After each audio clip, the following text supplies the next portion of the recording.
Fun facts, week 3. 13 out of the 17 games played, the team that won the first turtle won the game. This was last week's number for comparison. Only 2 teams this week didn't win the game after winning the first turtle. Blacklist International and TNC Pro Team. Yup, the 4 times it happened, it was them. It was a tough week for High Loss as they only won 1 game and lost 10 times in week 3. While High Loss cries, let's look at the heroes that weren't absolute losers like me. Obvious, Edith, Nolan, Harith, and Tigreal were this week's best performing heroes. This week, on Chip Watch, he's still missing. He's been banned in the first phase for the red side teams for 50 games in a row. When will he get picked again? I don't know. There were 10 games won by the team that got the first blood and the first turtle. These are the teams that were able to do that. I'm not saying all of that. Renmar just transitioned to under the table because people liked it when you did that in episode 2. The XP lane and jungle heroes were first picked by the blue side 6 times each. Edith and Hylos for the XP and Roger and Link for the jungle. Notice how you can flex 3 of those heroes in different roles. I'm getting out of here. So yun na nga guys, meron pala tayong fun fact about si King Kong kasi guys, ganito yan. So si King Kong, yung ginawa niya, ganito kasi yan guys, legit. It's time to update Renmar's bulletproof leaderboard. Benny Cutie, Domeng, King Kong, Kelra, and Super Marco are all tied with 6 bulletproof games. That's 6 games where they won and didn't die. See you next week.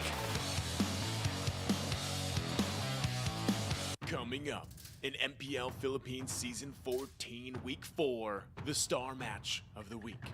Witness a potential banger as FCAP and FNOP face off in a fully fierce fist fight for first place. Will the Super Fam keep their momentum alive, or will our world champion Titans break the streak? I mean, that's, if they beat their prior matches between TNC and RSG respectively. Will Kelra, the gold standard, be able to withstand a literally bulletproof Marco with a Lolita Hanabi combo? What are we calling that, by the way? Lolabi? Lanabi? Hanalita? Look at the moves, look at the shields. Damn that CCME. Feast your eyes on the star match of week number 4. FNOP versus FCAP, live in Green Sun, Makati City. It's not that sunny. I know it's been raining like hell. Which F-er are you? Who the F will win? We'll see you then. Stay safe, stay dry. Get 8 gigabytes of all-access power. To do it all. Plus only TikTok to scroll and share non-stop. Power, work, life, and more with Smart Power All-access data now up to 90 days. Load now.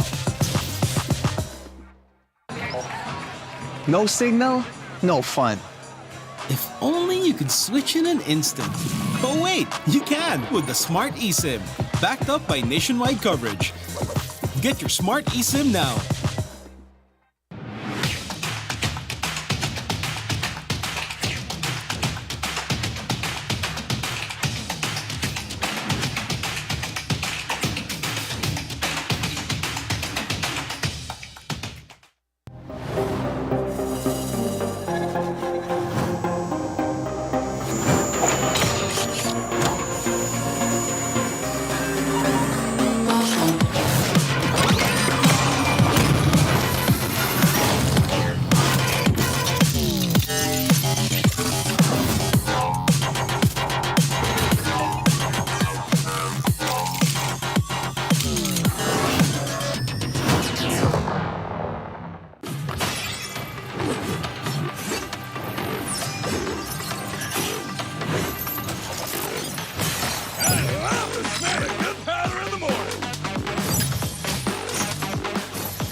chit-chat. You will never learn. mystic magic is so wonderful. Face yourself.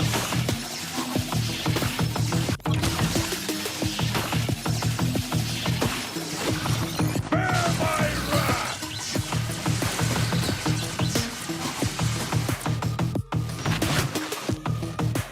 Imagination is the driving force of the energy.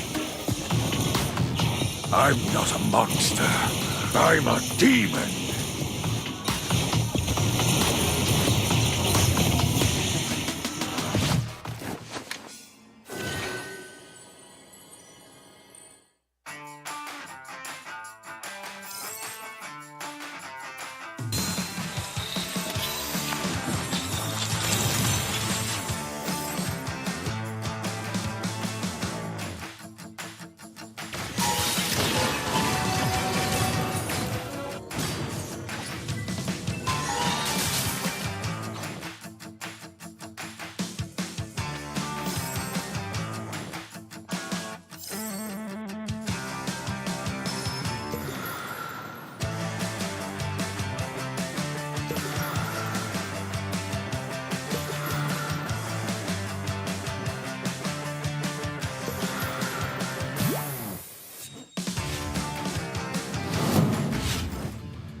Malakas, Pilipinas, malakas Kahit anong lane, we become the monsters. Malakas, Pilipinas, malakas Face the golden sun and ribbon for the 3 stars. Look at us to the top, no ifs, no buts. Winning any game, para to sa yan na yes. Di mo matitin ang aming boses on your level. Nasa kalye man o mobile window, I become a legend. Open fire, we unite, we winners. Built with pressure, like diamonds are made of. Switch in a lane na parang gera. HP racing, may reset up. Built like a tank, buhat ni Hill. That full load SS parang Lyra. Susundan ko ang iyong bakas. Kasama patas, tagumpay natin to. Dahil tayo'y malakas. Para sa Pinas. Nasa amin ang alas, hindi tuwa atras. Kinikilala sa taas kasi kami ang malakas. Para sa Pinas. Nasa amin ang alas, hindi tuwa atras. Kinikilala sa taas, ganito kami sa Pinas. Wow! Hold on. Yeah, malakas ang Pinas. Laging MVP, no surrender, no retreat. Pag nagsama-sama, just imagine what we can achieve. Laging MVP, no surrender, no retreat. Giving 100 all my all, cause we just cannot be defeated.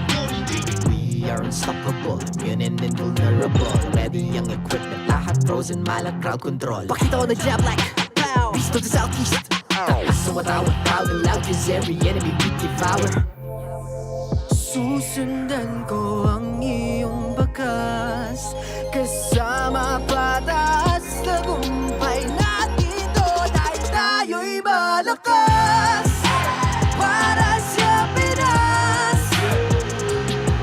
nasa amin ang alas, hindi ko atras, kinikilala sa taas kasi kami ang malakas. Para sa Pinas, nasa amin ang alas, hindi ko atras, kinikilala sa taas, ganito kami sa Pinas. Wow.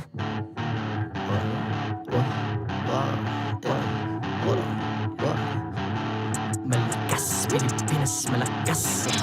Kahit anong lane, we become the monsters. Malakas, Pilipinas, malakas.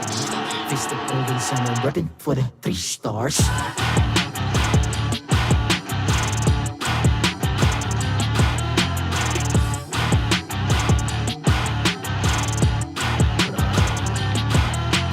Ang lakas ng Pinas, we unite, be the stars. Ang lakas ng Pinas, we unite, be the stars. Ang lakas ng Pinas, we unite, be the stars. Ang lakas ng Pinas, we the stars. Ang lakas ng Pinas, we unite, we the stars. Ang lakas ng Pinas, we unite, we the stars. Ang lakas ng Pinas, we unite, we the stars. Ang lakas. The 14th season of MPL Philippines is brought to you by the following sponsors. Smart, the official telco partner of MPL Philippines Season 14. The official tournament phone of MPL Philippines, Infinix GT20 Pro. Official suppliers, EMC Asia and Index Salon. Experience the MPL PH Season 14 action live at Green Sun, Makati City. Grab your tickets now via official MPL PH website. Don't miss any MPL action by following our official Facebook and subscribing to our YouTube channel. Follow MPL PH on TikTok for more content. And to ensure the equality and fairness of our games, MPL Philippines is also monitored and supervised by the Games and Amusements Board.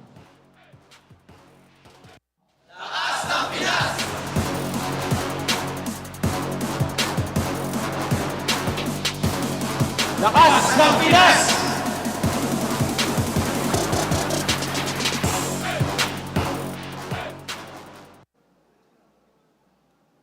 Magandang hapon sa inyong lahat and welcome to the MPL Arena. We've finally reached the halfway point. Rain or shine, the hero within us will always be ready to fight. Malamig man ang panahon, pero mainit ang mga bakbakan. Kaya tara at saksihan na natin ang lahat. And let's remember to always keep safe and dry. Ako po si Mara Aquino and this is MPL Philippines Season 14. Casters, pasok!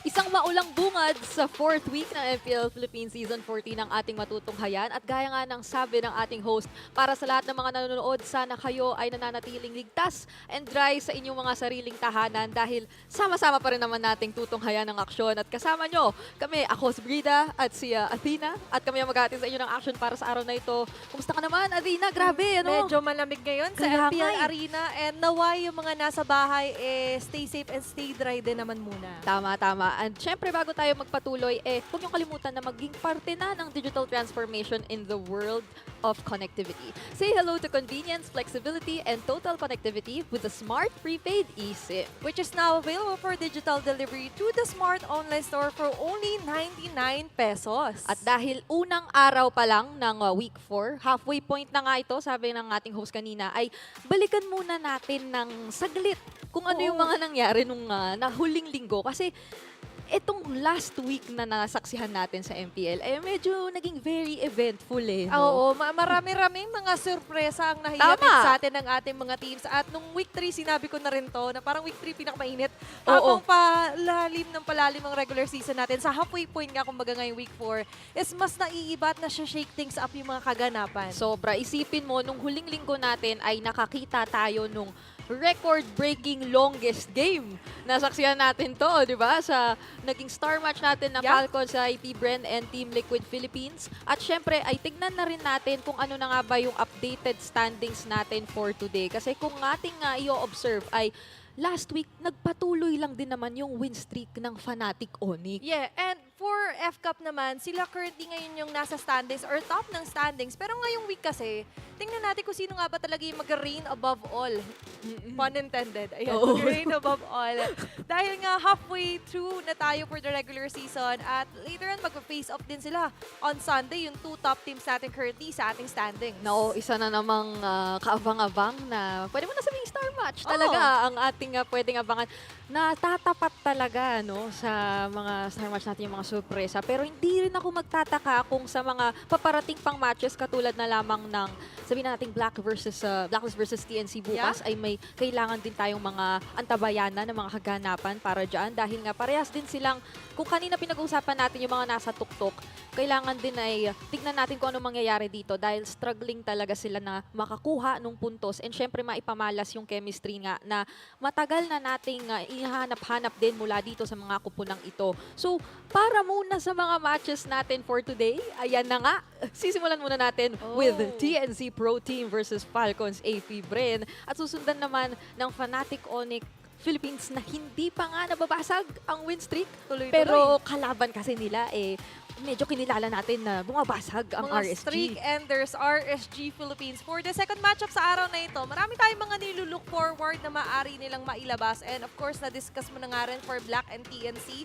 Starting off with TNC ngayong first match natin. A bit struggling sa chemistry, pero kasi minsan kailangan mo lang mag-warm up. Kahit malamig din ang panahon, mag-warm up to the game. And of course, the chemistry ngayon ay in sync na nga ba para sa matchup nila against Falcons APBren. Oo, kung babalikan natin yung huling linggo na or yung huling naging laban ng TNC ay nagkapagpainit na rin sila ng kaunti doon versus Aurora MLBB. Ito ay isang naging talagang laban na tinutukan na marami at talagang marami ang napabilib at kumbaga ay nagiging interesado na lalo sa kung ano pang mga future or further developments kaya ang mayahandog sa atin ng TNC papasok dito sa ating halfway point as the last week or the last chance na makakiipon ng mga puntos ika nga natin for the first half ng regular season. And para mas i-breakdown ng mga kailangan nating tutukan, ibato na muna natin ito sa ating Infinix Game Tambayan.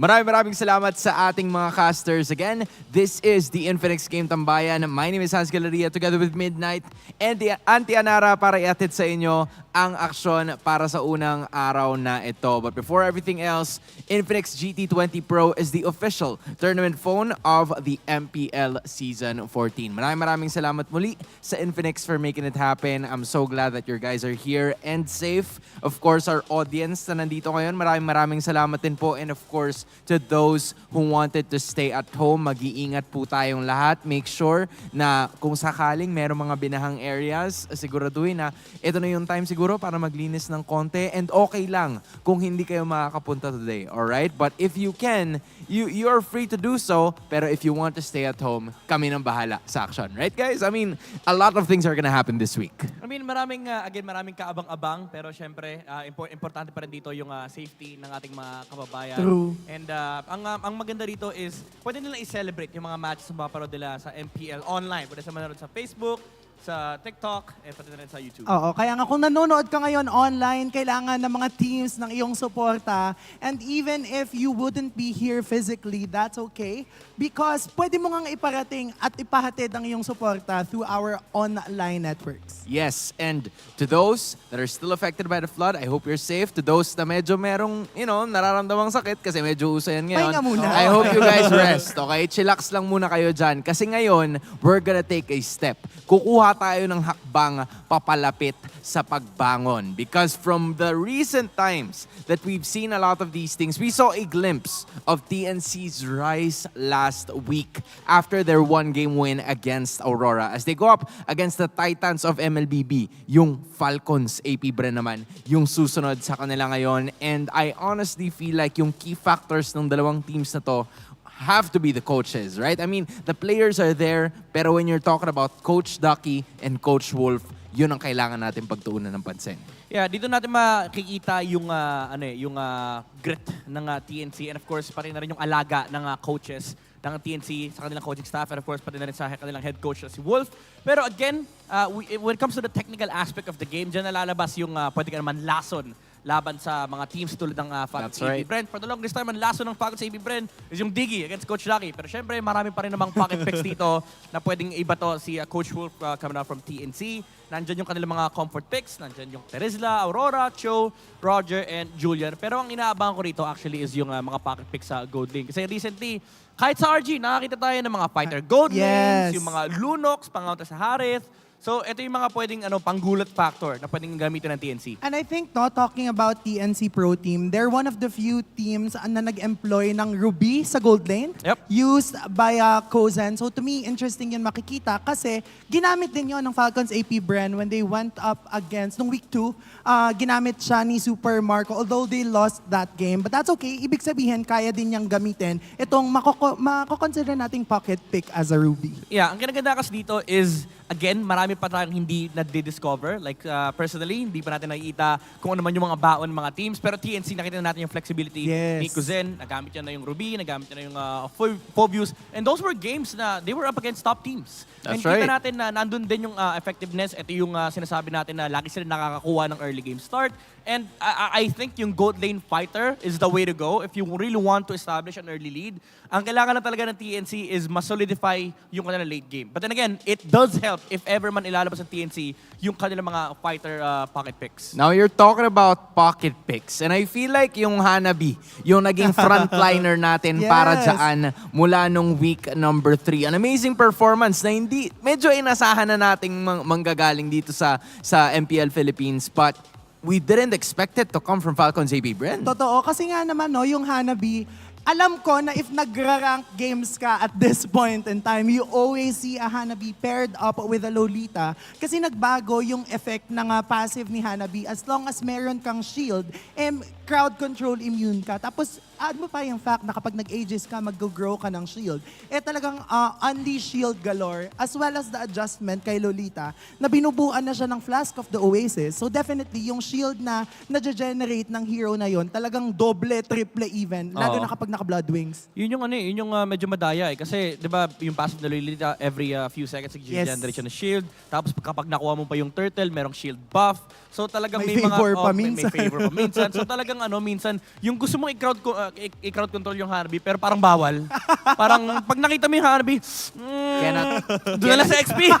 Doon na lang sa XP. Cannot be yung Hanabi, pare. Oh, cannot be. As in, we can't believe it. Kasi pag isasama mo yung Lolita, tama kayo nang binanggit Parang yung shield, meron pang shield. Tapos yung shield na yun, may shield pa. Tapos basag na, magkakaroon biglang shield. Oh my goodness. Tapos meron pa siyang sarili ng shield. Tapos may revitalize pa minsan yung mga Lolita, lalo na sa rank games. Alam ko kapag nag-rank game kayo, nakikita niyo yung Lolita right now na instead of flicker, revitalize na yung gamit. And yung revitalize, nabuboost niya yung shield generation by 20% if I remember correctly. So sobrang laki nun na ang dami mo ng shield. May shield ka pa, may revitalize ka pa. Parang ang dami mong health.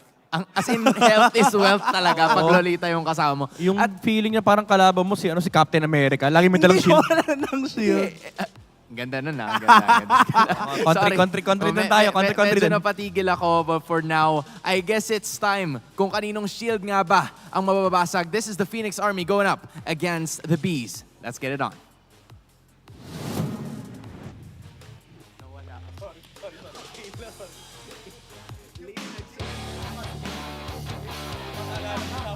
Please welcome our marshals, Chef Chico, Pat, and Wilford.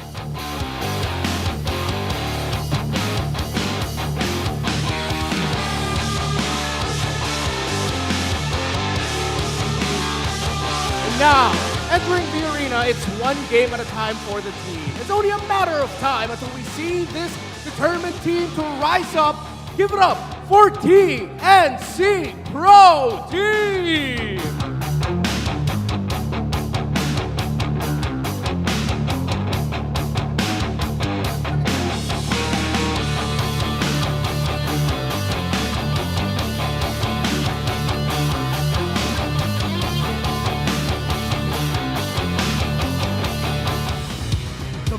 Are buzzing through our opening day of the week. We are seeking to begin the halfway point with a bang bang. It's Falcons APBren!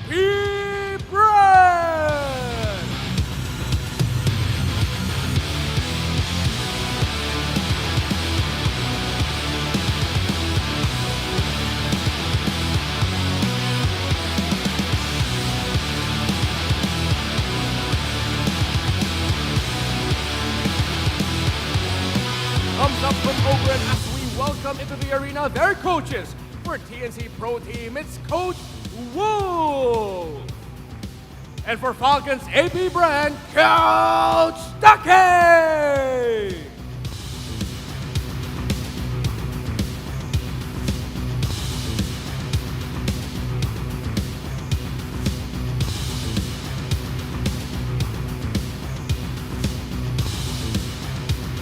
It's time for the face-off.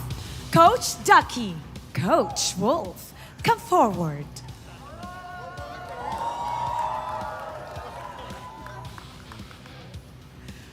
Coach Wolf, Coach Ducky, face each other. Stare each other down. Take a step forward. Coach Wolf, ano ang palag mo kay Coach Ducky?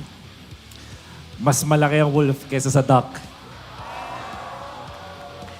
Coach Ducky, ano ang palag mo kay Coach Wolf? Nakakalipad yung duck. Palag kung palag, fist bump. Not even the weather can stop these two teams from unleashing the hero within. Let's start the match. Panel, pasok.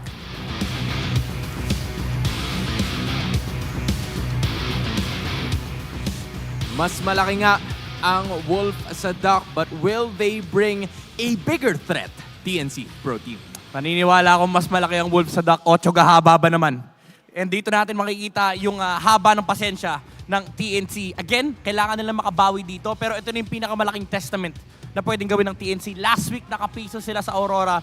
This time around, napaka-importante na makakuha sila ng 2 game kasi again, hinahabol nila 1 puntos. Moving forward are the Falcons of APBren na kahit papano, kuha pa rin nila to. Still the same 5. On the other hand, makakalipad nga ba ang Ducks ni Coach Ducks? Because right now, nagiging consistent the performance coming from Falcons APBren. But will they be able to bring that into this matchup considering na they're going up against a team na hinahanap pa yung footing nila? Grabe, no, may duck na, may wolf na, may falcons pa. Ang daming animals. Ang dami. Pero dito natin makikita yung talaga disadvantage dito ng TNC. No? Let's be honest and let's be perfectly clear. Falcons APBren is the heavy favorites here. As in, heavy talaga kasi they're considered as one of the best team in the world. And right now, TNC is currently struggling, lalo pagdating sa late game decision. Pero isa sa mga magandang pwedeng tignan dito sa TNC is napakaganda na kanilang early game. Yup, and also the leadership from both of these teams para sa ating Infinix keys to victory for TNC. You have to continue polishing shot calling and decision making. Para naman sa Falcons APBren, you need to be the earlier bird and catch the W. Is it the worm? Is it the win? We don't know. And for both of the teams, you have to force errors and capitalize on them. Para sa mga keys to victory natin, gaano ba kahalaga yung parehas na nakikita natin sa screen ngayon, si Lancy and si Few in today's victory? I think most specifically for Lancy, no, nakikita natin how wonderful TNC's performance is early game up until the mid game. And kapag nagkakaroon ng chances na hindi na sila nananalo sa mga skirmishes as well as sa trades, that's when we start seeing them na mag-fall off in terms of their fight doon sa mga kanika nila mga laban. So kailangan talagang i-ramp up and i-amp ng side ng TNC Pro Team yung kanilang movements considering na need nila to be able to catch up. Pero mukhang sarap na iniinom Sorry. siya na. So masarap kasi magkape pag maulan yung Oo, pag maulan. Pero sa akin guys, tubig lang to. Tubig lang. Di kasi ako natapunan pa. Masarap enjoyin yung mga ganitong klaseng games. It's a hot match. Alam natin mainit din ang pasok ng TNC kaya mapapainom pa talaga ng kape. But going back to sa point ni Auntie Anara, malaking bagay talaga din yung pagpasok ni Lancy for TNC. Sure. And I think I've been saying this for the longest time, even inside closed doors, na mas tiwala ako dun sa Lancy variation kasi nandun yung capability with shot call, nandun yung confidence sa paggawa nila ng mid-game. We saw that during their game against Onic Philippines na talagang very decisive yung TNC pagdating sa early game. It's just that, again, pagdating ng late game, doon sila nagsistart na mag-falter.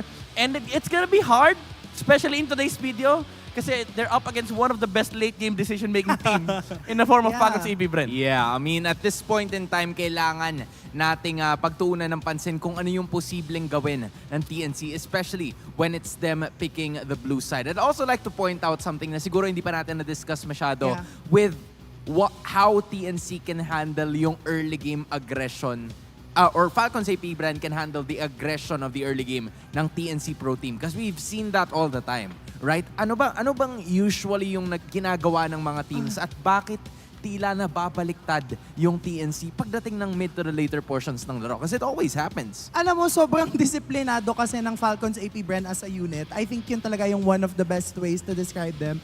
Na hindi sila pumapalag unless alam nila na kaya nilang manalo dun sa specific skirmish na yon. And I think, sobrang patient din nila enough na alam nila yung power spike na mga heroes na meron sila. Talking about, most specifically, about Few and Super Marco. And nakikita natin yung moments of brilliance coming from the other members sa Falcons APBren na kapag alam nila na kaya na nilang tangkihin yung bawas and mag-set up ng play for their team, yun na yung time for them na mag-extend. Otherwise, hindi sila mag-overextend kasi alam nila kung kailan sila lugi, quote-unquote, doon na sa mapa. Yeah, meron silang shot call, di ba? Yung sinabi ni Ogwen last time, yung ultimate regroup, the defense. Nakalimutan ko na kung Nakalimutan ko na madami kasing variation, iba yung kay Pando. Iba yung kay Pando, iba yung kay Ogwen Pero basically, nagre-regroup sila kapag medyo nakikita nila na parang nag-overheat na or nagwawatak-watak na. And I think that's one of the biggest keys why Falcons APBren is such a wonderful team to watch. Kasi nakikita natin lagi, kontrolado nila yung mga objectives, sama-sama sila lumalaban. Lagi limahan di ba? Parang, parang si Coach Daki yung tinuturo dito sa mga team, bawal kang lumaban flap, bawal kang makipag 1v1. Basta pag nag-objective kayo, make sure you're doing it as a team. I love it. Hindi siya lumaban ka. It's lumaban kayo. Lumaban tayo. Same diba? Kasama si Daki. Oo nga pala. Sige, lumaban tayo. Pero ito na. Sige, lalaban na ang dalawa nating teams as they head into the drafting phase of game number 1. Para umpisahan ang ating ika-4 na linggo, the Phoenix Army looking forward to get their very first match victory.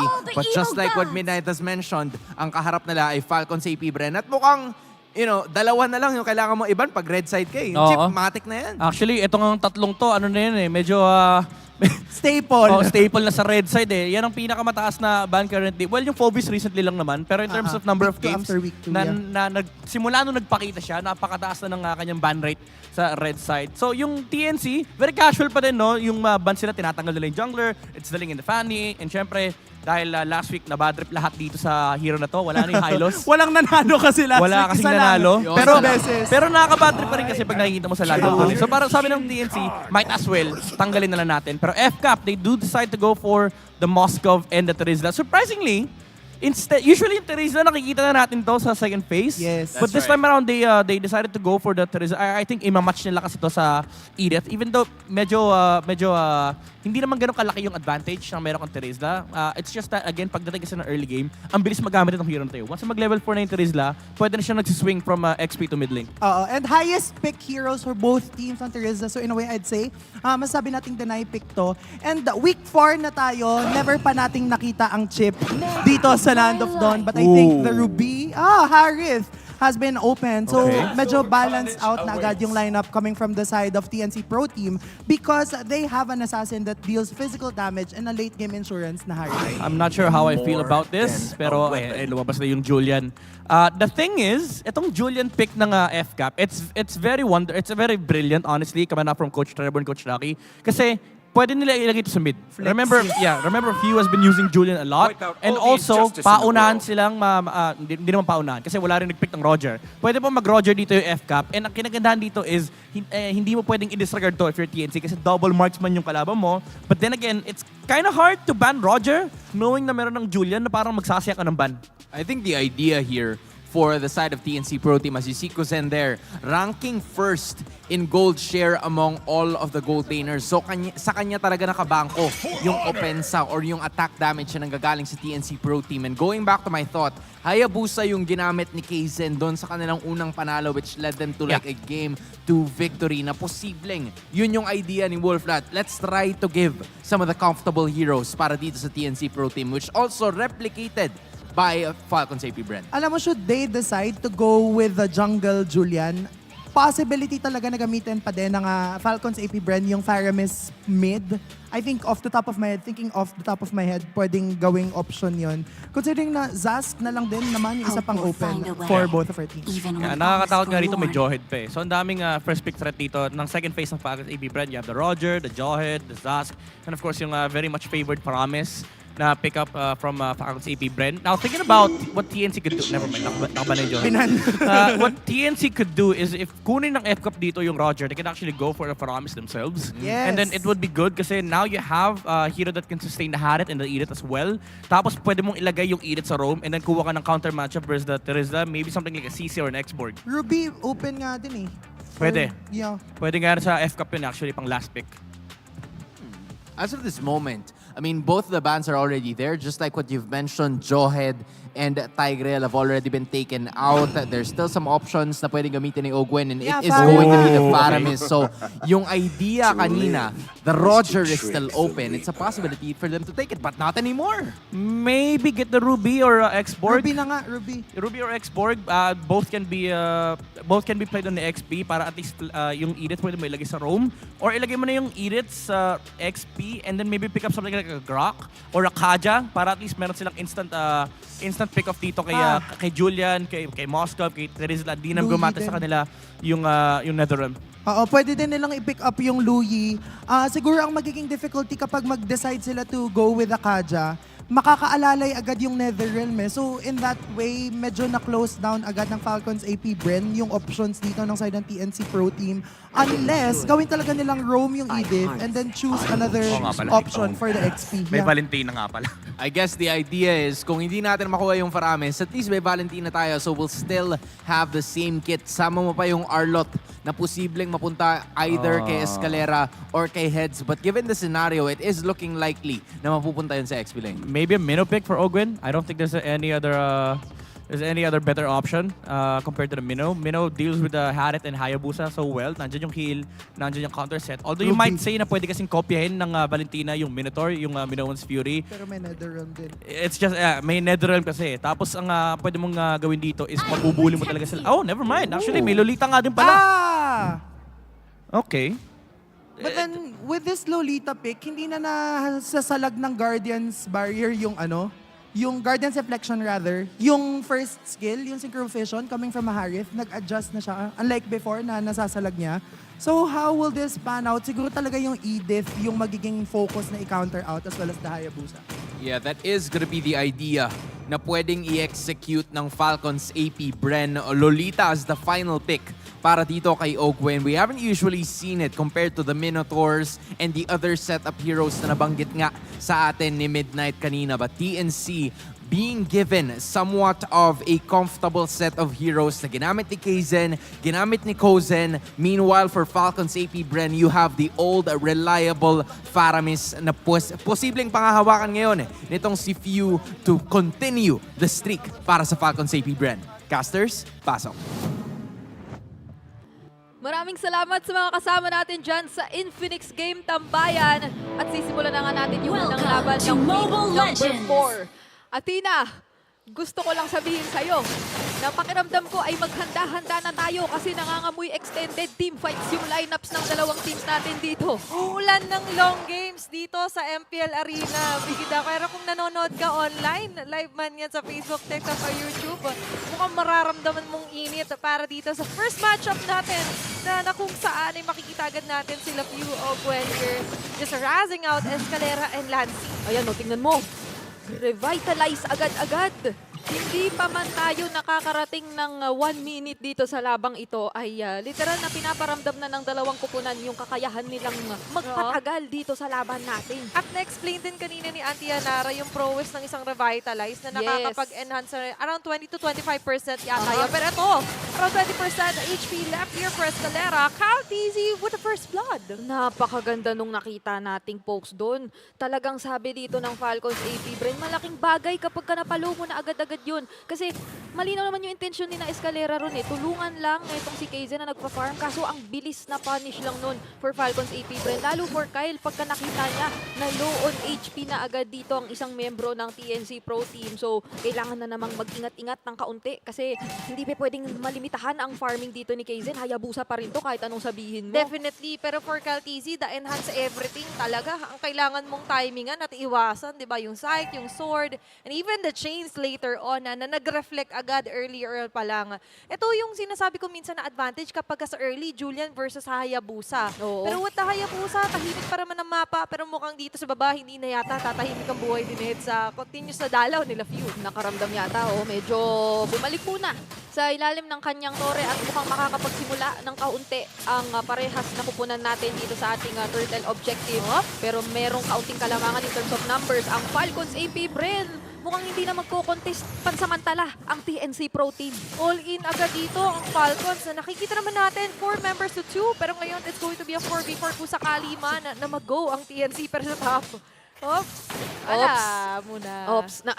Ano ko dun Parang bigla akong napatingin dun sa bandang itaas natin. Kala ko may magpa-flashback bigla. Pero kalma muna para sa Falcons APBren. Pero ngayon, aangat yata sila. Kailangan palang tutukan maski ang laning. Alam natin na naging isang komportabling pick para kay Kozen ang Harith, especially in previous matches. Pero ang ganda ng pagkakahuli. Kaso, tamang out lang naman dito si Master Ogwin. Grabe naman Master of all. Tanks here na talagang ina-outmaneuver lang dito yung Edith ni Escalera. Pero checking on to our emblem builds as well for both TNC and Falcons APBren. Talagang ramdam yung kagustuhan ditong makakuha rin ng kahit papaano ay maaga-agang kalamangan. Nandiyan yung napakaraming mga swift and of course yung additional sustain na kailangan mo ngang isama doon sa mismong ideya na nga na meron nung lineup ng magkabilang kupunan. Kasi tinitignan mo rito ang presensya ng isang Faramis, ang isang Lolita may revitalize. Pero sa kabila may Edith. And speaking of Edith, Pumliker onward. Dalawang nandyan. Pero look at that. I-reflect back lang ni Open yung mga binabato sa kanyang skill. Fuel with the Nether Realm. Will save most of them for the damage na binibigay sa kanila ng TNC Pro Team. Pero hindi na nga lang din siya makakaligtas pa. Look at that! Papasok pa si Flap Dizzy with a counter penalty zone! Kung sino may iwan, talagang bibigyan! But ng piece, and that's going to be heads falling down! It's going to be a trade-off na nga lang din, Bigida. Ano bang sinabi ko? Akala mo tapos na yung laban, pero hindi. Akala mo ulit tapos na yung laban, pero hindi. Lagi at laging meron pang mga pwedeng sumunod at magpatuloy nung hindi na pagpatuloy o nautlot o kung ano man yun. Balikan natin sa ating Infinix Instant Replay na kung saan nagkapalitan lang naman ng magagandang mga Netherrealm dito. Pero eto yung sinabi natin katuloy ng katuloy ng katuloy. Isa na namang penalty zone mula kay Flap TZ. Kahit pa na pwede mong sabihin ang ganda nung maaga at naunang pagkakasunod doon ni Heads para tumulong sa TNC pagdating doon sa teamfight. Medyo napaganda yung penalty zone. Kaso teka! Siya nga lang ang pupuruhan dito nila Kaizen. Gumamit pa nga ng retry pero hindi. Sasakto yung damage pa nila at ngayon alam na ni Kaltizi. Pare, mukhang sa atin na ba to? At ayun na nga lang din. Kozen medyo mananock up. Nandiyan na tagapagkasi sa Escalera. Nilapit ng Zaman Force pero mukhang makakatakas pa rin ng members dito. Kasi naka-busy pero sa Escalera, no more! Tamang harang at tamang protekta lang. Kung ikaw si Escalera, basta't hindi mapahamak ang gold laner nyo. Pero mukhang ang tore na nga ni Kozen ang isa pang magiging karagdagang kuha ng Falcons APBren. At halatang halata sa gold na namamagitan sa dalawang junglers natin. Yung kinagandahan ng sitwasyon na ito for FCAP. Talagang halos libo ang kalamangan dito ni Kyle TZ kumpara kay Kaizen. May malinaw na limitasyon at yung kills pa lang pala doon mo makikita yung bakit ganito yung kalamangan eh. Tsaka nakita naman natin kung paano rin yung disiplina nila when it comes to team fights. Pick off na lang. Hindi pa nga team fight yung nangyayari dito, Brigida. Pero ngayon, there's going to be a possible team fight na nga lang din. Pero for Falcons APBren, they're the ones setting up the fights. At ang TNC Pro Team, more on react na lang sila para sa ngayon. Yung tempo talaga rito ay dinidiktahan ng Falcons APBren. Sobrang decisive sa kung ano yung mga gustong puntahan. Katulad na lang nito, nandito na sila agad sa bandang bottom lane natin. Gustong mag-convert at mag-convert para mapabilis yung takbo ng laro. Kasi nasa kanila na nga naman yung kalamangan natin. And hindi pa tayo nakakita ng ways or opportunities for TNC na makahanap ng malinaw na trade kasi nasa punto na tayo ng laro na nakakapagsama-sama na rin ang FCAP. Doon din naman yung essence, di ba? Faramis, Lolita, samahan mo yung mga kailangan yung samahan para hindi makuhaan ng crucial pickoffs ng TNC. Oo, at ramdam din natin na may puruhan man dito ang TNC because of the Netherrealm. Ang bilis na re-reset dito ng Falcons APBren kung hindi papabor sa kanila yung mga mangyayaring team fights. And with that said naman, for TNC Pro Team, ito naman yung pwede nilang maging ace up on their sleeve. Kasi si Lancy nga, with the Valentina, kaya niya naman din kumlatch bigla na Netherren. Pero ang problema nga rin nila dito, dahil nga medyo nagkaroon agad ng lead dito si Caltizi, is yung damage nila ay magiging sapat nga ba to fully pick off a member from Falcons APBren. Ingatan lang ang mga resources. Again, meron naman sila nung Edith, meron naman sila nung Harith. Wave clear potential ay kahit papano. Nasa kamay naman nila pero sa bottom lane! Dito pala sa baba, merong aksyon. Pero dito sa may bandang taas ay makakakuha muli ng objective ang Falcons APBren. Pero babalikan pa pala. Akala ko tapos na, hindi lang pala sa teamfight pwedeng magkaroon ng mga it's not over, pagpapatuloy pa. Maging dun sa mga one-on-one pagkikita sa side lanes. Kaya hindi ka pwedeng makampante. Diba? Kailangan dilat-mulat ang iyong mga mata. Pero ngayon may isang mahatak and that's going to be Escalera. Pero medyo testing the waters muna for Food, FCAP, and TNC. Pero itong hindi testing. Ayan. Trabaho muna. Sabi nila kailangan ay meron na tayong mga makuha talagang trades. And fortunately for TNC ay hindi naman sobrang nagiging behind pa talaga dito si Kozen. Hindi rin siya napipick off pa ng Falcons APBren. Pero at the same time, doon din kasi nga pumapasok yung ideya na grabe rin ang disiplina na hawak-hawak ng FCAP. Na kailangan lang talaga ang mga pipiliin nilang mga laban ay yung sure na meron tayong makikita na magiging reward sa kanila or yung malinaw na magbibigay sa kanila ng pabor dun sa nakikita nating sitwasyon. Ultimo dito, parang papakiramdaman mo lang, isa-scout mo lang eh. Titingnan mo muna eh, ano namang sitwasyon, anong signal naman ng bagyo dyan, pero dito nga lang din ang konting pagpitek galing kay Few. Pero for TNC Pro Team, katulad nga na sinabi mo, hindi man namamatay, hindi pa napipita si Kozen. Pero for a Harry to totally work, kailangan niya ng early snowball. At for Falcons APBren, mapurulong or ma-extend yung round, parang medyo mas papabor pa sa nangyaring draft nila. Yung ganitong klase ng mga sitwasyon, kaso nga lang si Kozen, naglatag ng Zaman Force, andyan yung mga chrono dash at the of Frisian. Pero makakaligtas na si Caltizi, not anymore! Andito ang counter set up ni Few at ni Flaptizi. Nandito na nga lang din ang apat na miyembro ng TNC Pro Team. Pilit na lumalaban, Netherren activated. Nandito ang tunay na Netherren nga ba? Pero hindi yata kakayanin. Kasi Falcons APBren na malulugi sa palitan doon. Naramdaman natin kung bakit komportable si Kozen dito sa Harith pickup na ito ng TNC Pro Team. Now, sila pa ang makakapag-establish ng espasyo para rito sa kauna-anahan nating Lord. Ipa-burst down na nga yata nila rito Athena. Haharangan ng kaunti sina Owen at Few. Pero hindi na rin sila makakalapit pa. Owen! Owen! Ang makakakuha ng Lord! Papasok na nga lang din with a shadow kill dito si Kaizen. Pero mahuhuli siya ng mga members ng Falcons APBren. Yung Spear of Destruction.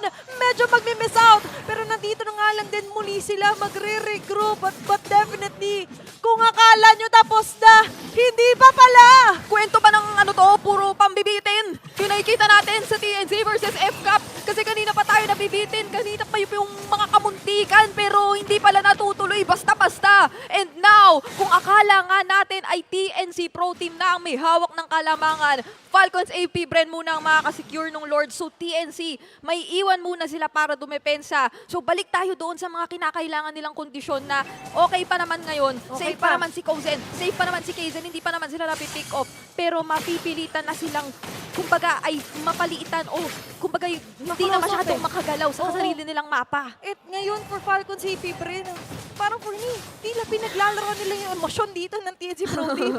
Yung akala natin Pati ako eh, pati pumantay na. Pero ngayon, mas hihigitan pa nila muli. Lumulobo unti-unti yung lead. At ngayon, mamarcha sa may bandang baba ang Falcons APBren. Nandito pa rin naman na depensa. Kaya pa naman tong depensa ng TNC Pro Team. Pero Brigida, parang sa pagkakataon na ito, sa kills all, lumamang sila ng isa.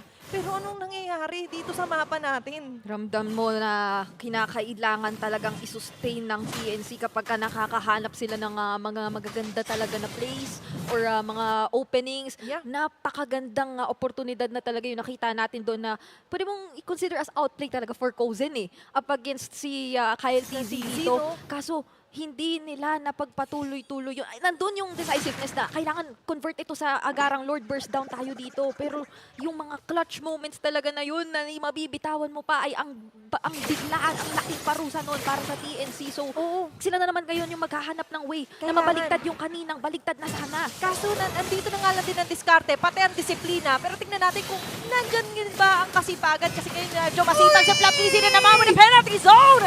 Tatlong mahuhuli. And si Escalera matatanggal mabagal doon. Nandito ang ginaya ng Netherrealm. Pero for Falcons sa APBren, this is a total massacre onto the map. Hindi mo rin alam kung gusto mong magsama-sama kung ikaw ang TNC. Kahit gusto mo dahil ang gandang pagsanib or pagpatong nung nakita nating Numinon Blast, penalty zone mula rito kay Flap TZ as well as kay Ogwen na Pero doon sa kasi, mga ganong may kitid talagang mamamaximize eh. Ang dami nilang possible combinations na pwedeng gawin dito sa TNC Pro Team. Pero looking back, maraming nagsasabi na nakukuha naman ng TNC yung early domination, early aggression. Kaso nga lang, yung conversion, paano nga ba? Will they convert this into a kill? Papasok na dito si Kaizen with a shadow kill. Pero hindi magiging enough. Yung damage niya, medyo tanky yung mga na-target niya. Hindi nga nag-revitalize din dun si Ogwen. Hindi rin naman nag-Netherrealm dito si Few. Parang tamang tamang mga skill lang dito si Ogwen. Tapos kahit pa paano, nasusustain na rin niya yung kanyang mga kampe. So ngayon, ang Falcons APBren naman ang makakapag-burst down netong Lord objective natin. At parang ito na yung puntong may ilang at may hirapan ka nang maghanap ng play. Hirap talaga. Kasi parang kailangan si Super Marco mahahanap mo rin, matatarget mo siya. Pero at the same time, paano? Sa ganitong lineup na talagang papalibutan at poprotektahan lang siya ng todo. Tsaka sino yung pwede niyong ipanghanap? Kasi sa ngayon, kahit si Kaizen, hindi na siya basta-basta makagalaw sa mapa. Dahil each and every member of Falcons is on the lookout for him. At sakto kay Super Marco. Diba? The gold printer daw yan kasi all-time highest average GPM in MPL Philippines history siya among all players with 100 plus games played na. So, grabe no, gold printer! Ayan, ang gold printer ng Falcons APBren, Super Marco.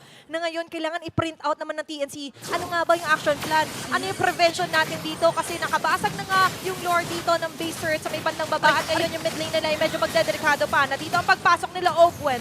There's a mini-stun, pero ito yung follow-up na naman na penalty zone at may Numinon Blast! Natatama sa tatlo! Escalera will fall down. Cozen trying his best to defend their turrets and base. Kaso nga lang, the damage too much ang nagagaling dito for Falcons APBren at yung Lord ay buhay pa rin naman. Lima, atake sa pinaka-base. Ginagawa hits yung lahat pero hindi na lang sasapat dahil Falcons APBren will take game number 1. Nagka-access sa base at hindi na pinalagpas pa. Falcons APBren matapos ang isang napakagandang turnaround ay pipilitin na ang mapa sa kanila. Ang unang laban natin doon, napakarami natin kailangan balikan doon na Sina. Kaya ngayon ay ibigay muna natin to sa ating Infinix Game Tambayan. Midnight, Antianara, you've mentioned that this is the heavyweights to take it all. At ipinakita nila sa atin yan this game number 1. Yeah, ito na naman yung magandang example ng muntik na Nakita na natin, even though I would say, Falcons APBren, sila pa rin yung nakakuha ng magandang early game. Napakaganda nung start ni Kyle TZ. Ganda rin yung invade sa may green. It's just that, pagdating ng mid-game, nakaharap ng magandang groove yung TNC. Nakakuha sila ng 4v3 na teamfight. Yes. Laban sa Falcons AP-Brent. But then again, yung late game decision making and that crucial Numinon Blast from Ogwen. Yes. Ayan, may naiwang 100 HP. Ang maganda dyan, napakaganda nung timing.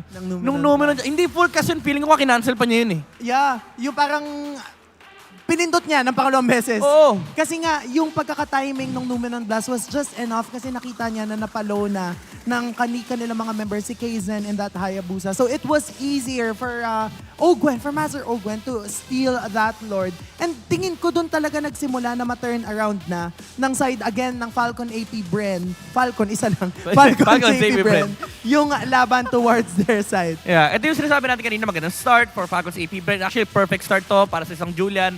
Pagdating ng mid-game, nakikita natin, again, umaanang kada yung TNC. Pero nandun pa rin yung punishment ng Falcons APBren. Alam nila yung numbers sila, nagre-regroup sila lagi. Pero again, pagdating ng mid-game, nagkaroon ng konting parang moment na, okay, medyo kailangan, sinasabi nga ni Ogwen, nag-overhit sila. Oo.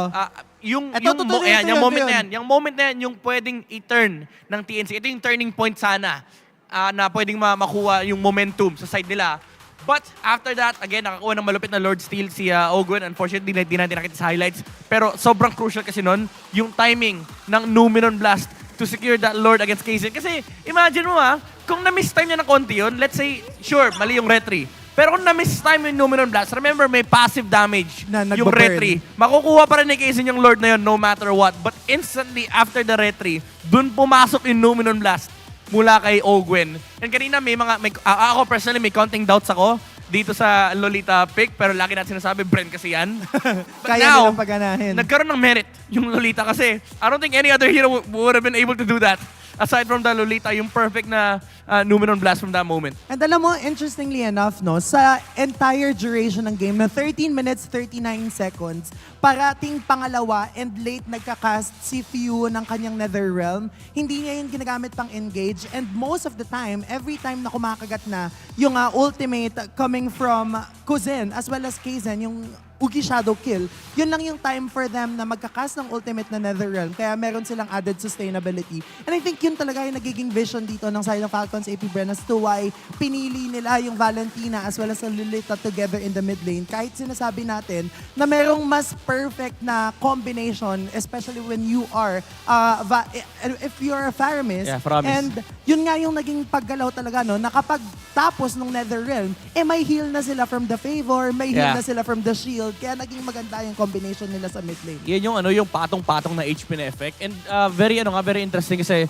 super consistent. Usually yung ibang Lolita nakikita natin naka-Wilderness Blessing. Yung Lolita ni Ogwen, I think pangalawang beses ko na nakita ito naka-inspire. And I think it affects the passive. Yes. Yung cooldown ng kanya pag-generate ng shield. So lagi may extra layer of HP. Itong Falcons APBren. Hindi lang yung Netherrealm, kundi pati rin sa yung shield na nanggagaling mula dito kay Ogwen. Dagdag mo pa dyan yung Flask of the Oasis. Alam mo yung kahit basagin mo yung Netherrealm, pag nabasag yung layer, parang dapat happy ka. Pero makikita mo, ang kakapal nung Gray. Yeah. Diba? Kasi kapag nag-Netherrealm dito si Few, hindi affected yung HP or yung shield na binibigay ni Ogwen. Yeah. So tuloy-tuloy pa rin yung pagpatok na yun, even under the effects of Netherrealm. Kaya naman, if yung TNC mag-decide na lumaban dito, kailangan talaga all out. And unfortunately, medyo all in, medyo committed yung kanilang lineup na kapag na-exhaust na yung Zaman Force, kapag wala ng Shadow Kill dito si Hayabusa, team fight's over. Yep.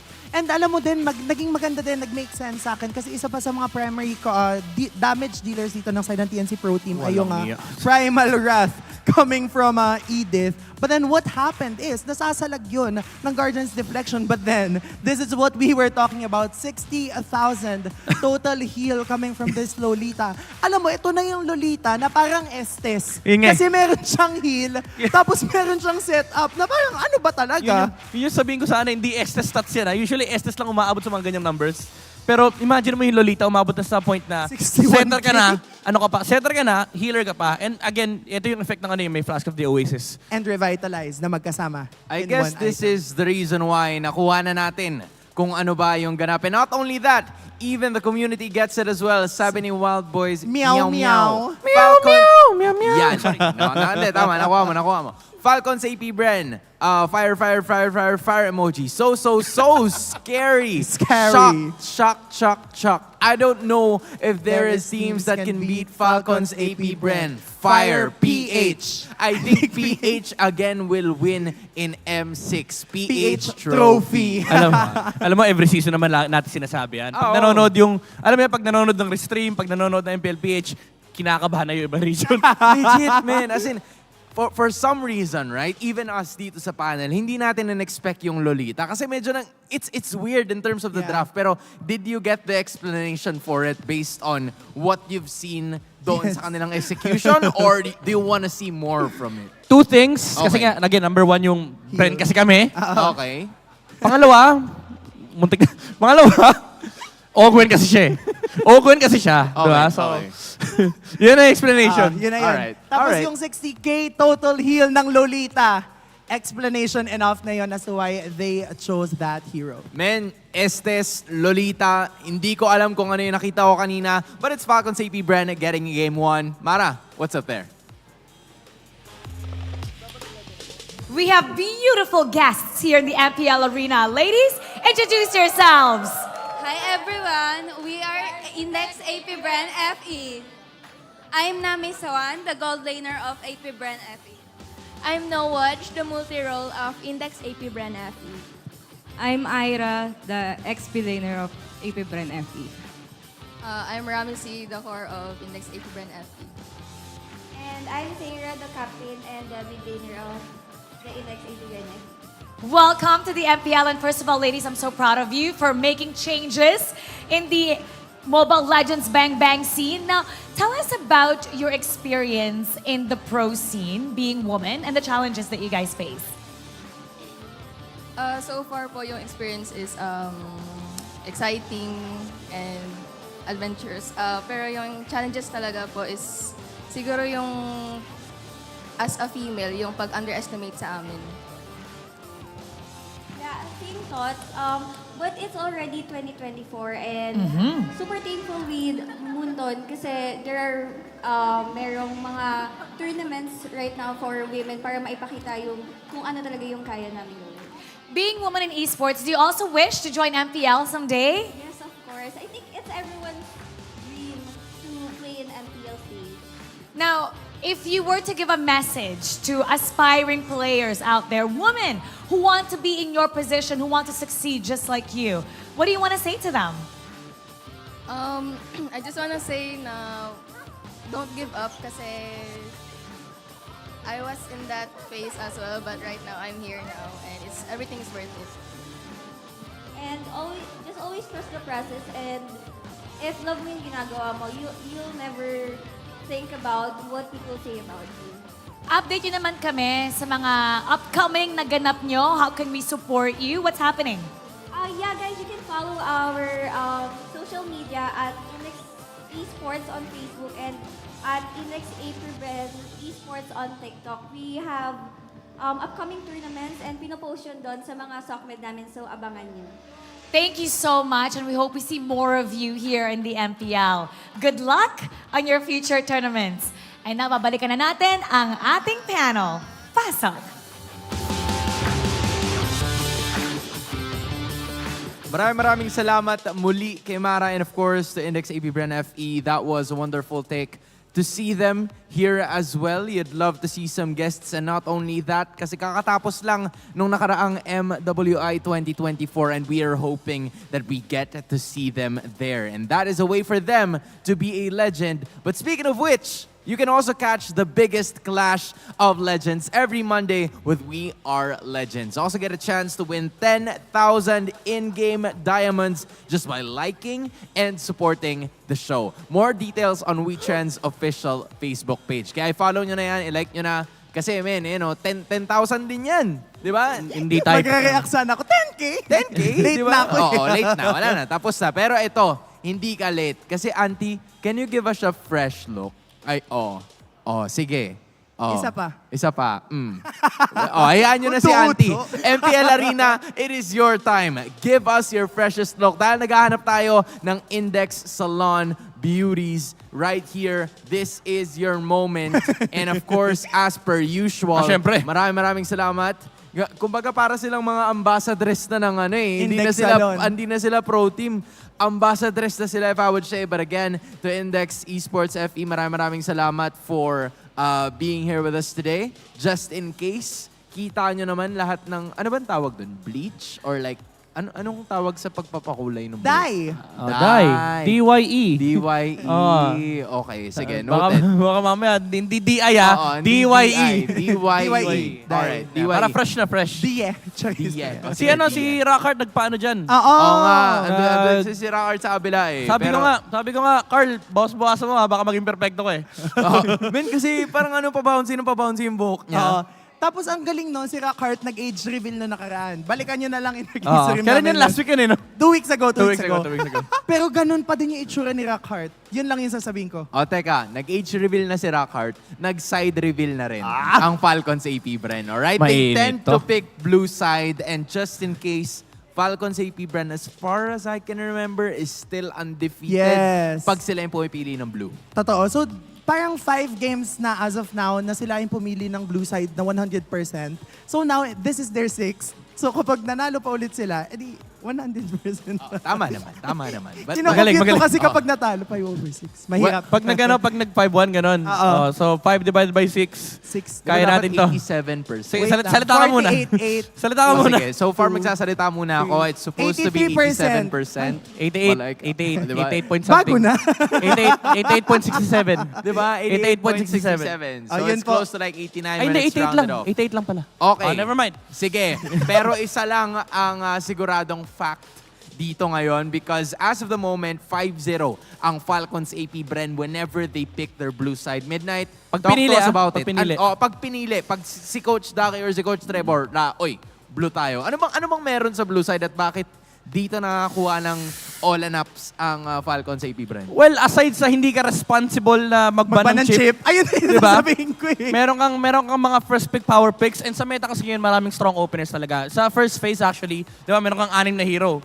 May 8 meta hero na regardless of what, makakuha ka ng isa kagad and then meron ka pang sunod na 2 power picks. Kasi dati nung naalala natin utility jungle meta, parang isa lang ang power pick, minsan 3. May time na sobrang valuable ng red side kasi 2 lagi makukuha mo sa 3. Ngayon kasi kapag first pick ka, pwede mong i-open yung mga Roger, Harriet, Zask, Ling, even yung Edith ngayon na lumalabas, dumagdag pa si Kabayo. Di ba? Nagkaroon pa ng high-loss. May Fovius pa na dumagdag. May Fovius pa Kaya na parang dumagdag. ang nangyayari, kahit halimbawa may trade, sasabihin natin may trade na 2 picks, meron ulit pabalik sa'yo. So 3 na agad yung makukuha mong malalakas na picks. And I would say, isa sa mga pinakamalalaking rason bakit napakadaya ng first pick ngayon is yung flex factor ng second phase. Yes. Kapag kumuha ka ng 3 hero na flex sa Hindi mo first alam kung phase, saan. yung first pick ng red side parang, anong gagawin ko rito? Diba? Sino ibaban ko? Sino ima-matchup ko? Sino ibaban ko? Kasi required ka na mag-ban, tapos sagutin kagad yung 3 nakikita mo. Tapos mamaya kasi kita na nila yung 4, even though sabihin natin pwede mo naman i-flex yung 4 na heroes, it's gonna be hard to do that, especially when it comes to actual drafting. Na kapag na-pick mo na, pwede kang balik ta rin. Nung first pick na Back parang, to you. yung Roger namin, di jungle yan. Gold lane yan. Hindi mo alam kung saan manggagaling eh. I mean, there's a lot of flexibility that could go, especially with what Midnight has mentioned. And we are about to see that dito sa darating na game number 2 with Falcons APBren having that first pick this time around. TNC is gonna be sticking with the red. And as per usual, andun yung chip sa kabila. Pero yung Harry, yung Edith, tinanggal na both heroes na ginamit ng TNC kanina. Ito na yung Roger Zask trade. Yes. So, kung ikaw TNC, knowing Coach Wolf, baka palusutin nila yung Zask, tapos mag-ban na lang sila ng mga Ling, either that or talagang i-open, maybe yung Fovis, there goes the Ling. So Roger Zask, yung option dito for FCAP. Terizla din, pwede. Pwede rin sila mag-Terizla. Actually, pwede nga, first pickable lang nga rin yung Fovius. Honestly. Ang dami nga. Ang daming first pick talaga. Yung kabayo. Nawala sa isip ko yung kabayo. Zask Roger. May trauma kasi ako dito sa kabayo na to, honestly. Yeah. Last week, 1/11 yata yung win rate ng kabayo. Yes. So, right now, talagang medyo nasa dire state to kasi kapag dumagdag pa yung lose streak na ganap last week. Oo. Parang hirap na. Pero, with Falcons APBren picking it first, they want to have good momentum with it at gusto nilang simulan yung high loss na may panalo. I would say if you're TNC, Roger Zask yung best option. Either that or kunin na nila yung Jawhead kasi baka mamaya i-flex ng FCAP yung high loss. Lagay nila sa XP yung high loss tapos kuha sila ng Jawhead. Then suddenly, lugi ka kasi parang required ka kumuha ng TIG if you're TNC. So, I think power... Oh! What? Ito yung joke nila last week yung Nolan umaabante sa sa picks Ang dami. Roger Zask, pwedeng kunin na agad ng side ng Falcons APBren because of these 2 picks from TNC. Medyo hindi ko ina-expect yung Nolan and Fovius. Siguro yung Fovius okay pa, pero yung Nolan yung parang, pipiliin nila yun right now. Medyo parang preferred nila na parang ang idea ng FCAP dito, instead na mag-rely sila sa comfort jungle ni Kyle TZ, comfort din naman tong Julian. And it's also nice kasi you're taking away heroes from TNC. Nakakagulat lang na ginawa nila to versus Nolan, even though it's still a good matchup. Usually would see FCAP pull out a Roger. Pero this is still okay. TNC, now they should get their gold lane matchup against the Moscow. I would say Claude, Roger, yung mga available dito. It's just that medyo early talaga for me, yung Nolan. Kasi ngayon, record ka mag-ban ng Jawhead at TIG. Pwede ko naman mag-iwan ng isa para makuha mo isa. But then again, you're also playing into a high loss na may possibility na kumuha ng Paramis pa yung FCAP.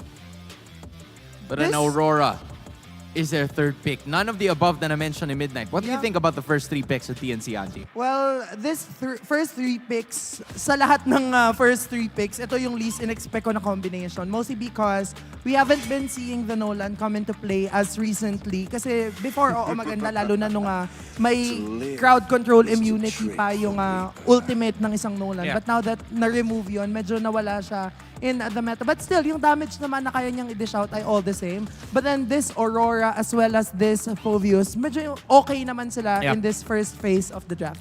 Medyo jam-packed yung mid-game ng TNC, honestly. Malakas yung kanilang spike, especially with the Phoveus coming into play. I also like the fact na tinanggal nila yung Faramis kasi ito talaga yung #1 problema nila. But still, there's sort of like required to think about the TIG kasi pwede pa rin namang ilagay yung Hylo sa XP. So pwedeng i-ban ng TNC yung TIG or kunin nila. So they do go for the TIG ban kasi tinanggal din naman ng FCAP yung Johed. You were talking about the comfortability nitong si Kyle TC sa paggamit ng sandamakmak na junglers, but this is his most used hero with a win rate of 69%. That is a very good, statistic if you'd want to take a look at it, considering that this is Kyle TC's favorable hero na mapupunta sa kanya on the blue side. And Tigreal, Show, and even the Johed ang tinanggal para sa mga roamers. And, FCAP's really thinking that they want to put Hylos anywhere and they want to keep TNC guessing. Nina Ruby naisip ko. May galit yung FCAP kay Escalera eh. No? Kanina pa din kahit kanina nung second phase ng drafts, Escalera din yung pinupuruhan nila. So there goes a Claude for TNC. I would want to see a Roger jungle still. Lagay nila tong Julian sa mid, but knowing FCAP, knowing Coach Tarebor, baka gawin na nilang final tong jungle Julian. And then maybe pick up something like a Vexana Lolita again. ulit! Pwede rin. Vex Lolita, no? Or Val Lolita. May vanity pa actually, There's still actually some options here para sa Falcons APBren. I would say mas maganda yung Minnow siguro. Para at least meron silang yung Claude din. Yeah, meron silang heal versus the Nolan, may pang Minnow's Fury versus the Blazing Duet. Oh, okay. And Vexana? Yeah. Loli? Grok? Okay. Alright, so still flexible on choices XP dito Grok? ng Falcons APBren. We're still not sure if it's Hylos or Grok na pupunta dun sa XP. Yeah. And I think Liquid Philippines, sila yung unang nakapagpagana noon with Sanford. And then it was Nibber nung pinagana niya yung Grok sa XP. So correct. pwedeng paganahin din naman ng Falcons APBren. Gwyn, maybe? Gwyn for Escalera? Medyo okay lang din yung o kahit sabihin natin Hylos sa Grok yung katapat niya, at least meron siyang hold. Medyo nakakailang lang yung Grok kasi merong power of nature. Other roams would be Ruby. What? Oh! Baksha Rom! Now this is something that we did not expect. Wait! Ito ba yung matagal ko nang hinihingi na naka-double retry? Ito ba yung matagal ko nang hinihingi na naka-double retry? Silipin mo nga. Wala. Sa Brent Wala. Sa kabila po. Sa kabila. Patingin yung camera sa kabila. Kailangan naming malaman kung Baksha Retribution ba to. May pa-reveal. Oh my God. Ayan na, malapit na. Pakita naman. Okay lang. Mamaya. Plot twist. Mukhang hindi natin naabutan. Hindi na ibibigay. Pero Baksha is gonna be the pick para kay Escalera. Just like what Midnight is mentioning, ito yung matagal niya na daw hinihintay. I had no idea that this was about to happen before now or until now na merong double retribution skill na posibleng mangyari para sa TNC Pro Team. But can they get a victory to extend this to game number 3 against FCAP? Casters, pasok. Eto na, sagutin na natin ang mga katanungan at magkaalaman na tayo agad-agad. Kung ito nga ba yun, mukhang hindi muna. Okay. Ito ay magiging Baksha Revitalize muna. Baksha Revitalize. Yung makikita naman natin ngayon, parehas lang din, may kunat-kunat. Pero ang pinaka siguro tinitingnan ko ngayon talaga, yung bilis na pwede nating makita in terms of rotations for both of these teams in terms of their lineup. Yung wave clear na meron sina Owen and Pew, tas sa kabilang dako naman, syempre nandiyan ang Baksha. Diba?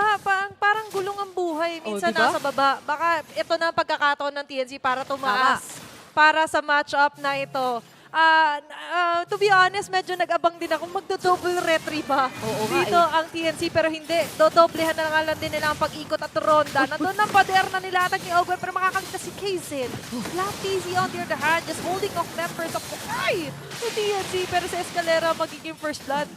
Matagal-tagal na laban agad ang naging bungad sa atin para rito, pero naawat naman kahit papano ang magiging farming sana ron ni Kaizen at mukhang nililimitahan din yung ilan sa mga jungle creeps na pwede niyang i-secure dahil nga nakuha yung maagang punish onto Escalera at dumiretso na doon si Kyle TZ sa jungle ng kabila. Pero ba? Pride of Ice na proc din agad para kay Lancy. Mabuti na nga lang din with the Aurora ay advantage din yun kahit papano. Pero for a second round, baka balikan nga rin siya ni Kyle TZ at hindi na ako magtataka kung mangyari yun later on. Pero Brigida, to be honest, parang sa Falcons APBren, speed is the name of the game for them. Yun na nga, isipin mo, akala nung nagtatapos siya sa rotation na pwedeng i-offer sa atin ni Ogwen at ni Few, na naka-Wilderness Blessing din naman si Few, pero maski kasi si Flap TZ rito ay naka-high loss na mabilis talagang mag-yatigidig-tigidig, di ba? Di ba? Ano yan eh? Yatigidig to success yan. Yatigidig to success yung high loss na ito si Flap na magkaka-level 4 din together with Few ng sabay. Oh my gosh. Pero at least for TNC Pro Team din naman ay hindi naman nahuli. Nakapag-4 naman dito si Kaizen. Kaso nga, itong si Kyle TZ, level 5 na siya at mukhang ito na yung aksyon. Nandito na nga lang na nilatag na Eternal Guard. Binabataya si Heads at mukhang makakatakas man din ng instant. Kaso nga lang na doon, yadigidig to success. Si Few muna mawawala ng ilang segundo. A nice defense for TNC. Kaso tatama yung Spear of Destruction. Andito na naman yung angulo na pwede ba tayo makita ng malulupitang play. Pero kakalma muna yung ating mapa. Dahil sa ilang saglit lamang, nakuha na pala ni Kyle TZ yung pagong. Ay, pero hindi pa yata tapos. Grabe yung wild charge at pahabol ng kill doon kay Kaizen. Jungler pa ang inabol dito ng FCAP. Kakasabi lang natin that it's not over till it's over. Dahil ito na naman, Lancy will fall down. It's going to be 2 men down for the side of TNC. At may bonus pang 30 na nakuha doon. Iikot pa, U-turn. Parang ito na nga lang din yung kailangan natin bantayan hanggang mamaya, Brigida. Dahil pati si Heads matatantusan na rin. Hindi na tayo nakaalis dito sa top lane. Hindi na nga nagpatuloy kanina si Super Marco dyan sa top kasi kahit nakakuha siya ng magandang Spear of Destruction, may halong ilang apat-apat na miyembro ron ng TNC ang present pero isa-isa silang pinatumba ng Falcons APBren at hindi pa sila yata makakampante kasi meron na naman silang isang kukunin. Make sure nila that no one is left behind. Sabi nila, Marco, hindi ka man nakabot doon dito, bibigyan ka namin. Ito, baba kami para magkasama tayo, bukuha tayo ng isa. Isang buong pamilya na masaya para sa Falcons sa APBren at hindi lang basta masaya, siksik-liglig pati yung blessing sa net worth. Ang bilis, 3K gold lead, Brigida. 3 o mag-4 na minuto pa lang tayo dito sa labang ito pero ramdam mo na yung pressure na binibigay ng Falcons APBren maski si Ogwen nagagawa na lang yan tumayo ng ganito katapang sa harap ng pagpa-farm ni Kaizen at mag-isa lang siya. Hindi mo yan kamag-anak pero sinasalubong niya. Di ba? One big happy family. Pero ngayon for TNC ay aalis muna sa reunion na yun. Pero grabe yun kasi ang dami mong kinailangan na maging present para lang makuha ng matagumpay ni Kaizen yung isang purple buff niya. So medyo na-compromise dito yung kapasidad nila na makipagsabayan ulit sa laning. Kasi kung iisipin mo, first 5 minutes pa lang naman talaga tayo ng laro. Pero napipilitan na yung TNC na mag-group up kasi meron silang kailangang abalahing malaking bato. And speaking of bato, nakuha niya ba yun? Teka lang, kailangan nating i-double check. Hindi naman. Pero marami-rami ang nasayang niya ng oras doon for TNC Pro Team. So matotal, nakukuha man ni Kaizen yung kanyang mga buffs. Pero imagine yung space na napoprovide ni Ogwen sa buong Falcons sa APBren. With just what he's doing, kita nyo naman, almost 5K gold lead. Kakasabi lang natin ng 3K around 3 minutes. At ngayon, every second na tumatagal ay parang pumapabor lalo sa Falcons APBren. Tsaka ang dami nilang kinakailangan na kumbaga ay manpower para lang makakuha ng mga buffs dito si Kaizen. Ramdam no na nga yung nakikita nating 3-level, nag-exist na 3-level gap sa pagitan ng junglers natin. Ngayon ay 2 pero kaka-level 7 lang ni Kaizen. At ngayon ay nandito na naman tayo sa top lane. So hindi na ako magugulat kung merong aksyon pero kasi hindi naman si Flap TZ yung tipong hero na pwede mo kasing agad-agad bigyan kahit na mag-isa din yan. So dalawa yung malaking problema ngayon, literal, ng TNC kapag hinarapan sila. Isang pader at isang tikbalang ang kinakaharap ngayon ng TNC Pro Team. Pero paano mga ba kukontrahin to? At syempre, bago pa masagot ang tanong natin ngayon, bibigyan nila. Kaso ito na naman yung yadigidig. Diba? Ang bilis yun na nga lang din makakatakas. Ultimates. And at the same time, Ultimates has been activated just to try and get him. Hindi mo or mahirapan ka ng tansyahin yung mga willing kang gamitin talaga na resources kung ikaw ang TNC. Kasi kahit ipresenta rito ni Flaptizi at ni Ogwen yung mga sarili nila sa harapan ninyo, meron naman kasi silang capability talaga na maka-out. Katulad na lang yan, power of nature lang din para makagalaw ng kaunti kahit ang dami sanang pwedeng pang-restrict dito ng TNC. So balik tayo doon sa idea na panghahawakan ulit muna ng TNC yung mga late game capabilities nila. Sabi mo, ano ang magiging sagot sa mga kunat na meron dito? Kapag nakakuha naman na ng mga items si Kozen, ay pwede siyang maging isang reliable source of damage. Tapos pwede rin naman nilang kahit papaano control yung macro kasi mabilis naman silang gumalaw sa mapa. Kaso nga lang, kailangan mong i-observe din yung Falcon sa APBren kung paano sila ka-particular sa pag-manage at sa pagpigil ng possibility na yun for TNC Pro Team. Just imagine what Marco is doing right now, di ba? A super performance on the pushing of the lanes. Kaya ang TNC Pro Team, imbis na parang pumapabor na nagsama-sama sila, parang medyo nagiging cons din yun dahil nga napapabayaan yung ibang mga linya nila. Even Flaptizi, his job is kung hindi kayo guluhin, isi-punish yung ibang mga linya nyo. Outer and inner third dun sa may bandang baba ay masisimot na ng Falcon sa APBren. At hindi lamang yun ang kanilang gustong i-attempt dahil binibilangan na nila. Pati yung purple buff dito ni Kaizen. At ito nga lang din ang sagasa ng gulong pero mukhang hindi yata itutuloy ito ng TNC. Kinakalma ang mapa.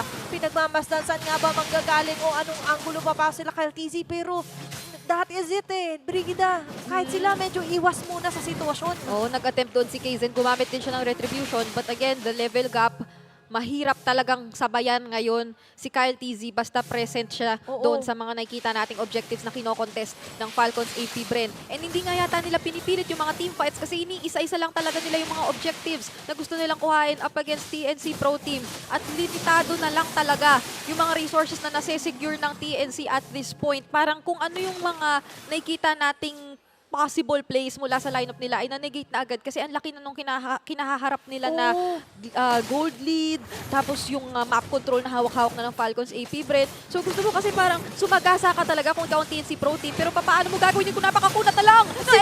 Sila yung sinasagasaan dito, Brigida, dahil hindi lang yung kabayang problema. May EG Boy pa, nilalatag dito ang Falcons APBren at ngayon, kumpleto pa rin naman sila habang si Eza matatanggal. Lancy trying to slide away to safety na nga lang din.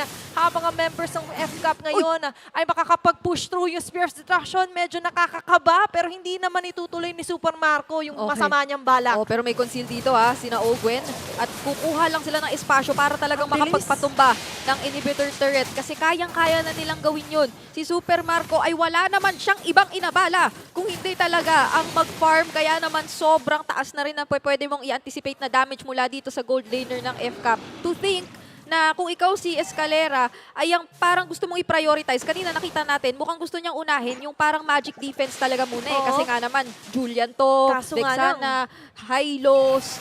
Kaso, dumating na tayo sa point na aga nakapag-online na isang Moscow. Na to the point nga na tingnan mo naman, tinatry mo ni Lancy na gawin yung best niya makapag-freeze ng mga members ng FCAP ay mukhang sila yung mag-freeze behind. Not just in position but also onto the damage. Pero ito nga lang din yung attempt nila to get a setup onto FCAP. Pero mukhang si Escalera pa ang hindi makakatakas. There's no way out. Pero ito nga lang din, when you go deep, ay talagang makakakuha kayo ng ilang members dito na TNC. It's going to be a double kill. 3 members down. At they won't stop there, Brigida, dahil nandito na agad ay ibang mga membro kakatok na ba sa base. Nawala lang yung pader, may rumaragasanang pato. At talaga mukhang gusto na nilang tapusin ito. Hindi na patatagalin ng Falcons APBren yung laban. Isesecure na nila ng tuluyan ang 2-0 sweep. Sweeping it off onto the map. Pati ang ating series win. It's going to be a 0-2 score in favor of FCAP. Ladies and gentlemen, andito na naman ang mga bees na talaga naman parang pwedeng silang bagyo ngayon para sa araw na ito. Gusto mong isipin na dinahandahan lang nila yung laro Pero at the same time, ramdam mo yung rumaragas ang presensya ng Falcons APBren doon sa kanilang naipamalas. But still, a great game na ipinakita sa atin ng TNC Pro Team. Lalo nung game 1, we saw what they were trying to accomplish, to be honest, lalo na sa draft nila. At makailang ulit off-cam na nape-predict mo nga yung mga maganda rin sana na maging kontra doon sa pinili ng FCAP. But the force is just too strong. Pero syempre, Palakpakan muna ulit natin ang TNC Pro Team.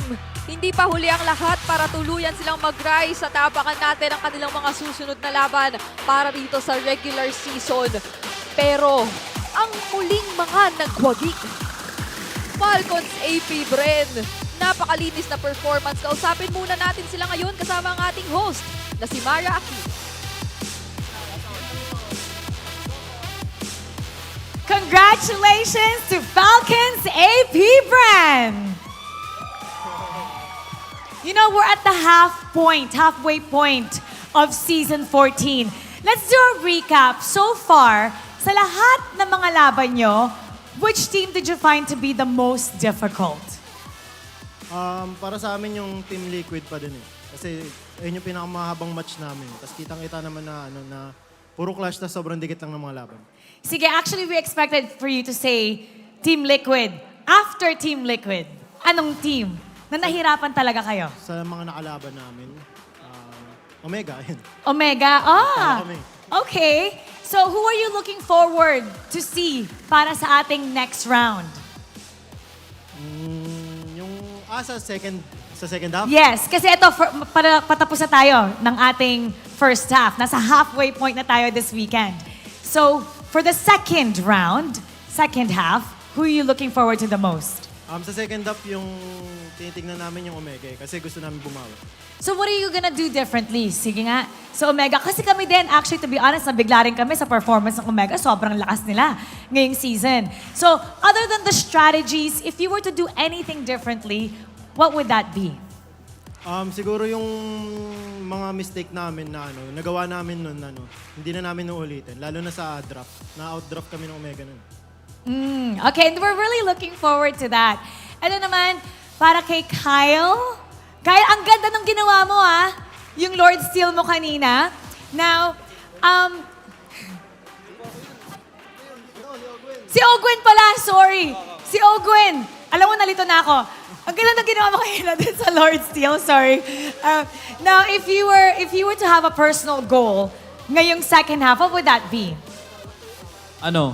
More Lord Steal to come. More Lord Steals to come. More Lord Steals to come. And that was such a good job. Now it's time to announce our MVP. Can you guys guess who it is? Daming sumisigaw. Okay. Our MVP is...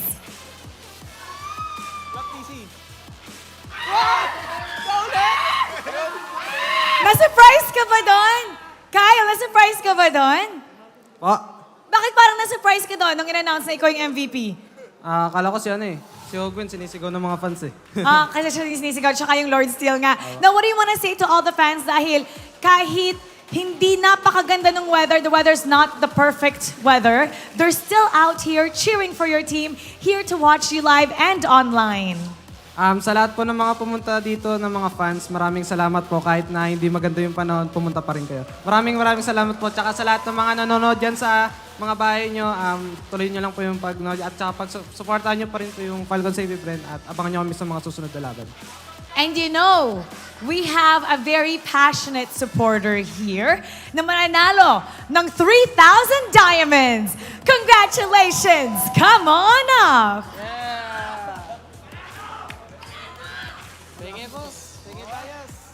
Congrats! What's your name? Moja po. And sino sa kanila ang favorite player mo? Moja? Kapitan Few. Si Kapitan Few. Kapitan Few, tabi ka sa kanya. Sige nga, bakit si Few ang paborito? Since season 1, talagang supporter na ako ng DD Pro Team. Oh, talaga ba? Since season 1? Sige nga, magbigay ka sa amin ng trivia na maybe hindi namin alam tungkol kay Few. Nung season 1, talagang talaga yung team. Di pa ako more on ML fan talaga. Talagang nanonood lang. Tapos nung pagdating ng M2, nag-champion sila sa Burmese Goals, which is 4-3. Ang inisip kong magandang moniker sa Bren Esports is the Kings of Lower Bracket. Oh, that's so nice. Galing naman ng trivia. Sige nga, isa pang trivia dyan. Galing nga. Tapos po yung Yung ano po talaga, ang iniisip ko sa akin talaga is PH is more on talagang mataas na and need ng mga other teams like Indonesia or kaya kumukuha ng mga ibang imports yung ibang teams para malaman ng mga playstyles nila para matalo tayo sa laro. At dahil yon kay Fiu, anong gusto mo sabihin sa kanila? Sa kanya pala. Sobrang laking pasasalamat ko sa suporta kasi kilala ko na din talaga siya. Matagal na siya nasa group chat namin ni IC. That's nice. Okay, now you get the honor to bow with your favorite team and take a walk of victory with them, all right? Congratulations! Bigyan ng diamonds! You may now take your bow and take your walk of victory! Congratulations to Falcons APBren! Interesting nga ang sinabi nila that they're looking forward to the next matchup versus Smart Omega. Pero before that, they've improved a lot in this sweep of a game. We're gonna break it down for you, so we're gonna go back to our panel. Pasok. It was Falcons APBren bulldozing through the Phoenix Army at nakuha nila ang series sweep 2-0 and the MVP of that game number 2, none other than Kyle TZ. Julian was so nice, he had to do it twice. Nagiging maganda yung performance coming from the side of Falcons APBren every single time they choose to go with this Julian. But of course, isa sa mga nakapagpagag sa akin na nakapagpabigla yung pagpili talaga dito ng side ng TNC Pro Team nung back siya in the roam. And this isn't the retribution that Midnight was expecting. Kaya naman, in a way, na-neutralize din yung threat ng pagkakaroon ng isa pang utility jungler. Yeah, di na ako magtatago na mute ko yung mic kasi speechless din pati yung mic ko. Kasi mas maganda yung nag-start actually ni Kyle. Compared to game number 1, maganda na nga yung nag-start ni Kyle ng game number 1. Game number 2 was even better. And dito natin makikita yung runong ng FCAP na yung kanilang expertise sa pag-hold ng lead, yung relentless aggression, yung control sa mapa, yung non-stop swing sa mga lane. And hindi sila yung yung nag-force sa mga team fight na unnecessary. Lahat to talagang calculated. Kapag nakita nila may tumatawid sa river, binibigyan nila kagad, especially with holding a 5K gold lead ng 6-minute mark. Alam nila lahat ng hero na pwede nilang mabigyan ay nabibigyan talaga. Na umabot tayo sa point na 9 minutes pa lang, 11,000 na yung gold lead ng FCAP kasi hindi makaharap ng spasyo dito yung TNC. Lalo pat yung lineup nila dito ay naghihintay pa ng power spike. Sinabi natin kanina na meron silang malupit na mid-game spike. Sana, with the Aurora, Nolan, and pati na rin yung Phobius. Ang problema kasi, na-earlyhan si Kaizen. And ito yung mga moments na kapag na-earlyhan ka, tapos yung lineup mo ay medyo naghihintay pa ng mid to late game, talagang malaking recovery yung kailangan mo. Pero hindi nga binigay yun ng FCAP. Talagang tuloy-tuloy yung pag-invade nila Kyle TZ.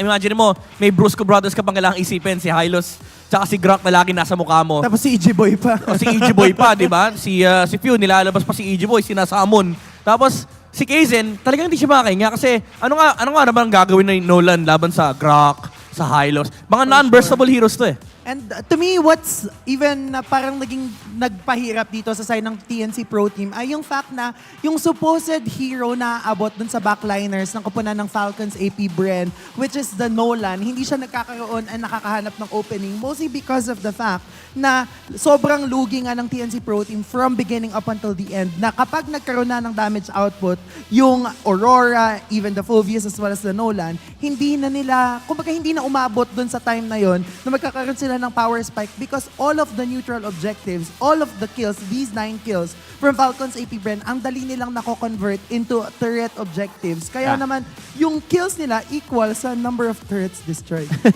Hindi lang yung fact na mahirap abutin yung Moskov. It's also like how Falcons APBren plays. Laging yung sinasabi sa mga player na yung 4 na player nila ang tatapang na parang, Marco, farm ka lang dyan, kami bahala. Ito si Kyle TZ. Kyle TZ understands pressure, honestly. Alam niya na kung kailan siya magre-reset, kung kailan siya mag-jungle farm. Pero kapag kaya nilang lumaban as 4, makikita mo yung FCAP, hindi sila talaga hindi sila bumabalik sa side nila. Hindi sila bumabalik sa mapa nila. Laging ang iniisip nila, okay, para tayo makaka-pressure. Alam nila nga, minsan nga makikita mo yung FCAP, sila Ogwen, tinititigan lang yung jungler ng kalaban eh. Hinihintay nila si Kyle. Tapos pag nandiyan na si Kyle, okay, regroup na tayo, 4 na naman yung makikita ng kalaban nila. And that's how FCAP plays. And it's very obvious and it's very evident in this game na ang target nila for the first 5 minutes Kaizen. Literal na hindi nakahinga yung Nolan. Laging 4 na members yung nasa mukha niya. Tapos ang backup lang niya is, syempre sila Lancy, pati na rin si Escalera, na hindi rin masuportahan yung mga side lane. Kasi nga, si Kyle, laging nandoon sa opposite side ng map. Yeah, and alam mo, no, lagi nating binabanggit pa ulit-ulit yung fact na maganda yung layering of skills ng mga high caliber teams. But then, what sets FCAP apart, I'd say, ay yung discernment ba nila na gamitin kung kailan nila kailangan gamitin yung skills na meron sila. Because, yes, nagle-layer sila ng skills, yung stun, yung damage output, but then more than anything, alam nila kung sino yung dapat targetin at a specific moment in time. Kaya doon sa last skirmish na nakita natin na pick off nila yung mga miyembro ng TNC Pro Team, nilayer nila yung skill nila kay Escalera, naipit si Escalera, pero alam na nila na mamamatay si Escalera either way. So what they did, specifically Ogwen, yung wild charge niya, kinasa niya pag alis nung wall. So nahuli pa yung dalawa. And yung ganong kind ng decision making, specifically for pro teams, yun yung nag-set them apart eh. Kasi alam nila kung kailan hindi natin pagpapatong-patungin yung skills kasi sure kill na yung papatayin natin.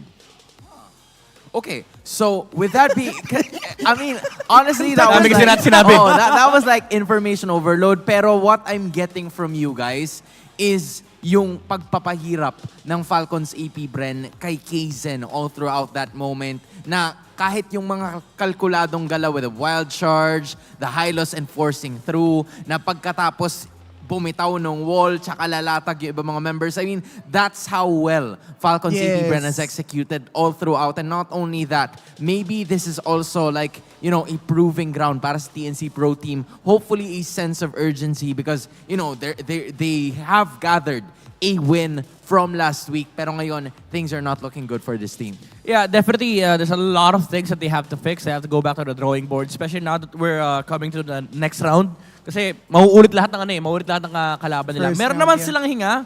However, but again, kailangan before the second round happens, mahanap na nila yung mga kailangan nila ayusin. Yeah, I mean, at this point in time, we're about to figure out kung ano ba yung mangyayari in terms of the star match. But for now, we want to see the Lone Star. Who is the face of MLBB? Is it A, Carl TZ, B, Flap TZ, C, Few, or D, Rebo? Are we talking like now? Pakiramdam ko for this season or just the face of MLBB in general, right? In general. Feeling ko si You Are My Creation. Joke lang. The Creation. Feeling ko para sa akin personally, si Carl TZ. Ako naman sa tingin ko si Few kasi si Few na lang yung isa sa mga since season 1 still playing. Kasi si Ellie Hayes nag-transition na into being a coaching staff. Okay. Sa'yo, sino? I mean, wait lang. Sila muna tatanungin ko. Kasi dapat may country ka eh. Dapat may country ka. You know what? I'll go with Carl. Because Carl's been like the child prodigy. Few is gonna arrive at a close second kasi since season 1 to 14 nandun siya. Pero kayo, sino ba? Press A kung si Carl TZ, press B kung si Flap TZ, press C kung si Few, at press D kung si Rebo. Oo nga, hindi na bipindot yan. Pero yun, ilapag nyo na dyan kasi maya-maya makikita siguro natin lahat ng mga posibleng ganap. And guys, going back to what has happened all throughout the series, can you believe it? You've somewhat predicted this already, but that game has been the fastest game that we've had all throughout the season. Like yun na yung pinakamabilis talaga na so far. Kasi after nung draft, sabi ko, medyo 9-minute game to. So, dun na establish siya, okay, it is what it is. Wait lang. We actually got a Lord steal. We actually got a mic check. Let's check this out. Ditches ka naman. Walang play ka na, Edit. Edit pa rin, wala. Edit, Arlot, meron. Lower lot, boy. Tinaman na, pariniro yun, ha. Kalto ko. Bakit ang chill nila? Oo nga eh. Parang hindi man lang wala yung jungler nila pero wala silang pake. Alright. Now, paano ba kinukol yun? Ang daming nag-pure na, nahatak na, all of those things ay nabanggit. Pero parang nakuha na lahat ng skills bago na-execute yung Lord Steal na yun. Actually, parang wala kang pake yung bread. Parang actually, yung narinig kong call, parang yung nakita na nila itong ganun skill, parang naghanap sila ng punishment. Yes. Tapos ang nakakapagtaka, nung nakuha ni Ogun yung Lord, walang nag-celebrate. Walang sumigaw. Walang nice! Usually ganun yun eh. Parang nice! Tatlo dapat eh. Pinoy eh. Parang sabi lang na okay, yun lang narinig ko eh. Ang ganda kasi ng alam mo, siguro ang nagpaganda sa akin doon, parang na-poke nila si Kaizen instantly. And hindi nila kinol, narinig nyo, hindi nila kinol. Ang nangyari, alam nila kung sino yung tatauhan nila. Kaya nung nagkasa ng ultimate si Ogen, parang, okay, expected na namin to kasi ganito yung mga movements na ginalaw namin. Yun yung mga decision na ginawa nila leading up to that moment. Kaya hindi sila na-shock. Man, it was so difficult to try to figure out kung paano ka gagawa ng galaw kontra sa Falcons APBren that is gonna be continuing their winning streak this time against TNC Pro Team. Sa aming pagbabalik ay makikita pa natin ang maraming mga teams dito lamang sa MPL Philippines.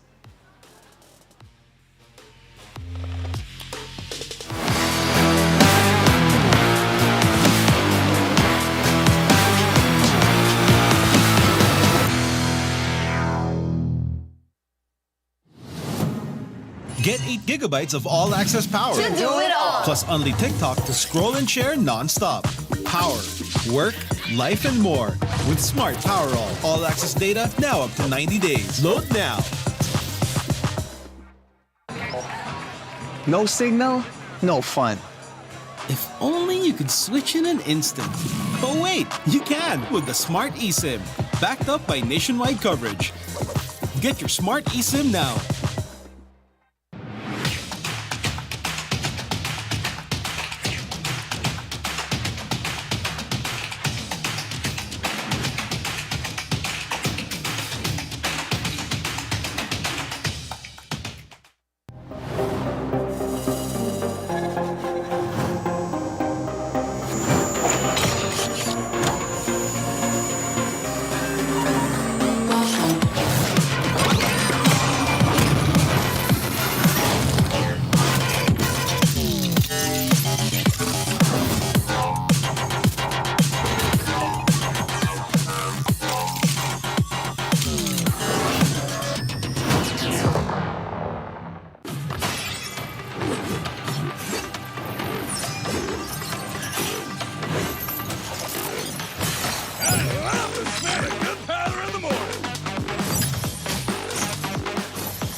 There's no time to chit-chat. You will never learn. Mystic magic is so wonderful. Face yourself.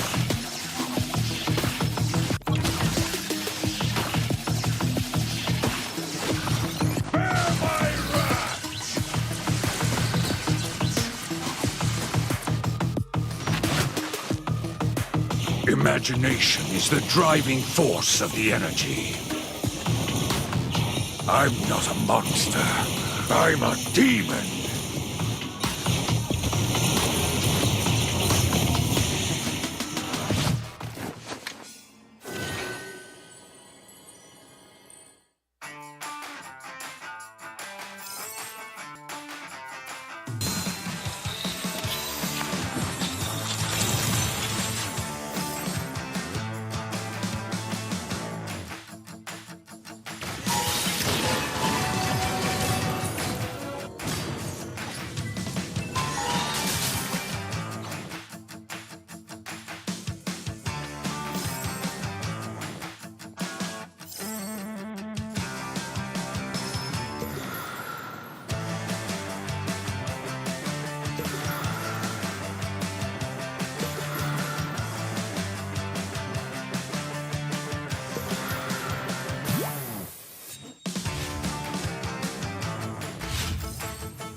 last, I am complete.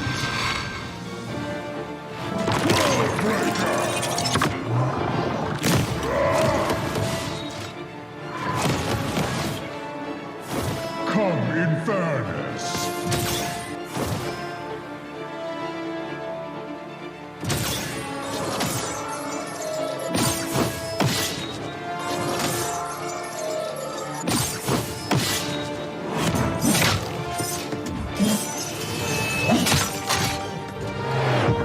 Annihilation awaits. Boundless is my hunger.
Fun facts. Week 3. 13 out of the 17 games played, the team that won the first turtle won the game. This was last week's number for comparison. Only 2 teams this week didn't win the game after winning the first turtle. Blacklist International and TNC Pro Team. Yup, the 4 times it happened, it was them. It was a tough week for High Loss as they only won 1 game and lost 10 times in week 3. While High Loss cries, let's look at the heroes that weren't absolute losers like me. Obvious, Edith, Nolan, Harith, and Tigreal were this week's best performing heroes. This week, on Chip Watch, he's still missing. He's been banned in the first phase for the red side teams for 50 games in a row. When will he get picked again? I don't know. There were 10 games won by the team that got the first blood and the first turtle. These are the teams that were able to do that. I'm not saying all of that. Renmar just transitioned to under the table because people liked it when you did that in episode 2. The XP lane and jungle heroes were first picked by the blue side 6 times each. Edith and Hylos for the XP and Roger and Link for the jungle. Notice how you can flex 3 of those heroes in different roles. I'm getting out of here. So yun na nga guys, meron pala tayong fun fact about si King Kong kasi guys, ganito yan. So si King Kong, yung ginawa niya, ganito kasi yan guys, legit. It's time to update Renmar's Bulletproof Leaderboard. Benny Cutie, Dome, King Kong, Kelra, and Super Marco are all tied with 6 bulletproof games. That's 6 games where they won and didn't die. See you next week.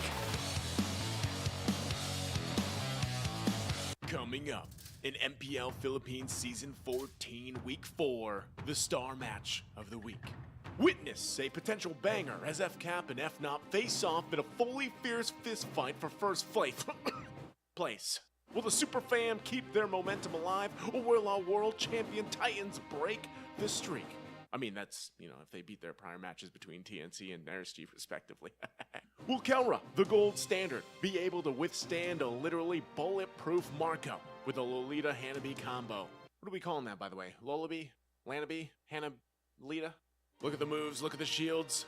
Damn that CCME. Feast your eyes on the star match of week number 4. FNOP versus FCAP, live in Green Sun, Makati City. It's not that sunny. I know it's been raining like hell. Which F-er are you? Who the F will win? We'll see you then. Stay safe, stay dry. Get 8 gigabytes of all-access power. To do it all. Plus only TikTok to scroll and share non-stop. Power, work, life, and more. With Smart Power All-access data now up to 90 days. Load now. No signal, no fun. If only you could switch in an instant. But wait, you can with the Smart eSIM. Backed up by nationwide coverage.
8 gigabytes of all-access power. To do it all. Plus only TikTok to scroll and share non-stop.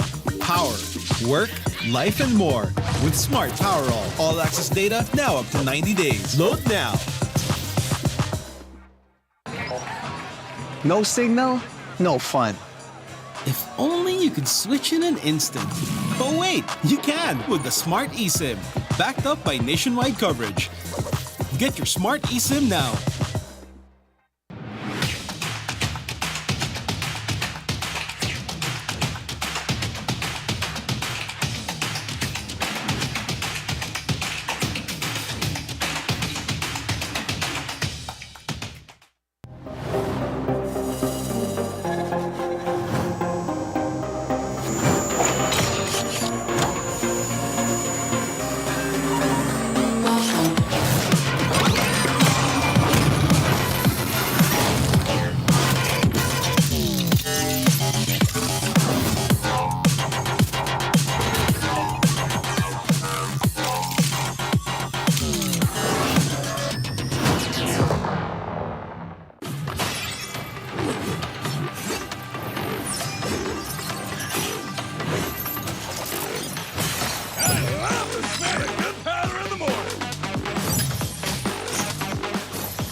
There's no time to chit-chat. You will never learn. Mystic magic is so wonderful. Face yourself.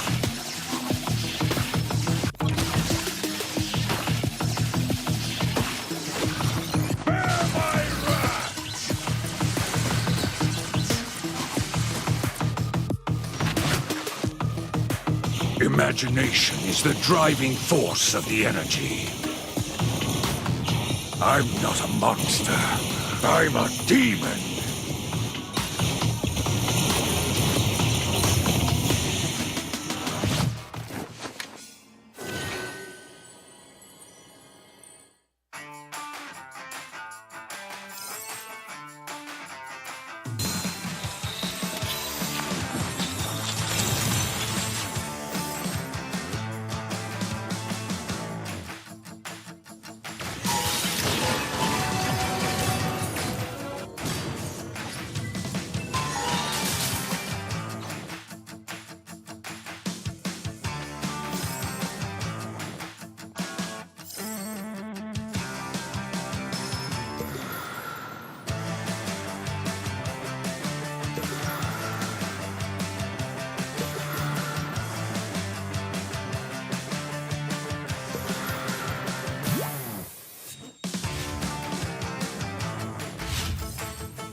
am complete. Worldbreaker!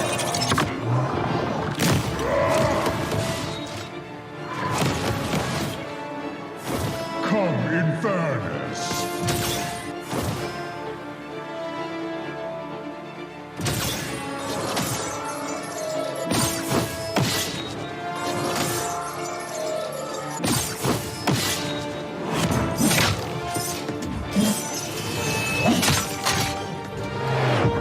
Annihilation awaits. Boundless is my hunger.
Fun facts. Week 3.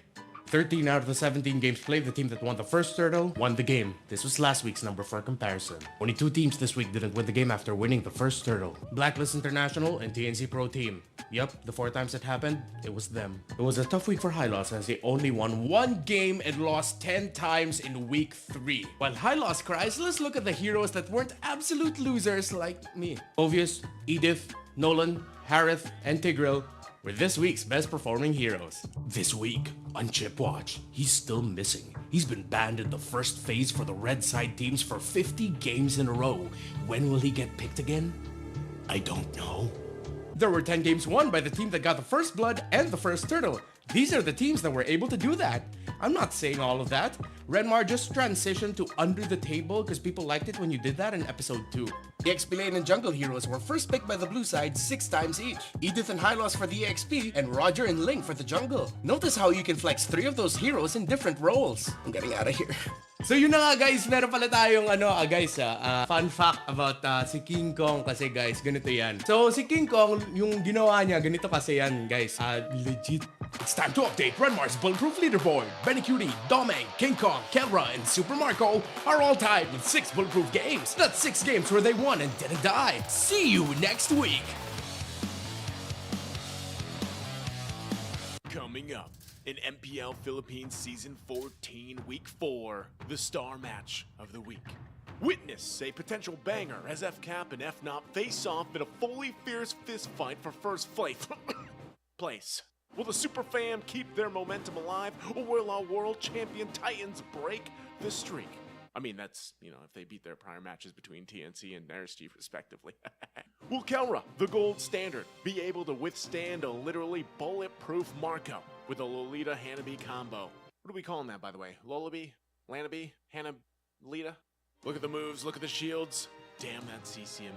Feast your eyes on the star match of week number 4. FNOP versus FCAP, live in Green Sun, Makati City. It's not that sunny. I know it's been raining like hell. Which F-er are you? Who the F will win? We'll see you then. Stay safe, stay dry. Get 8 gigabytes of all-access power. To do it all. Plus only TikTok to scroll and share non-stop. Power, work, life, and more. With Smart Power All-access data now up to 90 days. Load now. No signal, no fun. If only you could switch in an instant. Oh wait, you can with the Smart eSIM. Backed up by nationwide coverage. Get your Smart eSIM now.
Chat.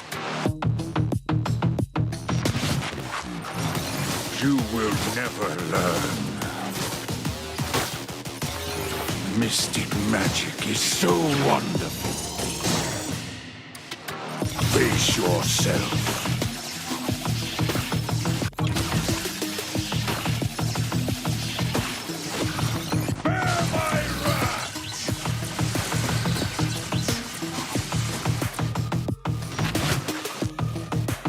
Imagination is the driving force of the energy.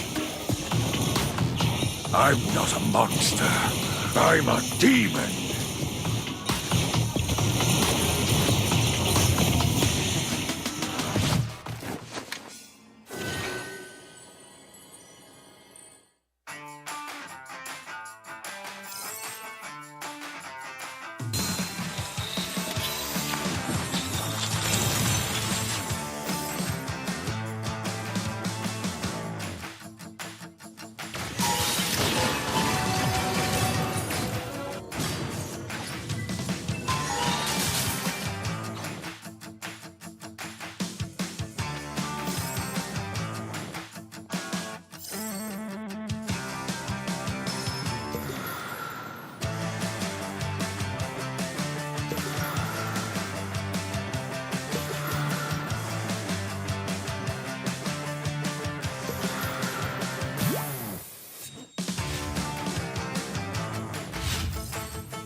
last, I am complete.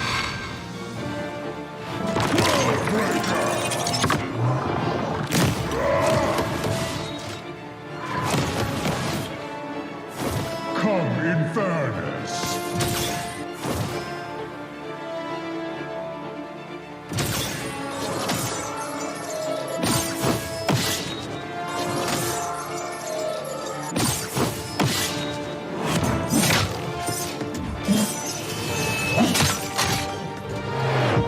Annihilation awaits.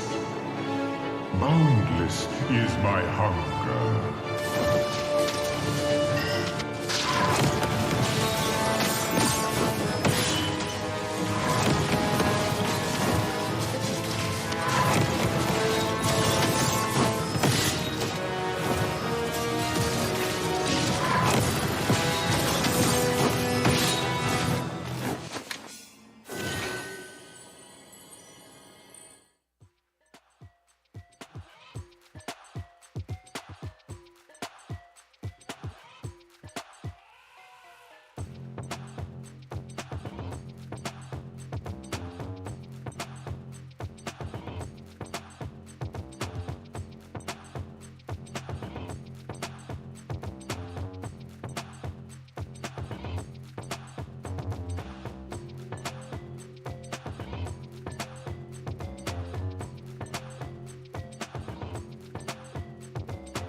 Get 8 gigabytes of all-access power. To do it all. Plus only TikTok to scroll and share non-stop.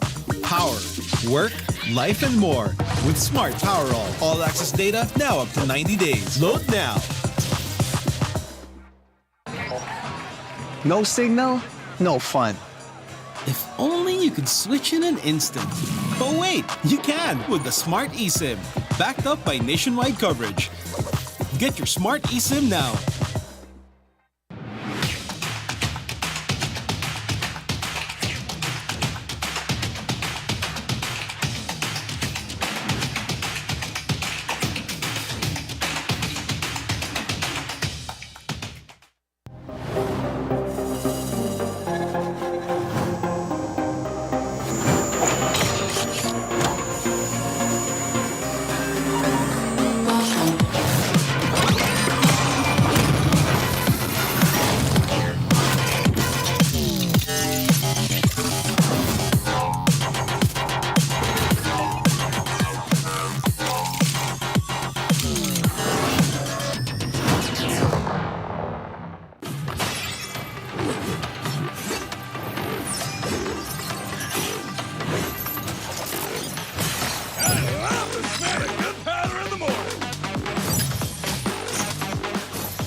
There's no time to chit-chat. You will never learn. Mystic magic is so wonderful.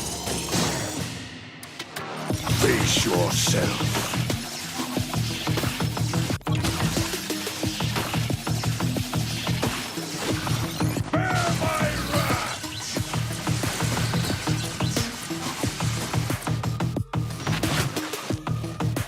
Imagination is the driving force of the energy. I'm not a monster. I'm a demon.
Pinas.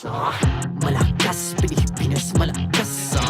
Kahit anong lane, we become the monsters. Malakas, Pilipinas, malakas. Face the golden sun and ribbon for the 3 stars. Look at us to the top, no ifs, no buts. Winning any game, para to sa PINAS.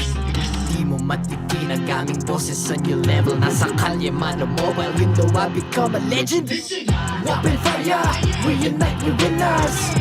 Built with pressure, like diamonds are made of. Switch in a lane na parang gera. HP Racing may reseta. Built like a tank, buhat ni Hilda. Full load SS parang Lyra. Susundan ko ang iyong bakas. Kasama patas, tagumpay natin to. Dahil tayo'y malakas. Para sa Pinas. Nasa amin ang alas, hindi tuwa atras. Kinikilala sa taas kasi kami ang malakas. Para sa Pinas. Nasa amin ang alas, hindi tuwa atras. Kinikilala sa taas, ganito kami sa Pinas. Wow! Hold on. Yeah, malakas ang Pinas. Laging every beat, no surrender, no retreat. Pag nagsama-sama, just imagine what we can achieve.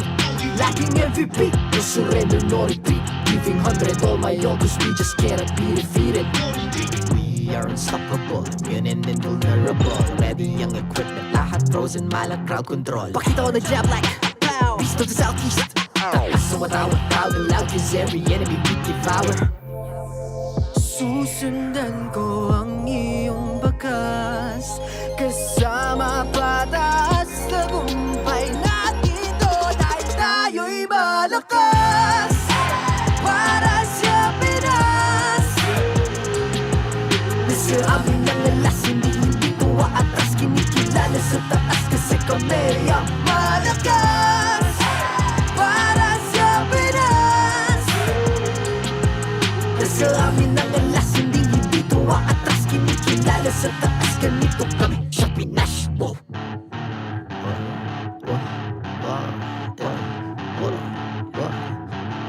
Malakas, Pilipinas, malakas. Kahit anong lane, we become the monsters. Malakas, Pilipinas, malakas. Face the golden sun and weapon for the 3 stars.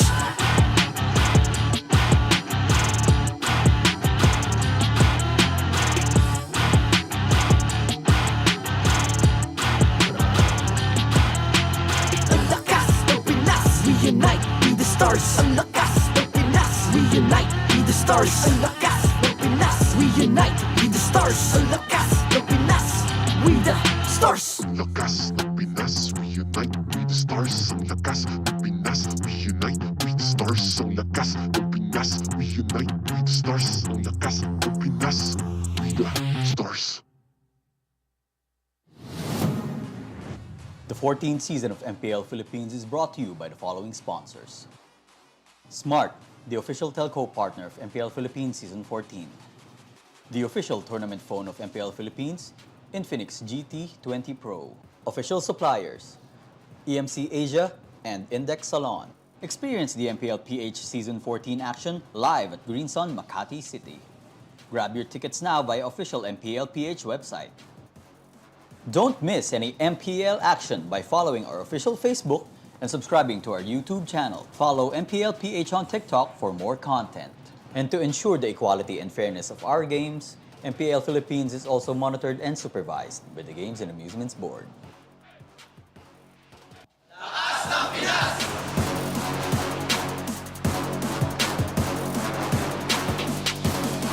Lakas ng Pinas!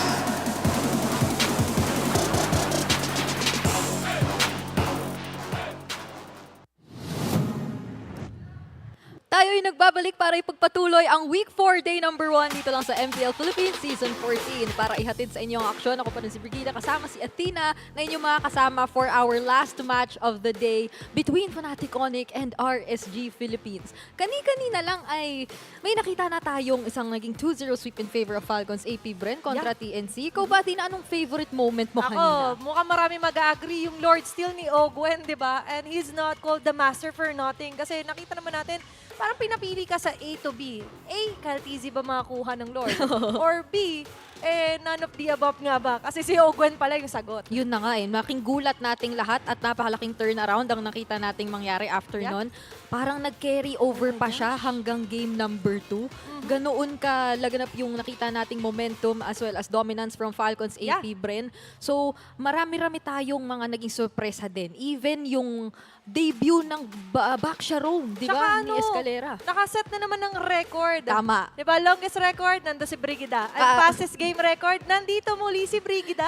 Na-cancel siya ng Athena's Shield. Ayun. So talagang meron tayong mga napapatunayan at mga na-disprove din ng mga teorya. Pero sa ngayon, tingnan natin ang ating updated regular season standings. Matapos lamang yung isang seryeng na panood natin kanina. So nagalaw ulit ng kaunti, especially yung mga nasa upper half, Athena? Oo, at kaso nga lang, Brigida, kasi sa next matchup natin, kung hindi na itatanong mga viewers natin, mukhang shake things up pa rin. Hindi pa naman ito yung final form ng ating standings. Tama. Although medyo nangunguna ngayon ng Falcons sa APBren, naka-base din tayo sa net game wins and lose natin.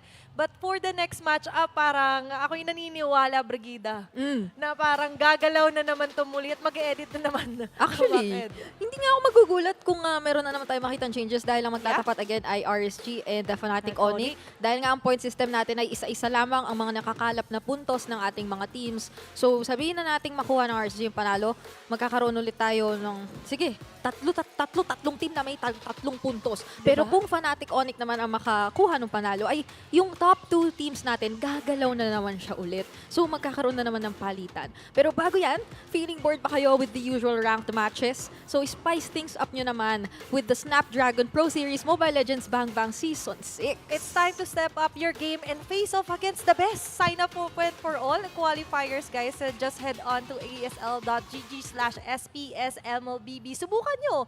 Malay nyo kayo na pala ang maging one of the best in the world. Napakasaya niyan kasi nakikita nating magtagisan ng galing at talento yung iba't ibang mga kupunan mula sa iba't ibang mga rehiyon dito lang sa Snapdragon. So baka chance nyo na rin irepresenta ang Pilipinas, malay nyo, para naman, di ba, dumagdag ang ating mga abangang kupunan. Pero balik tayo sa ating abangang match for the last series ngayong araw, Week 4 Day 1. At para ihatid sa atin kung ano nga bang mga dapat abangan, punta muna tayo sa ating Infinix Game Tambayan.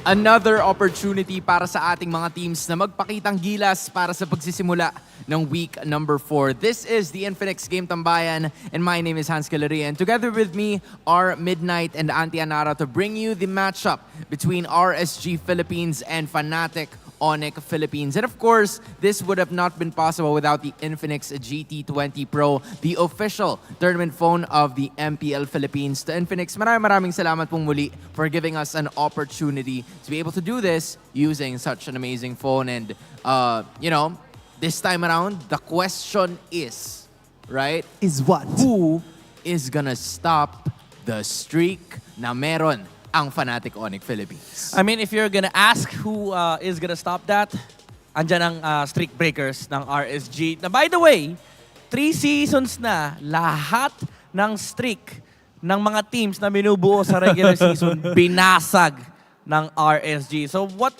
better team to do that than, you know, the Raiders themselves? And alam mo, what makes them stand out talaga ay yung continuous aggression na pinapakita all throughout the time ng side ng Kingslayers and the Streak Breakers, because back in MPL Philippines Season 11, when Echo was still Echo, sila ang nag-end ng 6-match winning streak. And brinake ulit nila yung record na brinake nila kasi binasag ulit nila yung 11-match winning streak ng kupunan ng Echo again come MPL Philippines Season 12. And now it's, MPL PH Season 13, Onic. Before, it was Onic Philippines na sinira naman nila yung 7-match winning streak. So, the question I have in mind is 5-game win streak or 5-match win streak pa lang to. Kailangan ba nasa 6 pataas or is it possible? Diba? I mean, it's not an idea, pero Fnatic Onic Philippines, they're on a roll again and it's up to Light and the others to bring it up. Yung mga ganyang excuse pang week 7 tsaka week 8 pa yun eh. Pwede kasi sabihin ng RSG pag natalo sila today na, pinapahaba namin yung streak kasi minimum 6. Mas masarap sa feeling. Diba? Mas masarap sa feeling. Pero again, ito kasi yung lagi natin sinasabi sa RSG na late game lang. Alam mo yung past regular season performances nila, pagdating nila ng week 4, week 5, week 6, dyan umaarangkada talaga yung mga Raiders. Pero late din nakita na nga natin, especially with Light, no, yung pagbabalik nung original form ni Light, di ba? Kasi nung week 1, week 2, maraming doubters parang nag-underperform daw. Pagdating nung week 3, parang medyo bumabalik. Week 4, nakita na natin yung totoong Light. And I feel like dito na nag-start yung talagang growth ng RSG. And it's very important to note kasi hindi ito yung lumang RSG. Actually, sa lahat ng break nila, medyo nag-break din yung boy band eh. Nag-break up din yung kanilang roster. But Light was the pillar of RSG ever since siya talaga yung standout dito sa team na to. I think also highlighting the fact na si Light lamang yung kaisa-isang player na hindi talaga nagpahinga ever since the RSG Championship. Demon Kite had the rest, Aqua had the rest, but going up against Light is Brusco sa counterpart ng Fnatic Onic Philippines. Let's watch this. Ina-expect ko rin po na hindi rin po kami manatalo kasi confident po ako sa team ko na kaya namin manalo kahit sino yung kalaban namin at tiwala rin kami sa isa't isa. Ano yan, Auntie? No. Anyway, moving forward, nakita natin yung confidence nitong si Brusco. In fact, para sa kanyang kupunan, he's very confident na in-expect daw nila itong win streak na meron sila just because of the chemistry that he's had with his teammates. Alam mo, lagi natin sinasabi, uso ngayon yung mga Brusco brothers. No? Ito literal Brusco brother. Sa super family, di ba? Nandyan yung Brusco brother na ang lupit ng kanyang mga naging performance, yung kanyang mga tank heroes na nakikita natin for the longest time parang medyo unorthodox. And kahit sa ibang region nag-underperform, pagbalik niya rito sa Pilipinas, parang ito talaga yung totoong Brusco. Yeah, and alam mo, what makes Brusco good, I think, as a roamer, is yung fact na yung pangalan niya, ganun din siya maglaro as a roamer. And especially right now, no, na sobrang prevalent ng setter tanks, kailangan Brusco talaga yung mga frontliners because in a way, kailangan mong aurahan kahit papano yung mga kalaban mo eh. Yeah, I would say that kaya natin siya nakikita ngayon kasi for now, finally, a team can actually utilize kung ano yung playstyle nitong taong to. And Fnatic Onic, nakita nila na parang, again, medyo matapang, medyo flashy nga si Brusco before. And remember, si Kelra, gusto niya talaga maging kakampi si Brusco after nung RRQ stint niya sa MPL ID, which is, again, I think, na-underutilized yung capability ni Brusco nung time na yun. And now, we're finally seeing, especially with Onic's creativity, sa kanilang mga picks, sa kanilang playstyle, nakikita natin yung totoong strength ng player. A lot of people were expecting him to not perform as well, especially yung RRQ. Kasi, di ba, pag galing siya ng galing, you'd usually expect na sana mas mag-improve pa siya heading forward into next season. Pero ngayon, ipinapakita niya sa atin kung paano at kung gaano nga ba kalakas gumalaw ang isang Brusco, right? Pero ganun talaga no? Palagi natin pinag-uusapan yung word na chemistry. Kasi yun yung important eh. You need to be able to find the team that suits you well. And just in this case, Brusco, ito yung parang pinaka-well-utilized si Brusco. And even week 1, we were talking about the existence of Spider Miles for Fnatic Onic Philippines. But now that Brusco is here, pinapakita niya kung bakit siya yung first person fielded in as a roamer for their side. Kanina, it was Light. Now, it's Brusco. Yan ang ating roamer matchup and the matchup for the second series of the day. Sino ba sa tingin nyo ang makakuha ng paralo? Is it gonna be Fnatic Onic Philippines that will maintain their streak unblemished, or dun sa RSG Philippines na kilala na talaga sa pagsira ng mga win streak ever since MPL Season 11? Do you want me guys to ask you? Or, you know what? Mamaya na lang. Ako nang bahala sa inyo because this is RSG Philippines and Fnatic Onic Philippines. Teams, time to shine.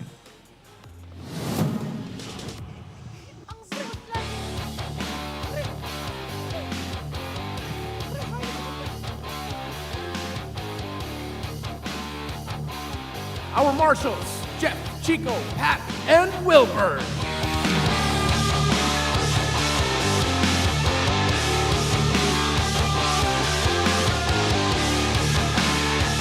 Entering the arena first, Super Fab looking to keep their streak alive.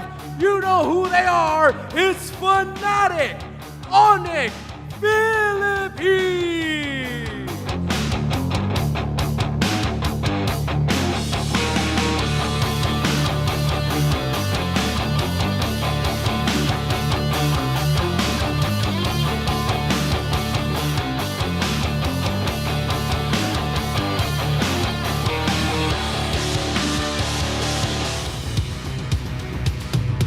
Their opponents, the team that broke their streak last season. They are here to reclaim their title of the Streak Breakers.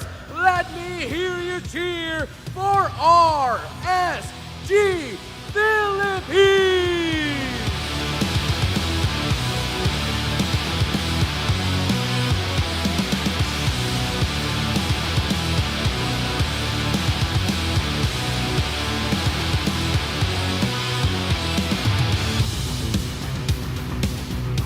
And their coaches for Fnatic Onic Philippines, Coach, why not? For RSG Philippines, Coach, Panda.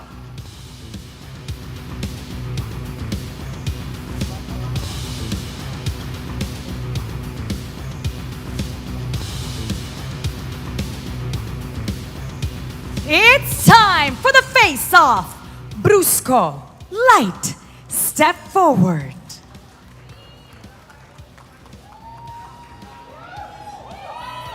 Light, ano ang palag mo kay Brusco? Mas confident ako, tsaka lang ko sarili ko, mas malakas ako. Brusco, ano ang palag mo kay Light? Tingnan lang po natin kung sino mas malapit mag-setup tak mamaya. Palag kung palag, fist bump.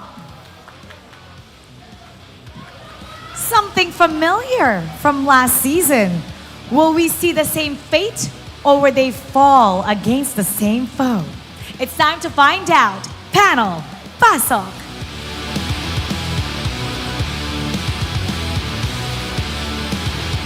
Andy, Midnight, I don't know about you, pero yun ang matatawag nating palag.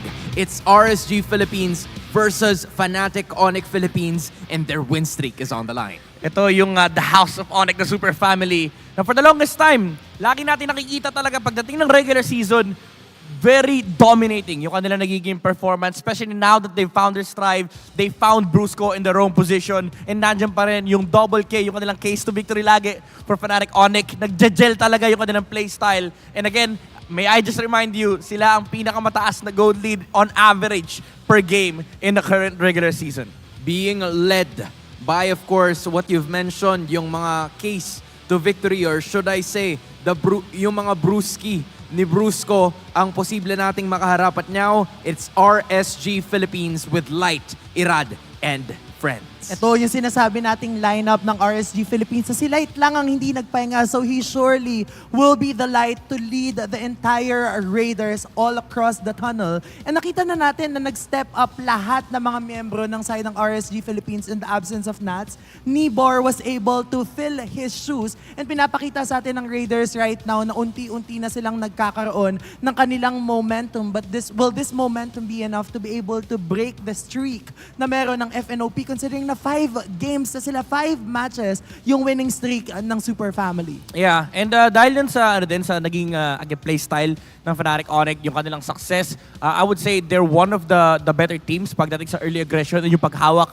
ng lead. Yun naman yung kailangan basagin ng RSG. And we all know how systematic and fundamental RSG operates. But I think this time, it's gonna be a big challenge for them to actually break kung ano man yung ginagawa dito ng Fnatic Onic. Because the thing is, they have to follow a lot of things in this current game. Following the Infinix, keys to victory could be one of that. For Fnatic Onic Philippines, you have to respect Light's single target pick of heroes. For RSG Philippines, kailangan nilang respetuhin yung Brusco's AOE crowd control heroes. And last but not least, for both of the teams, you need to be the reason why your enemies need to check bushes. Grabe. I'm curious about the third one. Bakit yan yung nilagay as a key to victory? Well, kapag roamer ka, ito yung lagi nilang sinasabi na lahat ng damo may tao. And especially true sa mga roamers. Alam mo yung gusto mo mag-check, gusto mo humawak ng vision, gusto mo hawakan yung mga turtle pit, yung mga lord pit, or yung mga side lanes, bigla mo makikita yung mga malulupit na roamers. Yan yung kailangan gampanan ni Light tsaka ni Brusco dito sa game na to. Lagi nating binabanggit, bushes are lava, especially for roamers who play, na talagang laging hawak nila yung bushes. And kapag nauna sila doon sa mga bushes na yon, 100% of the time, we will see a pick-off happening. So kailangan i-employ for both of the teams na yung aggression nila in taking the bushes, taking the first position to catch their opponents off guard. Yun yung kailangan nating makita for both of them. Yeah, kung maalala nyo, di ba, nung MPL Season 10, dito na-highlight ng sobra si Light. Yung mga light bushes na hinahawakan niya, minsan nasa harap mo, minsan nasa kaliwa, minsan nando sa likod ng kalaban. Parang kung ikaw yung, especially now if you're fanatic Onic, hindi ka pwedeng confident na imposible wala si Light. Kasi malay mo nandyan. I feel like for both of these teams, parang they share the means and extremes of the game. For Fnatic Onic Philippines, ang bilis nila lagi mag-keep up the pace as much as possible. Kuha kagad nila first 11 to 14 minutes. And then RSG Philippines, sila yung team na mahilig sa best of 3, if I should say. Like yung dadalhin talaga nila sa pinakapunot dulo, but at the same time, they're like a diesel engine na the longer the game goes, mas umiinit and the better they actually play. Talaga, alam mo, yun talaga yung doon natin nakikita yung pagiging fundamental team ng RSG Philippines. Kasi naniniwala ako na kapag mas stretched out yung laban, mas na-exhaust ng mga tao kung ano yung mga natutunan nila from their coaches because how to adjust inside the game. Yung mga ganong bagay, those can all be taught by the coaches. And we all know how Panda is a fundamental coach. So, doon talaga best expressed yung ganong klase ng identity coming from RSG. Not only that, because we will get to see kung anong klaseng adjustments nga ba ang ipapakita ng dalawang teams as the win streak of FNOP will go up against the streak breakers of RSG. Game number 1 is already underway and it's Coach Why Not and the Sonics picking the blue side. Yeah, labanan ng fundamental pero talagang si Chip ay laging nasa red side. By the way, bago tayo mag-proceed sa drafting sa analysis ng drafting, binabati ko lahat ng nanonood dito sa venue. Napakaraming tao dito. Ayan, kaway-kaway naman kayo if ever man madaanan kayo ng camera. Salamat sa mga nagpunta kahit alam kong may mga maulan. May mga maulan. May lugar na inuulan. So maraming salamat sa pag-support sa inyong mga teams. Now going back to the drafting phase for both teams, now FNOP and RSG. First pick is FNOP. Nandyan pa rin yung kanilang overwhelming na Ling mula kay King Kong. So nandyan yung chance nila makuha yan for first pick. RSG, they do ban out the Zushin. Ang tanong is, hindi ba papansinin ulit si Zask? Kasi nung last series natin medyo hindi ganun kaganda yung priority dun sa mage hero na yun. Yun nga parang yung Roger tsaka yung Zask ang hindi pinansin during the previous series. Yeah. I feel like we're gonna see that more in this matchup given na hindi pa naman siya banned pero posible rin kasi na hindi siya mapick. And alam mo, sobrang interesting nung ganung dynamics because for the longest time, 4 weeks into the regular season, that has been the trend. Kapag open yung Roger, first pick Roger for sure kasi ma-flex mo yung Roger. And then nung nagiging trade ng kalaban ay yung Zask. But it seems as if now that we are entering week number 4, may ibang klase na ng flavor na pinapakita ang halos lahat ng teams natin. Yeah. And in terms of flavor, RSG, knowing Coach Panda, very para sabihin to, very textbook yung kanyang drafting style. I would say, baka maban pa rin dito yung Hylos. Either in this slot or yung second phase kasi galit na galit talaga sila sa Hylos. And also, nakita natin, medyo nagbago rin kulay ng kanyang notebook, no? Hindi na black, kulay pink Green na. Pink yan. Kulay pink yan. Pero, di ba? May sinusulat po. Ayun ka ba? Sabi sa'yo Very textbook yung drafting style ng RSG. Now, Fnatic Onic, they do have the chance of taking up either the Edith, pwede ring Ling, pwedeng Roger, or yung Harith ni Kelra. It's actually interesting kasi bukas lahat ng assassins. It doesn't happen very so often na bukas yung Fanny, Ling, Hayabusa, lahat sila sabay-sabay. I feel like Irad and King Kong are really good assassin heroes. Yeah, so there goes the Roger. Ito na nga, ito yung sinasabi natin no, na ang nagiging trend talaga first pick yung Roger kasi either gold lane or jungle pwede mong gamitin. But now the lane, Fanny, Julian even, are open and Hayabusa. So ang daming options. So kahit i-let go yun ng side ng RSG Philippines, makakakuha pa din either way. Yung kukunan ng FNOP. Kumbaga, ang sinasabi kasi ni Coach Panda rito, I only got 3 bans kasi. So medyo mahirap if I lock in all 3 junglers. So bigyan na lang natin lahat, tapos let's trade, ganun. Tapos si Light, no? Yeah, yes, Coach. Oh, sige, Coach. Tsaka very maganda rin. Ayan, kinuha na yung Fanny. And then, Edith. Ruby. For RSG. I like this Edith pick, knowing na isa to sa mga explosive heroes for RSG. Pwede mo ilagay sa XP. And again, kailangan natin si Light. Talagang prominent Edith user for RSG. Ang medyo masakit lang dito for RSG is natanggal yung Moscow Nikosei na ginamit niya rin. Yung almost comeback nila versus Liquid Philippines. But now, Fnatic Onic, no, seeing this, pwede kang kumuha ng mga setup heroes like a Tigreal, wala na rin kasi enjoyed. Or baka makakita tayo ng mga tulad nila, ni Kufra, pagdating ng second phase. True. And yung Ruby din open, Harith open, ang dami pang open. Ruby. But then, I think yung mga ganong klase ng picks, pwede nilang i-forgo into the second pick. This is the Ruby because this is a primary counter against a Fanny and they can still flex this gold XP or even Rogue. Ooh, I like this. So much chain CC. Mula rin sa side ng Fnatic Onic, nandyan yung crowd control ng I'm Offended, pati na rin yung Vexana na may Iggy Boy pa. Ang medyo mahirap dito for RSG is kailangan nila ng damage dealer kasi hindi na ganun ka-reliable si Fanny. Kailangan niya talaga ng proper setups. But now, you also have to be concerned about yung Vexana ng Fnatic Onic. Harith does sound nice versus the Ruby. And also, last pick to for the red side, so hindi sila basta-basta maka-counter.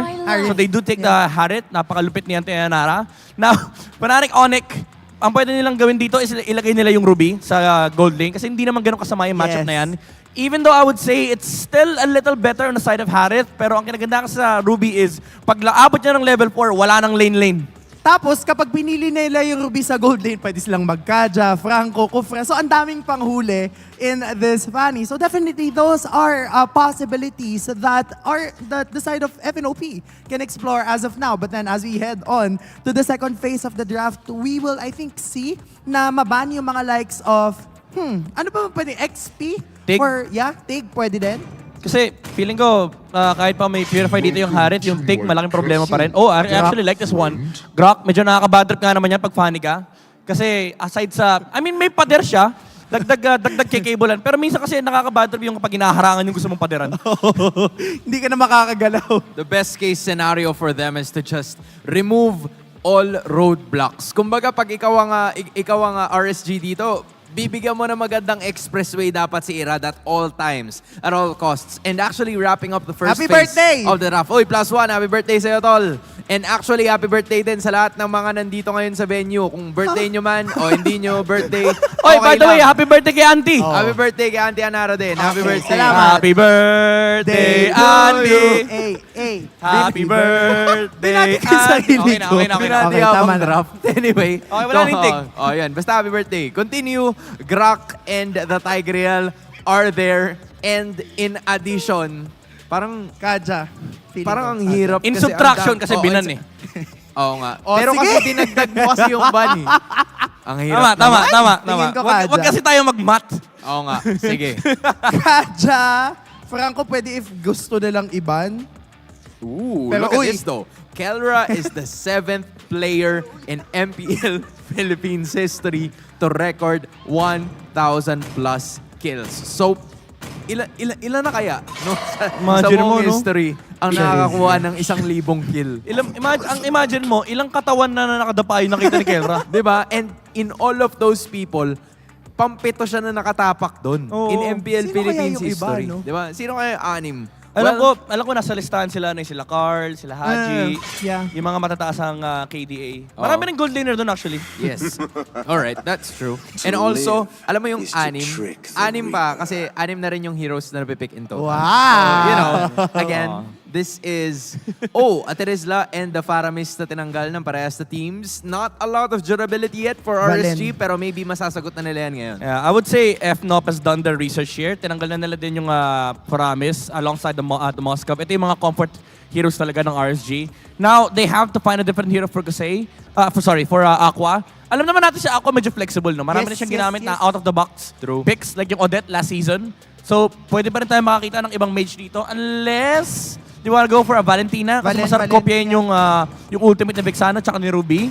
Pero alam mo, gusto ko nga ng sa totoo lang, ng Farsa. Are we gonna see it? Farsa. No, doesn't sound like Never mind. Aurora. Ang pick nila na gagamitin nitong si Aqua. Tingin ko talaga pwede pa magkadya Pwede pang magkufra, tas gold lane Ruby, tas kumuha sila ng XP lane na kayang pumalag against a possible Edith. So, Arlot, parang nagkakaubusan na What if Akai roam? What if lang? What if lang? Kasi, alam mo, pag Harith ka, tapos may Akai kang kalaban, parang nakakailang na gamitin yung Purify para lang hindi ka matulak. Isang beses lang nung heavy spin. Kasi isang beses mo lang mo-purify yun, pag dinikita ka niya ulit, lumabas ka ng Summon Force. Pero nandiyan pa rin naman yung mga Cho. Again, yung sinabi ni Ate kanina, yung Franco. Ooh! Gold Ruby. Oo nga pala, no? Gold. Ruby Room! Yeah. Gold na yung Roger. Ayan na yung Ayan na! Ito yung maganda sa Ruby kasi pag in-early pick mo pwede mo i-flex magkakaibang role. Ngayon, nakuha nga ng FNOP yung binabanggit nating Kufra kanina. So now, RSG, they have to deal with the Ling and the Kufra. Tapos, Fanny. Fanny yung gamit nila. I mean, as a Ling, medyo nakaka-battle kapag may Fanny pa rin naman. Ang medyo malungkot kasi dito, kapag nag-group up na yung FNOP, parang nawawala ka ng silbi. Kasi laki may bouncing ball. Hindi ng bouncing ball. Kapag nahuli ka ng bouncing ball, I'm offended. grasp, ayaw. Yun nga Walang galawan. Man, this is a difficult situation para dun sa Fanny if kung sakali na makasalubong niya kaagad yung Kufra ball. What? Wait a minute! Okay. Nakita natin to before. Ginamit nila to sa Snapdragon. Light on Hellcurt Roam. I would say, medyo delikado knowing na may Kufra. But if it works in the early game, it is gonna provide a lot of space para kay Irad tsaka kay Kusei. But it is a big question mark at this point. Yung concept lang din naman ng Hellcurt ay ma-burst down agad yung mga nasa likod.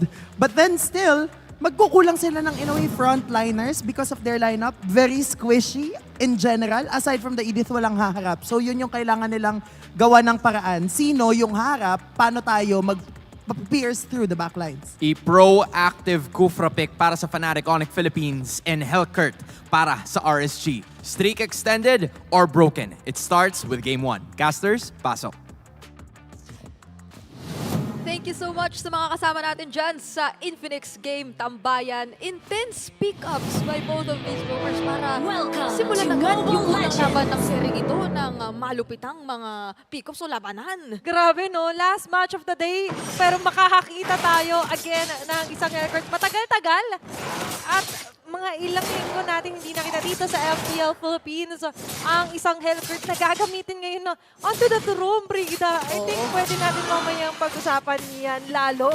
I'm interested to see kung ano yung plans in mind dito for RSG Philippines. Ramdam na ramdam ko yung importansyang maisakatuparan ang keys to victory dito ng dalawa nating kupunan na respect the light single target pick of heroes kasi saktong-sakto ay naka-Hellcurt siya. Tapos pagdating naman kay Brusco ay respetuhin mo naman ang kanyang mga AOE crowd control na talaga namang talamak sa isang Kufra. Sabi nga ni Hans, the proactive Kufra. Oo, para dito sa FNOP. Pero look at that activeness sa mapa. Ito yung tapang. Ito yung gigil na hinahanap natin at kainunti-unti niya nang binabalik. Nako, flicker agad para kay Kirk. Ang na-force out dito ng RSG Philippines. Samantalang napakatapang lang din naman ni King Kong na mang-invade at talagang humarap kahit pa may presensya ng isang Hellcurt. Kasi nga naman, pwede mo ring sabihin na hindi nyo naman masyadong iisipin mailang kung kayo mismo kita nyo kung naasan si Light. Diba? The vision is there. Pero right now, the community prediction, Brigida. Wow. 76% for FNOP habang 24% for RSG. Ramdam ang tiwala sa winning streak and the performance ng Fnatic Onic for the past 3 weeks dito sa MPL Season 14 at mukhang mapapalaban talaga ang mga Raiders na gustong patunayan na kaya pa rin nilang panindigan ang pagiging streak breakers kontra dito sa kupunang ito na maski sa kaisap kanina na napakatapak ng mga bitawan and Palaban eh. Diba? Palaban. Pero ito yung laban eh. Sila Brusco. Just regaining na nga lang din yung aggressiveness. But of course, with pag-iingat pa rin. Diba? That's going to be a turtle for the hands of FNOP for the first early phases ng ating game.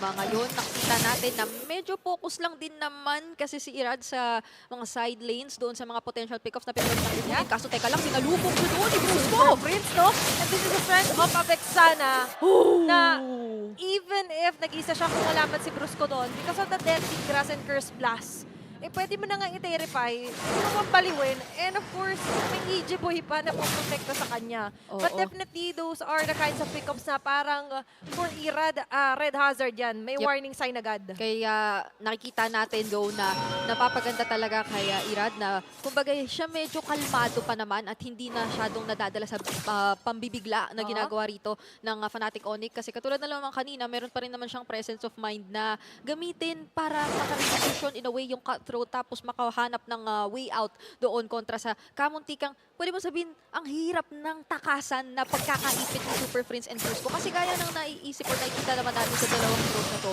talagang bouncing ball, paano ka magkikable, tapos pwede ka pa kasing ma-deathly grasp o ma-terrify. So, pahirapan talagang gumalaw. Kailangan mong angguluhan ito na maigi kung ikaw si Irad. But fortunately for them, ay maganda-ganda pa naman ang takbo ng labang ito, regardless if Fnatic Onic secured the first turtle ng ating laro. Sobrang, kahit sabihin mong Hellcurt ito, sabi talaga ng RSG, kailangan disiplinado tayo sa mga hahanapin nating pick-offs. Oo, system. There is a system in mind for RSG Philippines.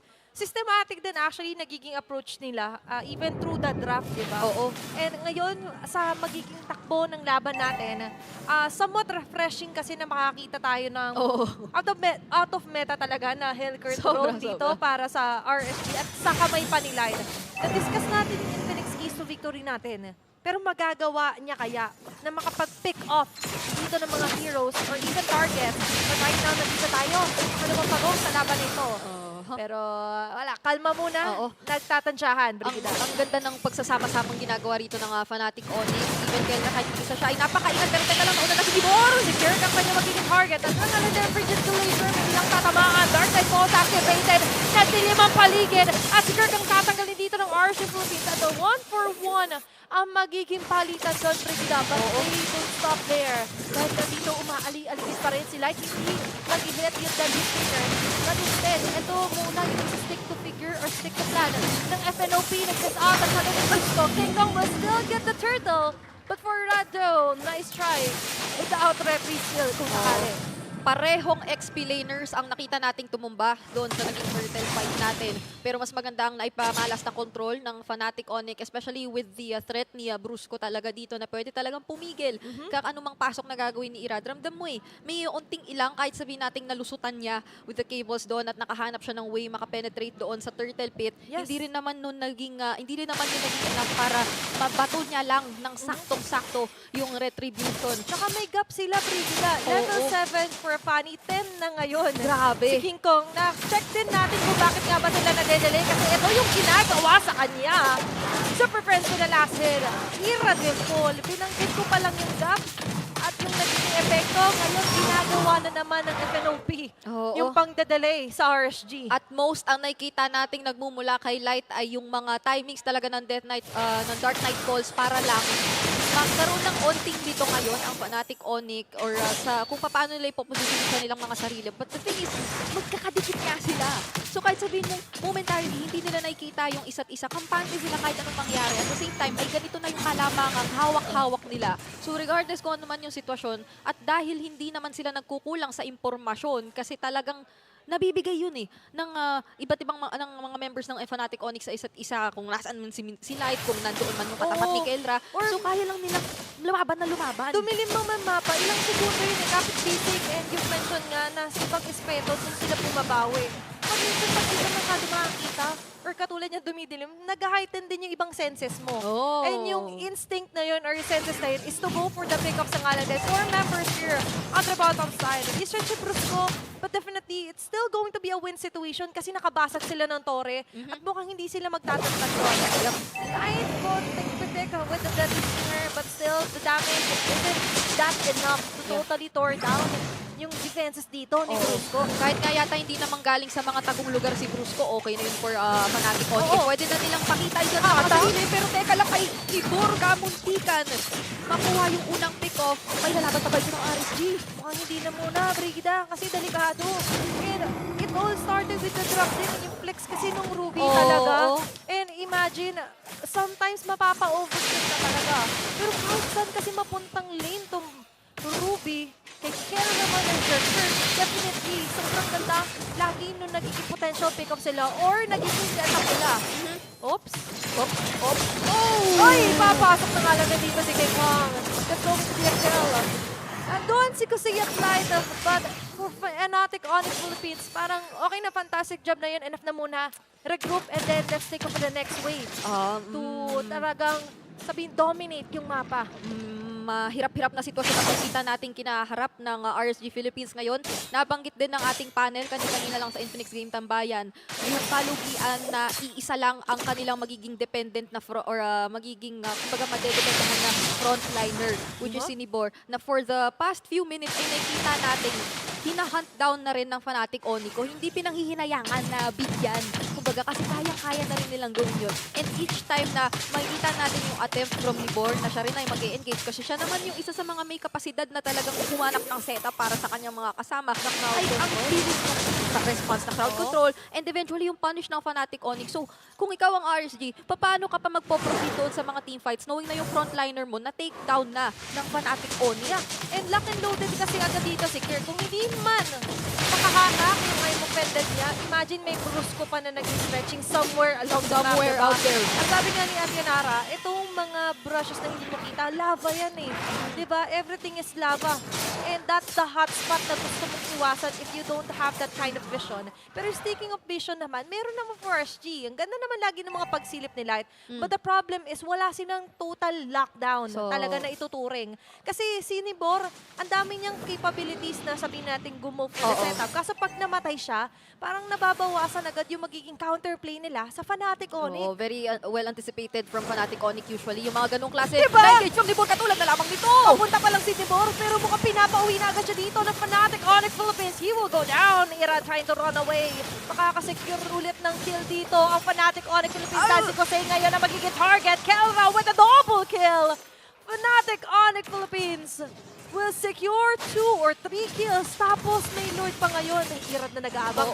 Teka lang, mahanap siya rito ni Kedra. May ilang na yata ritong lumapit dahil napakaraming nakaharang na miyembro ng Fnatic Onic. At gaya nung nasabi mo, libreng Lord na nga ito na mapapa sa kamay nila. Balikan natin ang naging Infinix Instant Replay. Alam mo dito sa moment na to, parang nagbaligtad ang ang mundo'y.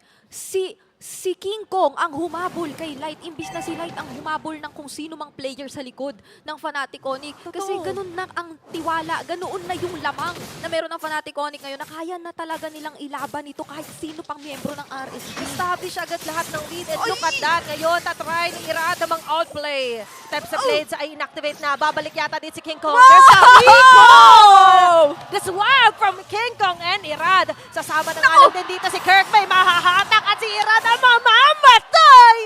Fnatic Onic Philippines, the super family is doing it! Grabe! Ibang klaseng pagkikita ni Irad at King Kong ang nasaksihan natin doon. Pero medyo napatagal ang uwi at ngayon ay napakagandang pick-off pa para sa Fnatic Onic ang ating nakita doon sa pagkaka-takedown nila kay Irad na nag-attempt lang naman mag-manage ng ibang mga waves kanina para mapadali ang depensang ito for RSG Philippines. Pero mukhang ngayon ay mapipilitan talaga sila na ilaban ito ng sama-sama kasi nabawasan sila at may naka-attack pa! At si Nibor pa nga matatarget nila. Look at that layer of a skill. Ngayon mapipilitan gamitin agad the Frigid Glacier. There's the round 2 for King Kong and Irad. Pero sa pagkakataon na ito, sabi ni King Kong, hindi mo naman ako muna kaya, pre. Atras muna, depensa muna for RSG Philippines. Okay, the 3-level gap still exists and the 3K gold lead as well still exists sa pagitan ng dalawang junglers natin dito. So mataas ang kinakailangan maipakitang respeto talaga rito ng RSG and focus sa depensa bago pa man ang kahit anong ganap. Dahil si King Kong parang inaano niya, iniimbatahan niya no? Nandito ako, Diba? Parang, sige, taas kamay. Susugod ka ba? Diba? At iwagayway. Pero hindi yun yung pinapagawa niya kay Irad. Sa pagkakataon nito, Brigida for RSG Philippines, kaya pa rin naman nilang gapangin paakyat to. Kaso medyo matarik ang daan na yun, lalo na't ang dami nakaabang. Especially for Nibor, na pinaka-inaasahan talaga natin in terms of setting up plays. Or surprise attacks. Kaso hindi nagiging surprise. Kasi siya yung pinaghahandaan dito ng surprise party na Fnatic Onic Philippines. Walang ibang abangan na haharap at mauuna ang Fnatic Onic pwera kay Libor. So pwede lang talaga nilang sagutin yun. Kasi even Light ay medyo forced siya na mag-ingat dahil ang daming pwedeng sumalo at kumbaga literal sumalubong sa kanya dito na resources from Fnatic Onic once na mag-attempt siya. May masa-silence man siya at some point pero hindi naman lahat for sure. Kasi maingat na maingat din ang Fnatic Onic in terms of positioning. So meron at meron pwedeng mag-punish. At hindi natin nakikita so far na talagang umaabot sa point na yung mga crucial members ng Fnatic Onic ay merong napapalo enough para kumbaga follow up dito or maganda-gandang pick off. Parang yung kakabahan muna sila. Hindi. Sa ngayon, the confidence is still at 100% Brigida. To be honest, for RSG Philippines, hindi pa natin makita kung ano nga ba yung fullest potential ng isang Hellcourt for a room. Kasi to be honest, pagdating sa mga objectives, hindi pa nila nagagamit yung ganong klaseng clutch. Still man lang kahit kay Irad. And now, they're trying to balance out the waves, trying to relieve the pressure sa ibang mga linya. Kasi for RSG Philippines, the map is everything. Pero ngayon, it's not everything for them. Kasi sobrang constricted yung space nila para umikot. And even yung mga jungle campsites na pwedeng puntahan dito ni Irad. Yun na. Hindi nga lumalabas muna ng base ang RSG Philippines Na-trauma doon si Irad sa spot na yon. Umuwi na rin. Mga bandang 10 minutes and 38, dito ako na-biktima. Grabe, tanda mo pa? Hindi. Ano lang. Pero makiramdam ko nasa ganung oras talaga. Nasa delivery. Napaniwala mo ko At ngayon, kailangan mapaniwala din tayo ng RSG Philippines na madedepensahan nila ito. Pero papaano? Kasi isang inhibitor turret na lang ang meron sila. At sinalubong pa ni King Kong! Si Irad! Saka pupunta Irad! Diyan ka lang! At ngayon, pinapataas na ang mga kamay ng RSG Philippines. Dahil isa-isa lang ang pumapasok na isang mamamatay. At yun na si Kirk. Kaso nga na si Nibor ay wala na nga lang din. Nibor sa Nibor. Pero for Fnatic Onic Philippines, tuloy-tuloy ang abante. At tuloy ang panalo. Taking game number 1. Na-deny ang plano ng RSG Philippines at Fnatic Onic nang walang kahit anumang bakas ng hesitation. Dire-diretso na lang nila. Walang roadblock, Brigida. Walang-wala. At balikan na rin natin kung ano nga ba ang mga naisakatuparan doon para manalo ng Fnatic Onic kasama ang ating Infinix game ng bayan.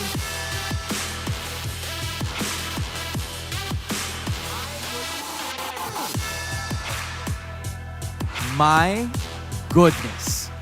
What an incredible performance mula sa Fnatic Onic Philippines. At dito kami sa Infinix Game Tambayan. This has been the same Fnatic Onic PH na nakita natin mula anong week 1 and they're still so consistent right now. Safe yung record nila na on average 5K gold lead ng 9 minutes. 9 minutes. Lumagpas sila actually.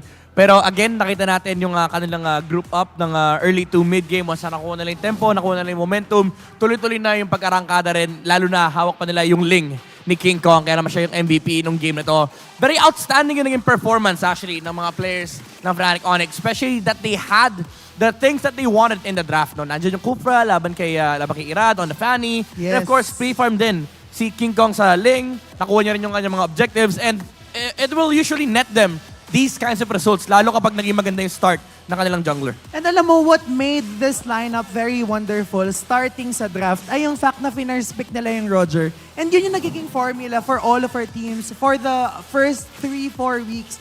Because kapag inopen mo yung Roger sa first pick, meron kang luxury na i-last pick yung assassin. And since hindi siya naban, yun yung naging end result. And this Kufra coming from Busco also had a wonderful performance. Kasi nabanggit ni Midnight kanina dito sa Infinix Game Tambayan na laging naghahanap ng pwedeng i-pick off si Brusco when he is using setup heroes. And really, kanina nung nag-start tayo ng anong palag mo, sabi ni Brusco, mas malakas ba siyang gumamit ng setup tank? So ito yung pinapakita and dinidisplay niya right now. Yeah, and ang nakakatakot kasi dito, if you're RSG, and also that's one of the things na ang problema ng isang systematic team kapag sobrang tapang nung kalaban mo. You would expect na parang lagi may kakampi, lagi may backup, and even sometimes kahit si Brusco lang yung nagpapakita, you would back off. Kasi tama nga naman naka-Kufra, lalo pag di mo nakikita yung Kufra, or kahit kita mo yung Kufra tapos hindi mo nakikita yung teammates niya, you would have to back off. Kaya naman ang laki ng control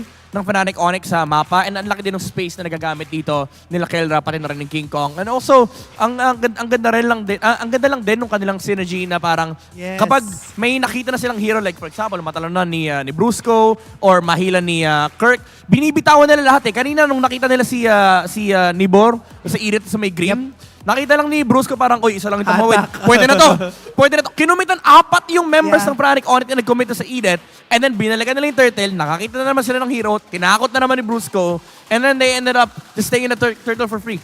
Yes, and when we talk about layering of skills, ang pinag-uusapan natin, yung timing ng pagkakapatong-patong, hindi lang yun basta cast lahat Usually, kapag nagle-layer ka ng skills, kapag patapos na yung crowd control, tsaka mo ile-layer and ipapatong yung second skill mo, kaya mas napoprolong yung pagkaka-stun nung kalaban mo. And yun yung nakikita natin kasi every single time, the bouncing ball, even the yakap coming from the Kufra, as well as the skills coming from the other members of the side of FNOP, kapag nag-group up yung super family, usually walang galawan, and kahit gaano ka-sustainable yung hero na umaharap for the side of RSG, hindi sila nakakaroon ng ability na i-sustain yun kasi hindi sila nakaka-free hit or anything. Yeah. I mean, RSG, meron naman sila mga plays na ginawa ng early game, even with Debor flickering on Kirk.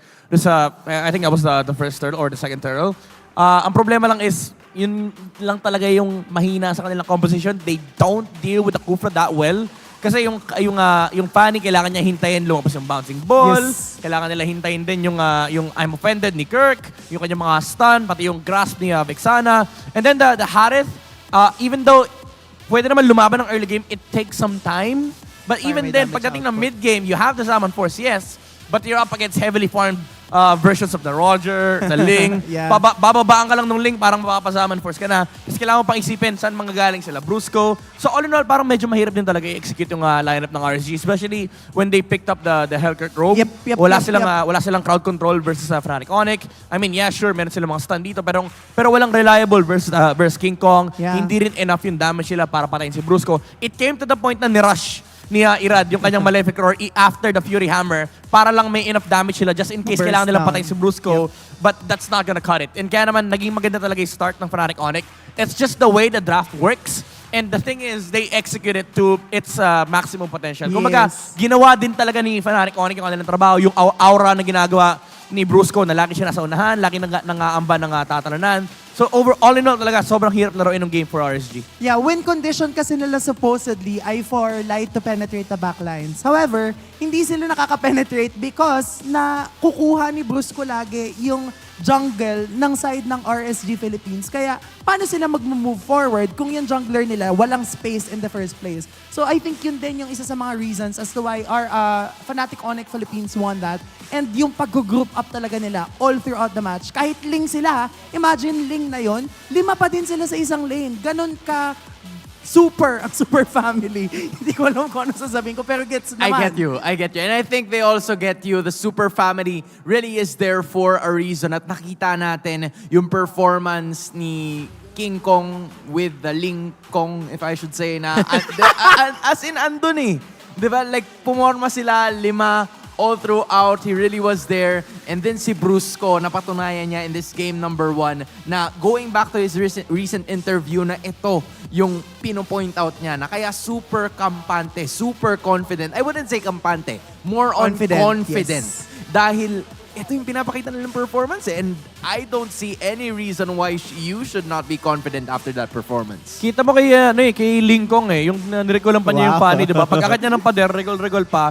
By the way, lupit nung ginawa niya ron niya. Yung pag-tempest of blades mo, usually kapag funny kalaban mo, at sling ka, hindi mo dadaanan talaga yung blades, lalo kapag low HP ka na. Eh, ganun yung ginawa niya. Nag-dash siya palayo doon sa dalawang blades kasi alam niya, baka daanan ni Irad.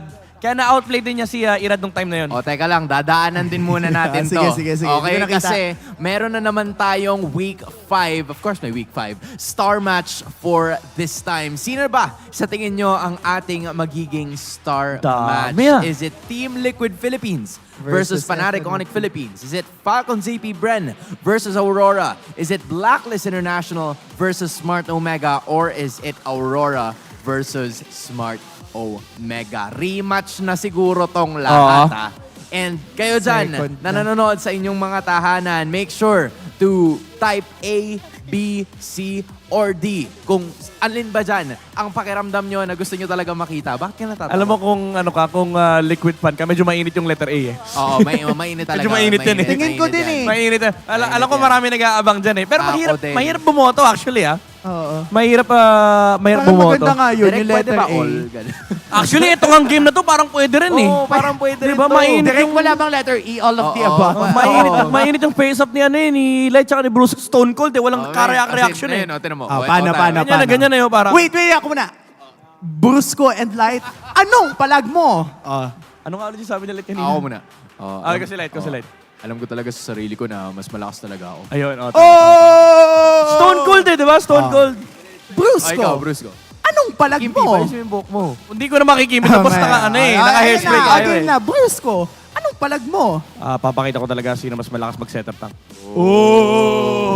Tapos, yung palag kong palag, hindi mo natapos eh. Palag kong hindi, sisimula yung palag kong palag eh. Ako na lang tatapos. Sige. Sisimulan ko na lang kasi bibigyan namin kayo ng opportunity to win up to 90,000 MLBB Diamonds. So, ulitin ko, 90 Diamonds. 90 lang. Joke lang, 90,000 Diamonds. 90,000. Alright, and all you need to do is to go here sa MPL Arena at i-post ang inyong live experience sa Facebook and TikTok with the hashtag MPL S14 live experience. Again, MPL S14 kasi baka mamaya 40 mailagay nyo. Live experience. Make sure lang na nakapublic ang post nyo and itag ang official pages ng MPL Philippines. Alam nyo, kanina may nakita ako na nag-ano sa TikTok eh. Sige, pero mamaya na yun. Hindi, pwede. Hindi, may nag-ano sa sige, TikTok. tuloy mo. Si Chantel, nagla-live si Ate Chantel.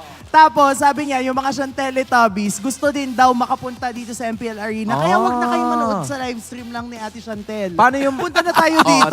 Tama. Punta na tayo dito. Paano yung post ni Chantel nung nagla-live stream? Nakagano siya. Ayan. Dahil nagawa na nila yung post nila, MPL Arena, it is also time for you to do the smart gameplay post. Hashtag the power of smart. Kayahin nyo lang ang player post na nasa screen para manalo ng redeemable in-game code. Ang bida natin for today ay si Brusco. Alright, so si Brusco. Okay. Yan! Akala ko si Sanford. Akala ko si Sanford yung nasa kaliwa. Grabe. Wait lang. Sige, babalikan natin. Post lang, boss. Yung sa'yo nagbabibrate eh. Meron ba mga contenders? Gagayahin yan. ba? Post lang. Wala, kuya, walang nagbabibrate talaga. Grabe. Wala na bang lalaban? Nagbabibrate din eh. May lumalaban. Grabe. 1v1! 1v1! 1v1! 1v1! Siya talaga, men. Ibang klase. Mas matindi daw yung inig. Malamig kasi. Naramdaman ko yung ring, yung silent mode. Oo. Akala ko talaga si Sanford yung nasa kaliwa. Oo, legit. Hello, Sanford. Alam mo, yung vibrate niyan, ano yan, yung nagte-text yung nanay niya, hoy, umuulan! Oo. Asan ka? Asan ka? Nagpaalam ka ba sa mama mo today, pare? Well, we're about to figure that out later. Congratulations sa'yo dahil ikaw ang paringgoy. Nanginginig. As in, hindi ko alam, hindi natin kaya. Kaya nyo. Hindi, kahit tatlo pa tayong pinagsama, wala tayong talap sa kanya. So, congratulations sa ating winner ng Smart Gameplay Post. And congratulations din sa kung sinong mananalo sa series na to kasi hindi pa natin alam. Oo. Pero ngayon, it seems like Fnatic Onic Philippines is really doing well. But now, is RSG's turn to bounce back and they're gonna have to start it off with blue side. Feeling ko ano na to, either paunahan sa Roger, paunahan sa Edith. I would say RSG would likely ban Ling in the next game kasi malaking problema talaga pag lumulusot yung Ling ni King Kong. Or kunin naman for Irad. Kaso, ang mahirap dyan is baka mamaya gamitan na naman sila ng mga unorthodox na heroes like Kufra, yung bigla lumalabas, diba? Magulat sila. Or mamaya, kung mag-Roger naman sila, makuha bigla yung Tigreal ni Brusco. So it's still kind of hard for RSG to deal with a lot of things, but at least ngayon, hawak nila yung blue side. You know, blue side has won a ton of matches para sa ating mga teams this season 14. That's how important the first pick, the first hero that you will have para sa iyong kupunan, and RSG Philippines is gonna lean towards that. Just like what we've mentioned before, ito ang isang team that doesn't really get phased every time they are overwhelmed sa game number 1 at nakakakuha sila ng victories pero going up against Fnatic Onic Philippines who are still on a roll. We're gonna figure out how they're gonna do that. And nabanggitan natin na RSG Philippines ang nagiging trend na kanilang mga laban ay gusto nilang nag-extend to a very long series. So now, ito na yata yung panahon to get their gases going, to get their engines going, and to ensure na ma-extend to a third series decider. Third game decider. Third game. Tama. Third series. Bukas yun. Mahirap pa ba? Bukas yun. Dalawa lang tayo today. Pero by the way, si Yeli, ayan kamukha din ni Yeli. Kasi babanggitin ko si Yeli, ang pogi nakasuit na si Yeli di ba? Ayan medyo kamukha, medyo hawig kasi ni Nibor. Yes. Si Hayes. Pero yun nga, ayan, di ba? Di ba? Wala lang salamin. Wala pa tayong guys, yung pagsasamahin natin. Para lang maita. Pwedeng pang multiverse no? Ayan na. Pobis ban, Edith. Ayun na, sinight na ayun. Edith Roger for RSG. Pwede rin namang kunin nila yung Ruby or Harith. Roger. Open ang Zas tsaka Zushin Pinagsama ko yung Zushin tsaka Yuzong. Zushin. But they're gonna be using this funny. What? Interesting. Ganito kaaga? Ni Irad kanina pero as of this moment, ganito nga rin yung nakikita natin. Except for the fact na banned na yung Ling nitong si King Kong. Bunny's there. How do you guys feel about this? I have a lot of reservations with this. I mean, it's Irad. Tinago rin siyang the mechanic for a reason. But now, Fnatic Onic, they can get their hands on the Edith and the Roger. Pwede kang Edith Ruby. If you're Fnatic Onic, wala na pala yung Ruby. So, balik tayo sa Roger. Roger Edith, Zask Edith.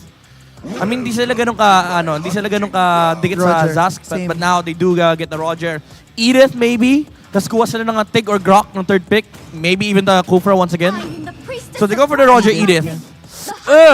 Okay, Valentina, I would say for RSG, kunin nila yung Primal Wrath ng Edith. Maybe Valentina plus, I don't know, it's kind of hard to answer this Roger Edith.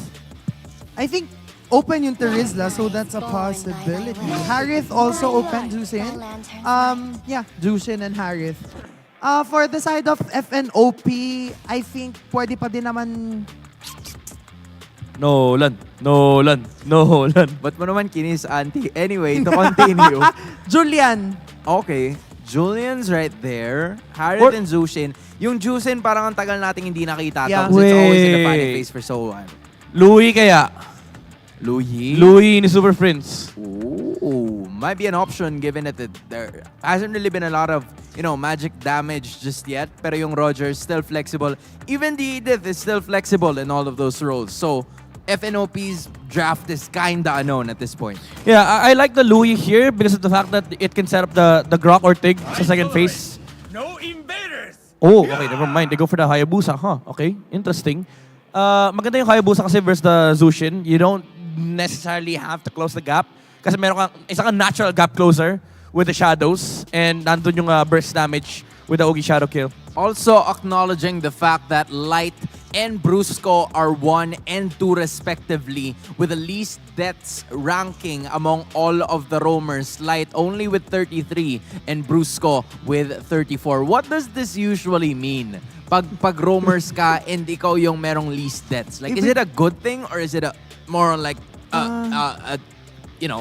yeah. Parehas, as a roamer, hindi, sumasagot ako as a roamer, pero kasi yung roamer ko, healer usually.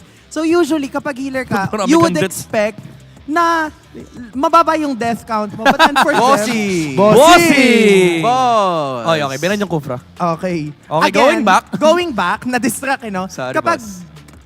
setter tank ka, it can be a good thing because it means na ikaw lagi nasa forefront, ikaw yung lalagyan ng mga Pagdidiskitahan. skills. But then, it can be a bad thing kasi ibig sabihin nun, lagi kang napipick off. But then still, as a roam, usually, the goal naman talaga is to set up So, Yeah. wala. Tingin ko hindi siya super big of a thing to have many deaths. Yeah, if it's in context of like damage taken versus deaths, maganda na if on average malaki yung damage na sinasalo mo at hindi ka namamatay, which is very true with a lot of PH roamers and MPL. O yan, sa pang PH roamer, di ba?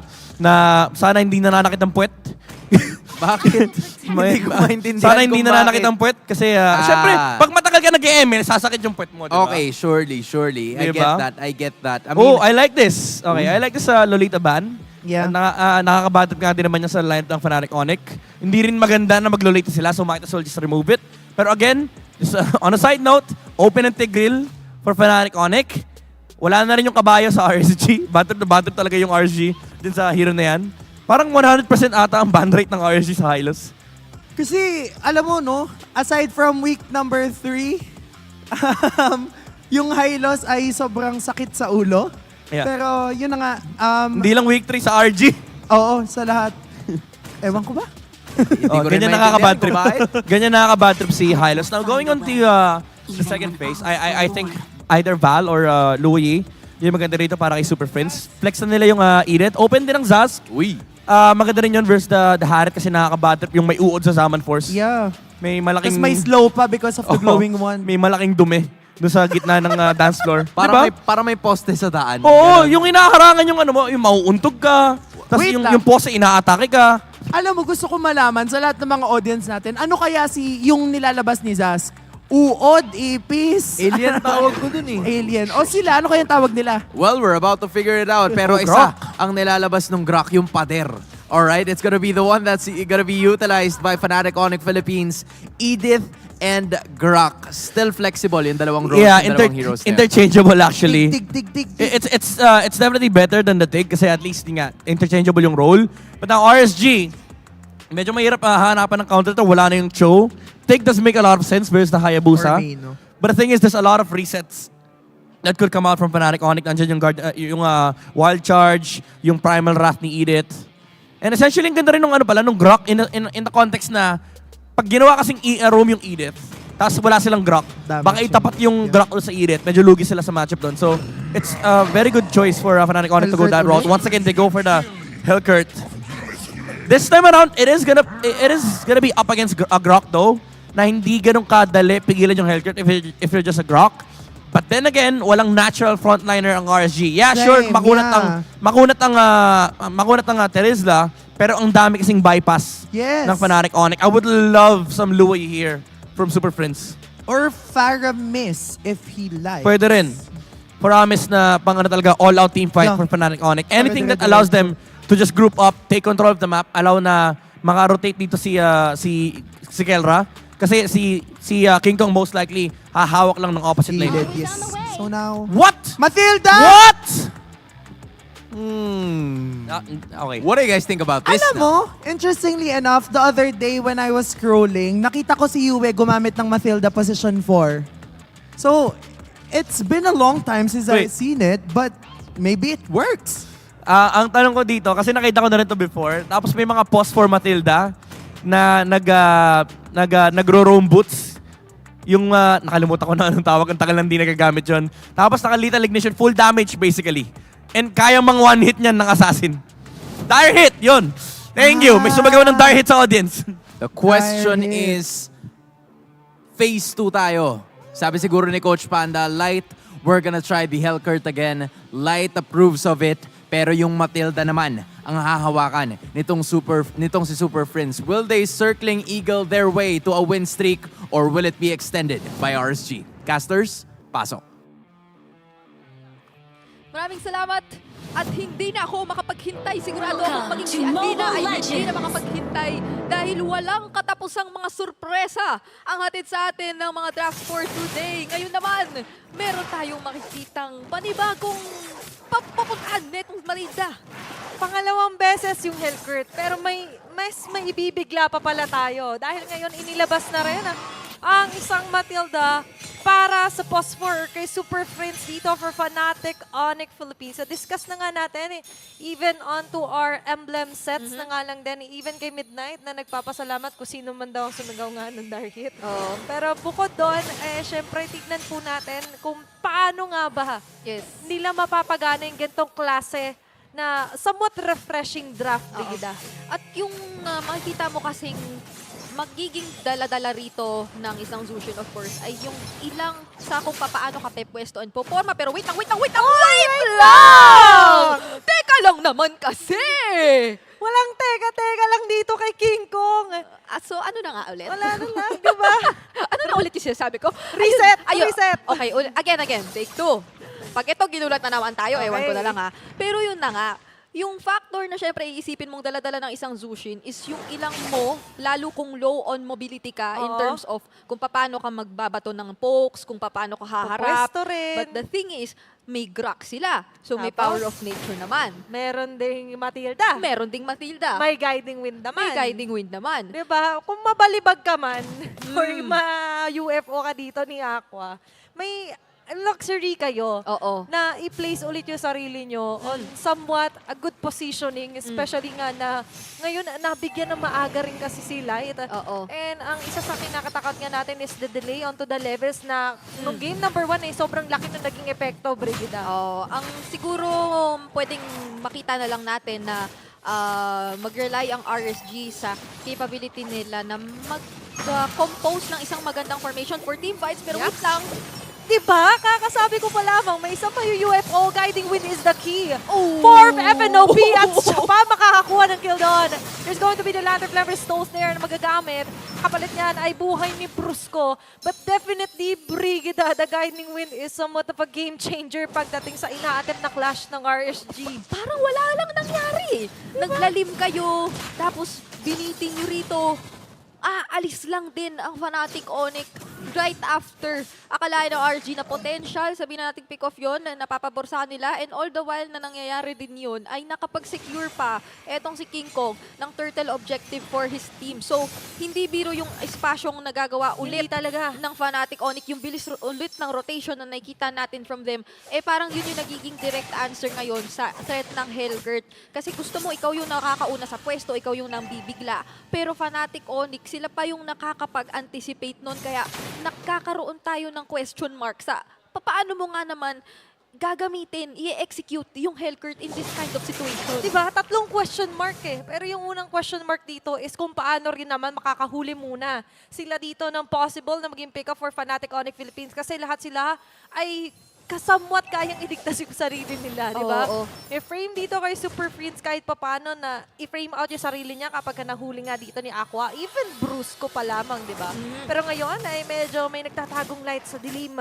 At medyo nararamdaman natin na pwede, kung sakali, makapick off dito ang RSG Philippines. Pero mukhang hindi sakali kasi may King Kong din. Napapasok na niya ng Quad Shadow. Konting pitik lamang. With those kind of pagpasok, Brigida. Yung emosyon natin ay medyo napaglalaruan. Yes, Brusco, dyan ka lang. Give me the vision. Okay. Ako ang papasok kapag kaya ko nang kuhain. And isa na namang buff na deny yun para dito na jungler ng RSG. Pero speaking of jungler ng RSG, napitas pa nga siya. Daming dinideny dito ni King Kong. Hindi na lang buff, hindi na lang posisyon, pati yung vision ngayon ay ini-eliminate nila dito sa RSG Philippines. And that's going to be another turtle falling on the hands of Fnatic Onic. At ngayon, kahit yung orange ba, Brigida, kukunin na rin yata dito ni King Kong. Papaano ka na lang talaga pwesto bilang RSG Philippines sa ganitong klase na sitwasyon? Pero Irad, teka lang, mahanap pa si Kelra! Pero nabitin yata! Kinaya pa rin tumakas ni Kelra. Kaso nga lang, look at Super Friends. Hindi na siya si Super Friends, si Superman na siya, Brigida. Layo nang nilipad niya dun. Alam mo, mababalikan natin yung mga panahong hindi naman ganun kalayo yung mararating at malilipad ng circling eagle Pero nga, na-adjust na kasi yun. Kahit yung yung sabihin na natin yung capability nila dito, na sabihin natin pwede sila ma-prevent ng Elkert. Wala eh. Hindi tanggalin natin yung Elkert ni Light dito para sa laban na ito. Fnatic Onic Philippines. Gusto ba nila ng isang fast game? Kasi sa nangyayari ngayon, a huge lead onto their hands, 6-1 or 1-6 kill score in favor Fnatic Onic Philippines. At 5 minutes pa lang tayo, Brigida. Oo. Diba?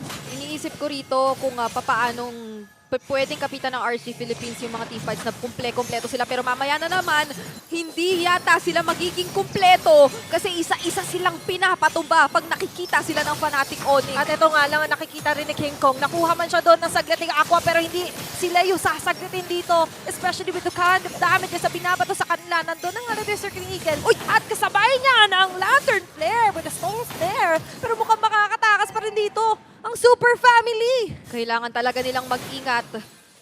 Hindi pwedeng yung ganito kagandang gold lead ay mapakawalan kung ikaw ang Fnatic Onic. But at the same time, RSG, nakikita mo na rin paunti-unti yung mga konseptong pwede nilang magpaglaruan in terms of yung lineup nila. Again, on paper, kung iisipin mo yung magiging approach nila sa teamfight, parang maganda na may mas reliable silang front in terms of yung sustain, which is yung Teris lang ni Nibor.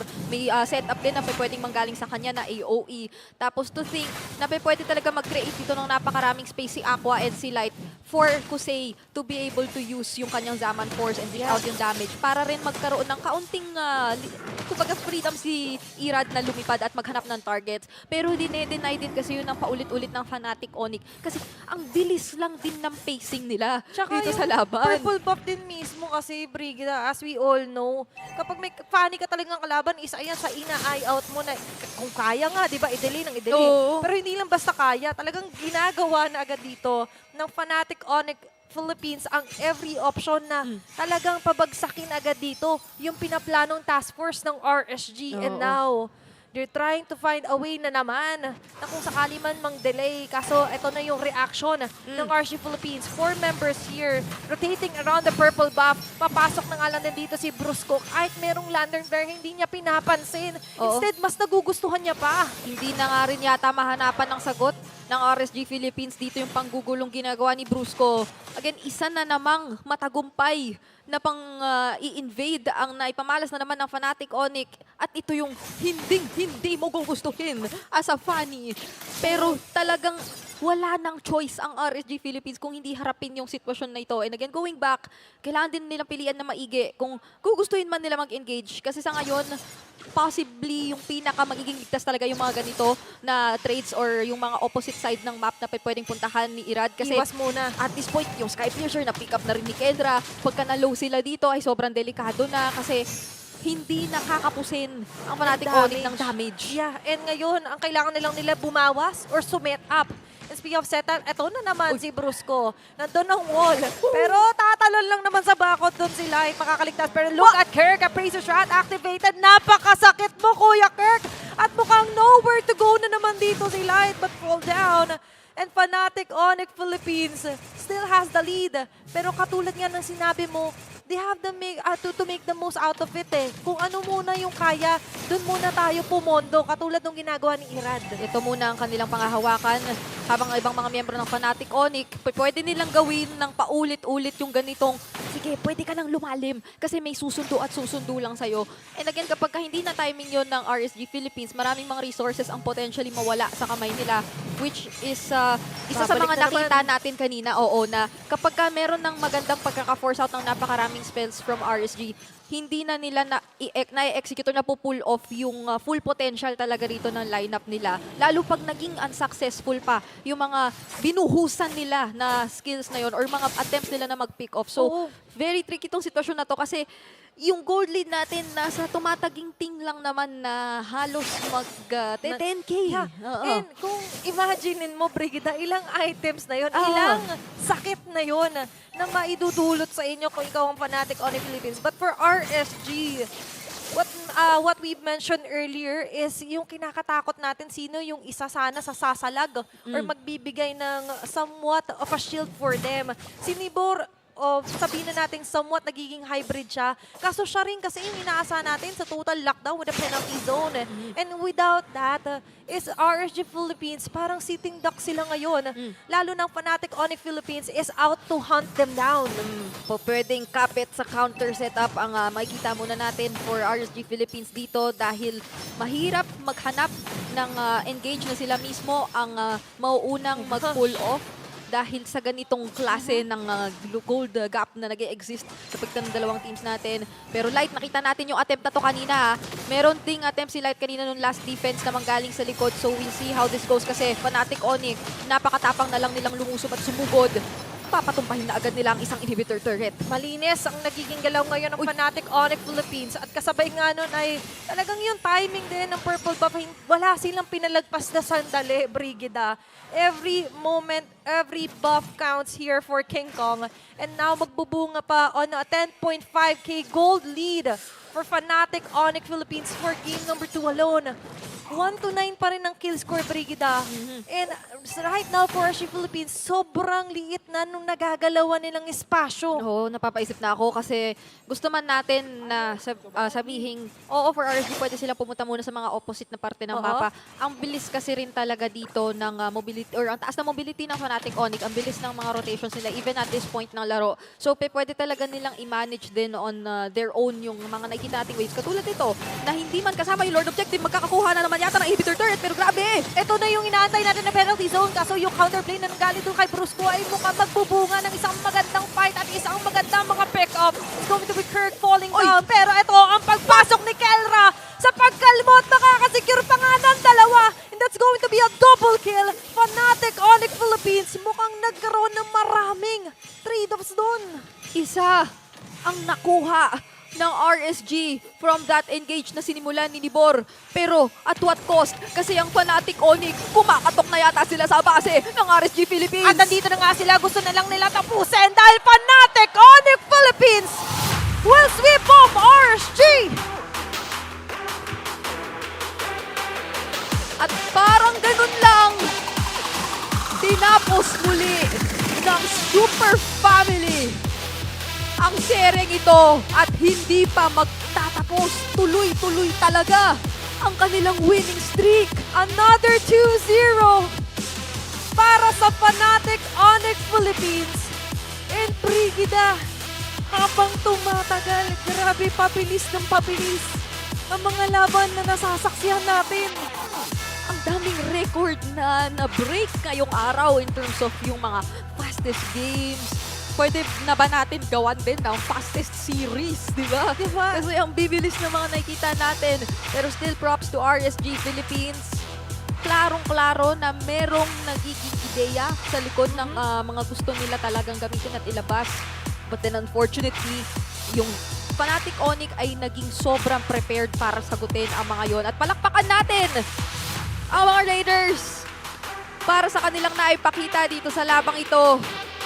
Good game, well played pa rin for RSG Philippines, but definitely, Brigida, hindi ito yung araw para ma-end ang streak ng Fnatic Onic Philippines. Not yet, and we are yet to know kung mangyayari nga yun.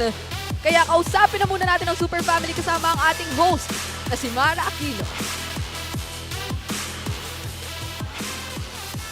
The streak continues. Let's give a big round of applause to Fnatic Onic. Congratulations! Brusco, sa isang interview, na-mention mo na in-expect mo itong win streak na to dahil sa tiwala mo sa mga teammates mo. So you being a new player, paano mo ba nabuo yung tiwala sa mga teammates mo at sa kanila para sa'yo?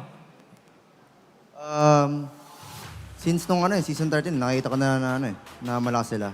Tapos, parang sa scrim, parang gawa lang kami ng gawa ng play, tapos tiwala kami sa isa't isa. Kaya siguro na-adapt namin sa stage. Paano mo nakukuha yung confidence mo? Kasi nagulat ako dun sa palag. Hindi ko na-expect na ganun ka pala ka-confident. Ganito ka ba talaga? Kung ako po yung unang tinanong nyo doon, sabihin ko sana wala akong palag eh. Kaso nagsabi sa late ng gano'n eh, kaya pinalagan ko na rin po. Okay. Sana ikaw ulit next time. Natuwa ako sa'yo, yung confidence. And you were able to prove it. Congratulations. So proud of you. King Kong! King Kong! Alam mo, nakakatuwa kasi yung parents mo laging nandito. Front, laging nasa harap. Wala pang tao, nandun na sila. Sila kaagad. They dedicate their time to you. Now, ang susunod na laban nyo, kontra sa Falcons APBren. Ang binoto ng ating community as star match of the week. Meron ka bang prediction na mangyayari doon? Can we get your prediction? Prediction! Hindi ko po alam. Parang hindi hirap i-predict eh. Malakas din po kasi yung Bren eh. Best of 3. 2-1 daw po, sabi ni Bruce ko. 2-1. Okay. Meron ka bang mensahe para sa kanila kasi inaabangan to ng ating komunidad? Star Match of the Week to. We're really looking forward to both of your performances. Seeing that you're undefeated and they are the world champs, ano ang message mo sa kanila? Sa Falcons APBren, good luck sa inyo. Bibigyan namin kayo ng magandang laban. All right. And now it's time to announce the MVP of game number 2. Can I hear some names? Ano ulit? Parang, ano ulit? Okay, unanimous to Walang rehearsal to. Ano ulit? And let's take a look at the screen. Natuwa ako because first time na isang name lang ang sinisigaw ng lahat. King Kong! Alam mo, masanay ka na talaga na ikaw yung ini-interview. Sana nga mag-post ka ng mas marami pa sa social media mo kasi everyone's curious about you. The highlight is always on you. Now, what do you wanna say to everybody? Kasi tinan mo, look, punong-puno ang ating venue. Sa lahat ng mga pumunta, thank you sa pagsuporta sa amin and thank you rin sa mga RSG fans. Thank you sa lahat. Shoutout mo naman yung family mo. And shoutout sa family ko, kay mami, kay papa, tsaka mga kapatid ko, tsaka sa pinsan ko. Congratulations once again. And now it's time to announce our lucky fan who will get 3,000 diamonds. Wow! Excited!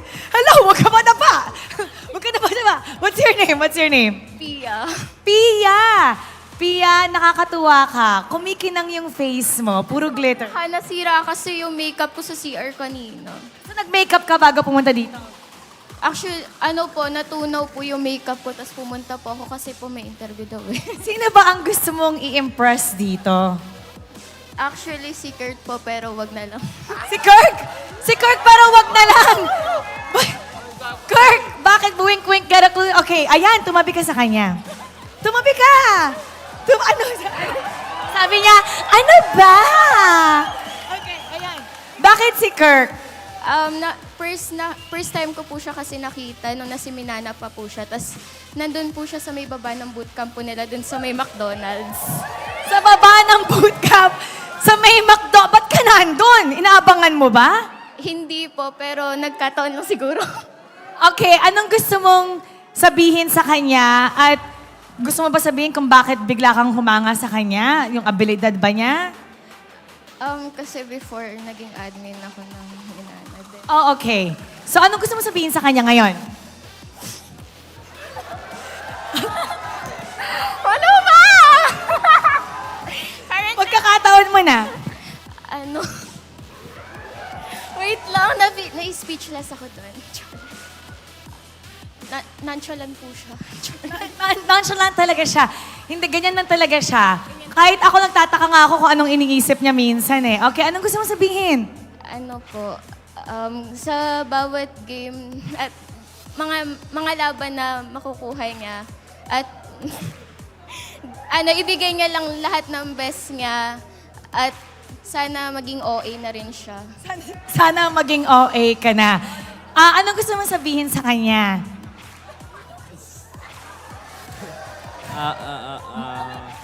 Thank you sa suporta. Sana patuloy niyo suportahan yung Onic. Single ka ba? Single ka ba? Oh, single! Okay, magtabi muna kayo. Mamaya na yung usapan. Okay, nasa akin. Bigay na sa akin yung Okay, now you get to hold each other's hand while they take a bow. We're gonna take a bow. Lahat sila nag-hold hands. Huwag mo putulin. Huwag ka putulin. Part to, ginagawa tayo to all the time. Ayan. O, ayan. Magbabaw na kayo. Ayan. Okay. Uy, kailangan na namin i-analyze yung laro. Ayan. You may now take your bow and take your walk of victory. Parang may more than one winner tayo tonight. Ganyan talaga ang ganap dito sa MPL. One lucky fan will win 3,000 diamonds. Malay nyo, kayo ang manalo for next matchup. Kaya make sure to always give your best and show us why you are the best fan of the day. And syempre, we're gonna break it down for you. What happened in that game number 2. So we're gonna go back to our panel. Pass up.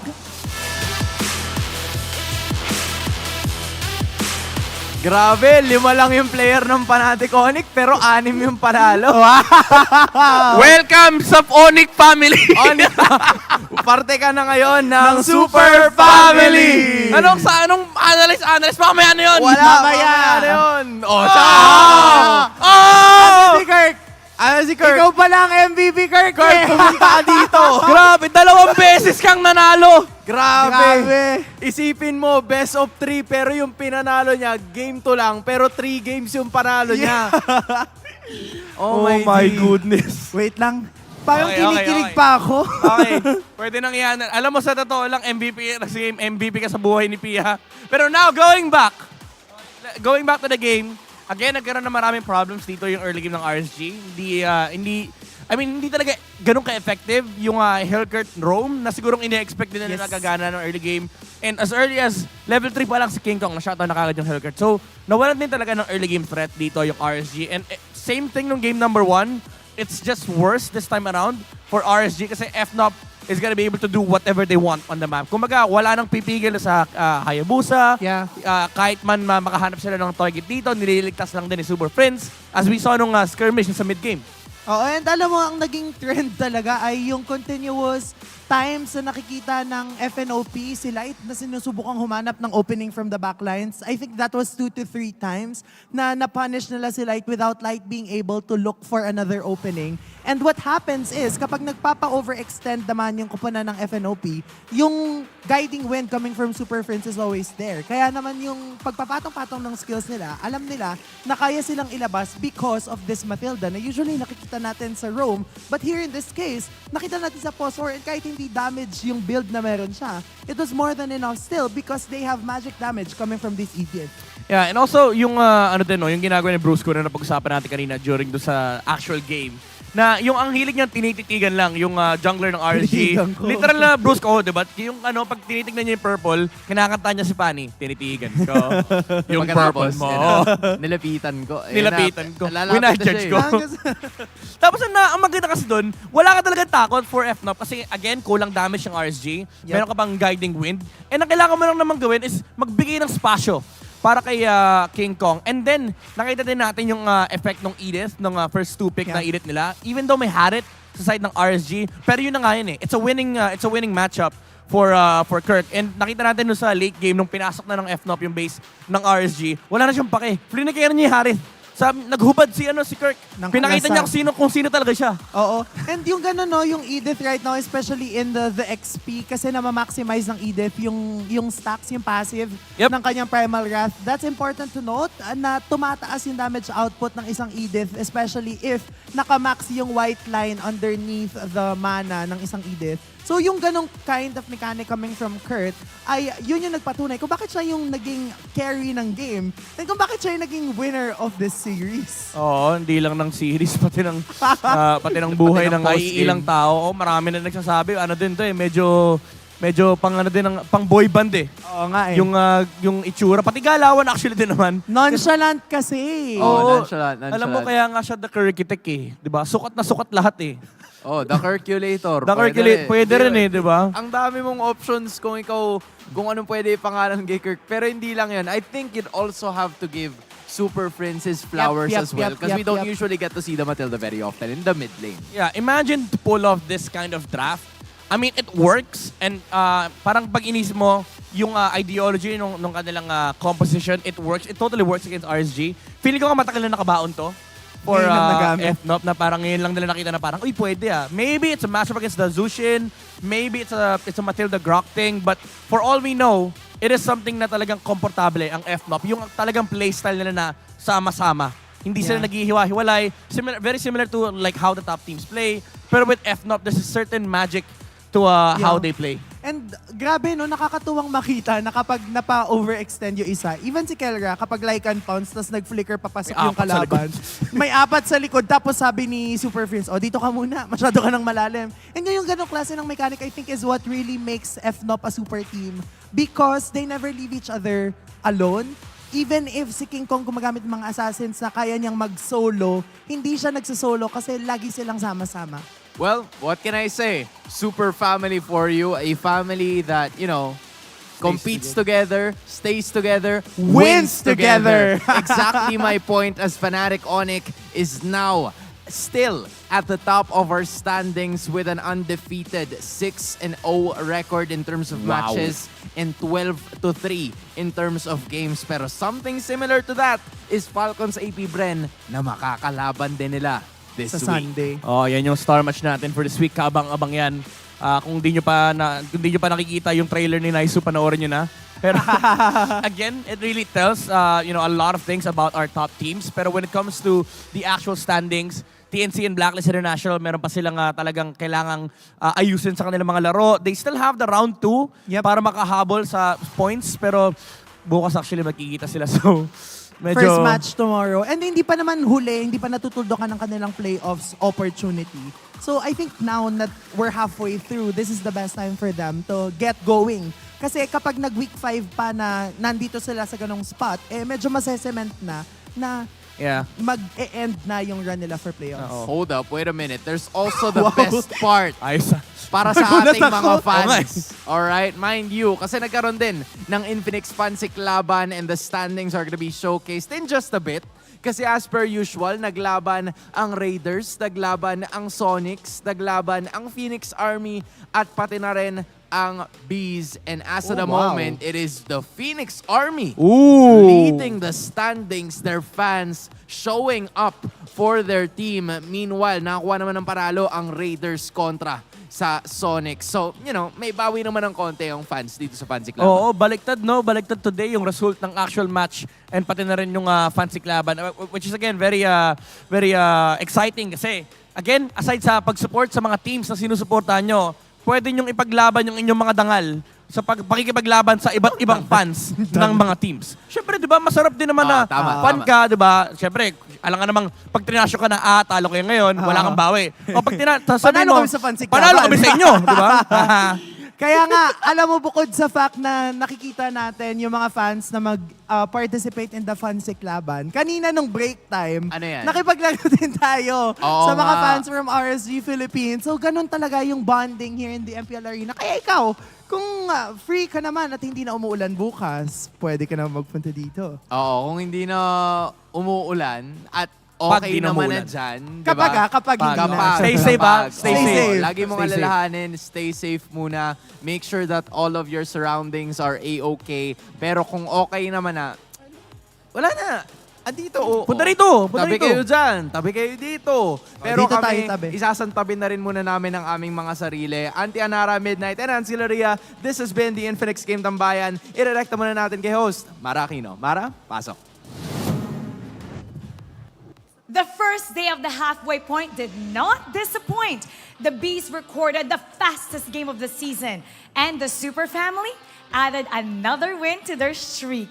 Maulan man ang panahon, pero umuulan din ng aksyon at kilig dito sa MPL Arena, at siguradong mas marami pa tayong dapat abangan tungkol sa storyang yan. Muli, ako po si Mara Aquino, nagpapaalala to keep it good vibes, everybody, and see you tomorrow.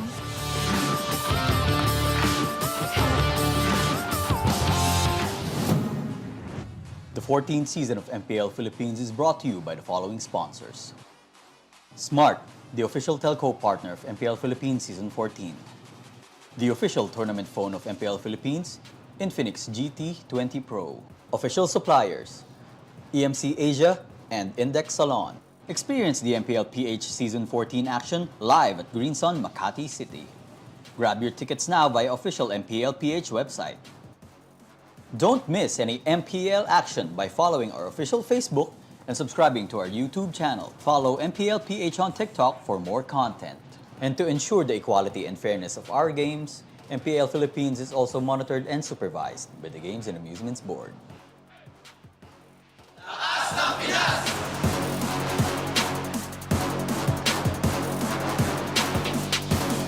Lakas ng Pinas!